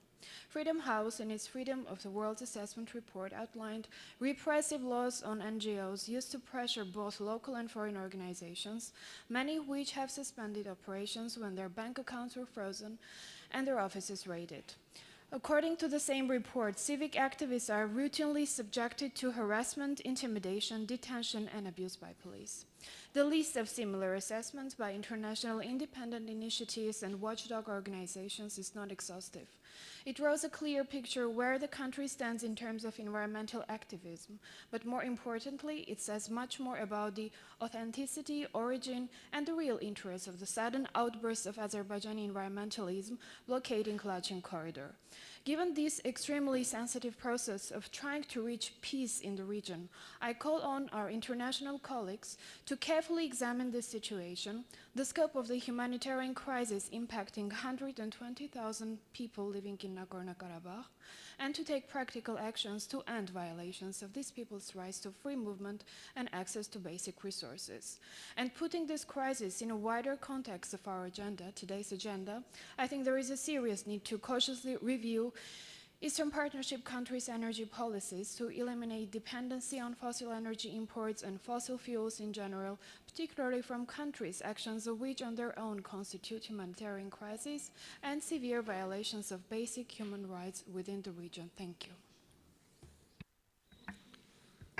Now, delegation from Azerbaijan, then Mr. Kubilis, I will ask.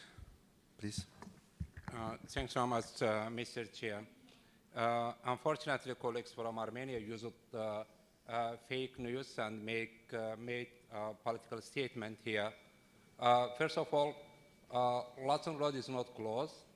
If you look at the statistics, since December 2022, 2,700 cars passed Lachin Road. And the status of the Lachin Road, information sources, the Russian peacekeepers and also International Red Cross. But there is no any source except fake news source that confirm that Lachin Road is closed. Lachin Road is open, and even today, more than 20 cars passed Lachin Road without any obstacle. And it's really unfortunate that we have such a political statement based on the fake news in the Energy Security Committee. And second point I would like to mention here, I am from Karabakh. And my village was under Armenian occupation for 30 years. And everything in my village was totally destroyed and rooted. And nothing left from my village, where I was born, where I had my education, secondary education, and the same actually my district. My district, I am from the Fizuli, which is a part of the Karabakh, was under Armenian occupation for 30 years, and everything was destroyed during the Armenian occupation. But of course, we don't want since our committees, the energy security, want to discuss here how to enhance energy security in the region, not just make political statement, and which is, unfortunately, source is the fake news source, and which is the politically based statement, which is read by Armenian colleagues. And that's why I think such a political statement, which is a basic fake news, is not supportive for peace negotiations. It's against peace negotiations. There is peace negotiations between Azerbaijan and Armenia, and trilateral meeting was in Munich yesterday between Azerbaijan, President of Azerbaijan, also Prime Minister of Armenia. And we support peace negotiations, we support sustainable peace in the region, but my view is that having such a political statement based on the fake news, fake information, actually our committee cannot support peace in the region. We want to support peace. We want to have sustainable peace in the region, to reopen communication between Azerbaijan and Armenia, but we need to have clear way to that. Thank you. Mr. Kubilus, the floor is yours. Well, first of all, a small comment. Really, dear colleagues, this is Energy Committee. The topic is EU Joint Gas Purchasing Mechanism in the Eastern Partnership. So I would just remind, and I don't know what you will do tomorrow during plenary, because you made statements here on some more general political topics. And, you know, let's make me some kind of existential question. What shall we do in Euronest meetings when you will have sustainable peace in between of Armenia and Azerbaijan? There will be no, you know, nothing to discuss. So that's, you know, I am really sorry for my, maybe, I know all the tragedies and so on, but yeah, let's try to be rational. So definitely topic is very important. I don't know, you know, for me really it would be, I understand EU joint gas purchasing mechanism, you know, which can be of a value, and we were discussing here for Ukraine, Moldova, you know, and I hope in the future for democratic Belarus. Since really here are all the you know, infrastructure and so on and so on. Of course, this is not possible. I do not see who can, you know, elaborate on South Caucasus region and EU joint purchasing mechanism for South Caucasus. I mean, for Georgia and Armenia, how much, you know, it can be also developed in some way, you know, establishing something also beneficial for that region, or should we try to convince Azerbaijan to implement that joint mechanism, you know, in the South Caucasus using their own gas? I don't know who can answer well, but this is my simply, you know, my dream, I would say. Thank you very much, Mr. Kubilis. Armenia, please. If you support, please, the same position with Kubilis. But please to the point, not the To the point, please. It's a direct remark to a point from a colleague from Azerbaijan regarding the fake news. I'm going to read a piece of fake news. European Parliament resolution of 19th of January 2023 on the humanitarian consequences of the blockade in Nagorno-Karabakh.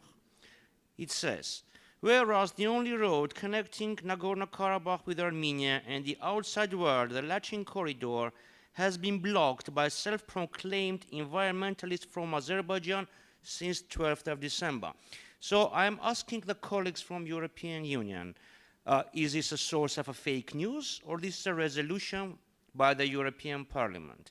And I would like also to remind that less than 24 hours ago, the US Secretary of State, Mr. Antony J. Blinken, confirmed once again that Lachin corridor has been blocked by Azerbaijan. So please bear in mind that the news are not originated from fake source. The news have been originated from very reliable source, including the European Parliament and the US Department of State. Thank you very much. Thank you. Now, please, I think let's stop these discussions because we have another point. As the head of Azerbaijan delegation, I could comment all of these, but I think that there is no places for any comments. We have a point here, especially the gas purchasing mechanism. Yes, please. Thank you. I would also have another point. As we are discussing here the cooperation of the Euronest Assembly concerning the reconstruction of the energy policy and probably the gas supplies, I would have a question, because I was just welcoming the Minister of Moldova on the energy, the new minister, and you mentioned the 10 years period, or at least, frankly speaking, 7 years period, to have a carbon-free decarbonized energy producing, and that means we have to substitute the gas supplies at all. So why we are discussing only shortly about the gas supplies, being it LNG or some whatever, the problem is what are, for all the countries involved, Ukraine, Moldova, and also the Caucasus republics, what are the concrete measures you are planning to go out, to exit from the gas? So how the substitute process will be organized, what does it mean for the cooperation with the European Union, which also should not concentrate on the LNG imports, but should concentrate on renewable energies to introduce. So the transition period should be a maximum of 2, 3, 4 years and then stop, because we have now to accelerate the process. Climate change is not waiting. So what are the concrete plans of the different countries represented here in the Euronest Assembly? Thank you. Thank you very much. If there is no any questions, then I just would like to ask Mr. Parlikov. Just floor is yours, please, to respond to comments. Thank you very much. I have already tried to provide an answer. I'm not sure you were in the room, but the year 2030 is a very ambitious, let's say, year mark, I would call it, just to indicate the ambition that we have to become energy or climate neutral ahead of the EU. Definitely, we acknowledge that this is an extremely challenging deadline, which we hope we can achieve. We also acknowledge that, and it is not the decision for Moldova only, that the natural gas is recognized as a transition fuel in the EU, and definitely it is not, let's say, not the Moldova's decision to try to benefit of the natural gas infrastructure, at least in the upcoming period, to, let's say, help integrate more renewables and facilitate the transition to complete green. Definitely also the mechanism envisages and is there to test the possibility to transaction not just natural gas but also green hydrogen. So if we put things in this perspective, then I think it makes sense, actually makes complete sense to discuss the mechanism, but definitely the ultimate goal is to try to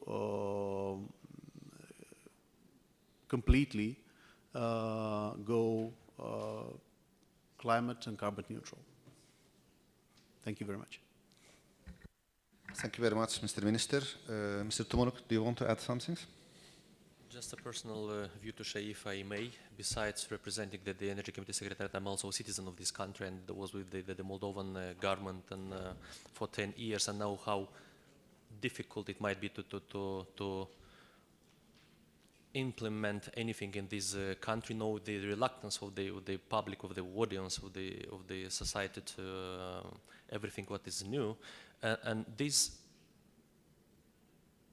intention or commitment, very, very, very ambitious, I personally taking as an attempt to somehow mobilize our society and be prepared for these kind of reforms, for a higher penetration of renewables, for making energy efficiency our very first or top priority of the country. In order to reach this, we have to speak almost daily with our with the general public about this, about climate neutrality by 2030, and I personally would be very happy if we managed to reach 50% of that assumption commitment. But again, I personally take it as an intention to somehow mobilize Moldovans will be a little bit more in favor of switching to more renewables, more electricity, renewables in heating, renewables in cooling, renewables in transport sector, again to bridge that wall. Just a personal opinion, I think that might be a great idea to somehow get Moldovans more mobilized on around this idea. Thank you. Thank you very much, Mr. Tomoruk. Mr. Böhler, do you want to add some things? Yes, one little remark on the question of the pathway for decarbonization. We have just signed at the 3rd of February a memorandum of understanding between the EU and Ukraine on renewable gases. Because when we talk about gases, even if it's called natural gas, it's fossil gases, but they're also non-fossil gases, synthetic gases, and green hydrogen is the prime example. But what we are also now trying to promote is the use of biomethane, because that is 100% compatible with the natural gas infrastructure we have. And there's a lot of business opportunities, especially for the agricultural sector. And businesses in Ukraine have very much supported the development of these memorandum of understanding with very concrete proposals. What are the bottlenecks that should be elevated so that businesses can work on in Ukraine and also in the European Union? And I hope this could also be interesting for other countries in the Eastern Partnership, including for Moldovan agricultural businesses, to see if, as part of their development of their businesses, they can produce biomethane to use the existing gas infrastructure, both for the domestic needs, so that gradually this can be mixed with the existing traditional gas, and also for as an export opportunity, because it is clear that biomethane will get a better price than natural gas. Thank you. Thank you very much, Mr. Böhler. If you don't remind, I just want to add something, as I'm there from Azerbaijan. But, you know, I think that time by time, Eastern Partnership, especially with the European Union, is getting more roles for supplying the energy from us, I mean from Eastern Partnership to Europe. And it means that the years before, when we decided to create this platform, we was very true, was very right actually, because it was the true ways. Now the partnership is getting more important for everybody. Yes, of course, Azerbaijan is supplying gas to the European Union. The number of countries is getting more and more. Azerbaijan is doing this energy supplying policy more than 20 years, and we are trying to be more reliable. But I want to add you that in the Caspian Sea, we have 150 gigabit electric energy potential there. This is huge, actually. It's more than, I think, North Sea, than in the Caspian with the wind electric energy. Yes, of course, we are trying to build now under the Caspian Sea, but it's not a big opportunity for us. It's just 1 gigawatt energy supplying and export opportunity. But Azerbaijan has declared, we think about that we have increased more than 10 times. If we will do it, if we can increase, for example, 10 gigawatt, it means that it will play the crucial role in energy security in Europe as well.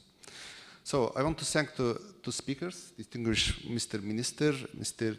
Tubuluk, and Mr. Wollert. Thank you very much for your comments, interventions. I want to thank the members of the delegations also for your comments also. Thank you very much. So we are moving to another point, point number 6, selection of the topic of the next report of the committee. At the end of this meeting, we should communicate to the Euronest Bureau for our decisions. So till now, we have 6 proposals have been submitted to the Secretariat in response to the call for proposal and have been distributed to you ahead of this meeting. Let me read them. So the first proposal from Azerbaijan, subject is energy infrastructure, integration challenges for Eastern Partnership countries. Second, proposed by Sven Mikser, the subject is recent development concerning renewable energy in the Eastern Partnership countries. The third, proposed by Ukraine delegation, the subject is the strategic partnership in the Eastern Partnership neighbors and the EU in ensuring energy independence, diversification, and development of alternative energy sources, including hydrogen energy. The fourth one proposed by ECR group, the subject is stable energy sources as the basis for future security in Europe. The fifth one proposed by Madam Chair, Raza Yukinevchina, EPP group. The subject is EU strategy to support development of interconnection, securing energy production and supply, as well as ensuring energy infrastructure stability in the Eastern Partnership region during Russian war of aggression and after Ukraine victory. The last one, sixth one, is proposed by Maria Karapetyan, Armenian delegation. The subject is energy and human rights, overcoming or reducing energy dependencies, avoiding compromises on values. Now I want to open the discussions on this proposal if someone wants to add or to comment these subjects. But before that I want to announce that we agreed with Ms. Yuknevichina to combine our proposals and to offer the compromise actually subjects. I want to read this one also. So we propose that these subjects for the energy security come for the next time. The subject is energy infrastructure, integration challenges, and the post-war reconstruction needs of the EAP countries. So we have this one. If you support this compromise proposal, we will be happy. If not, please, the floor is yours. Do you want to add something? No. No? Then we accept the compromise? Thank you very much. Then we accepted the topics for the next proposal.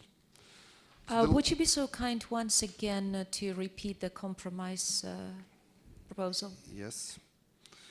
The subject is energy infrastructure, 2 points, integration challenges, and the post-war reconstruction needs of the Eastern Partnership countries.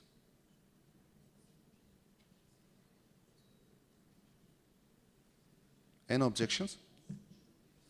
No objection. Sophia, please. Can we somehow to add the question of the energy security? Please. What is the question? I didn't get your question, please. Can you repeat? To add into the topic not only connection, infrastructure, and post-conflict, but the question of the energy security itself.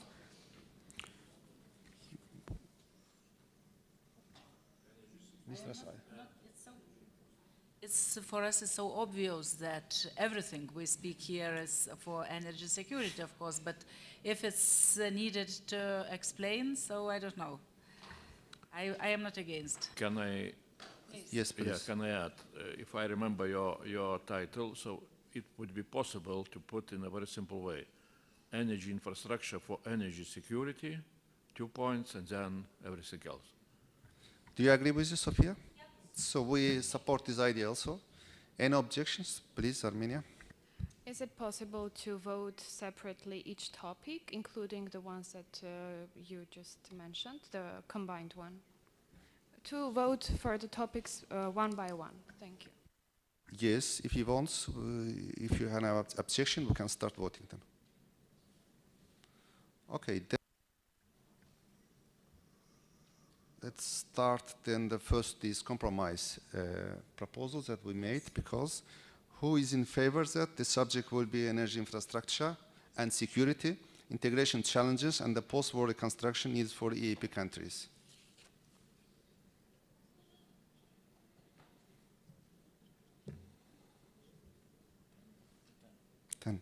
Who is against? Nobody. Who is abstention? Nobody. Okay. Then second is recent development concerning renewable energy in the Eastern Partnership countries, proposed by Sven Mixers.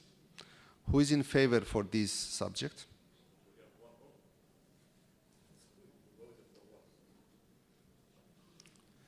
Who is against? One abstention, yes. Okay. Do you put the blue figures? Okay. Third one is from Ukraine. Do you support ours, or I have to put the vote? No, actually we support. Okay.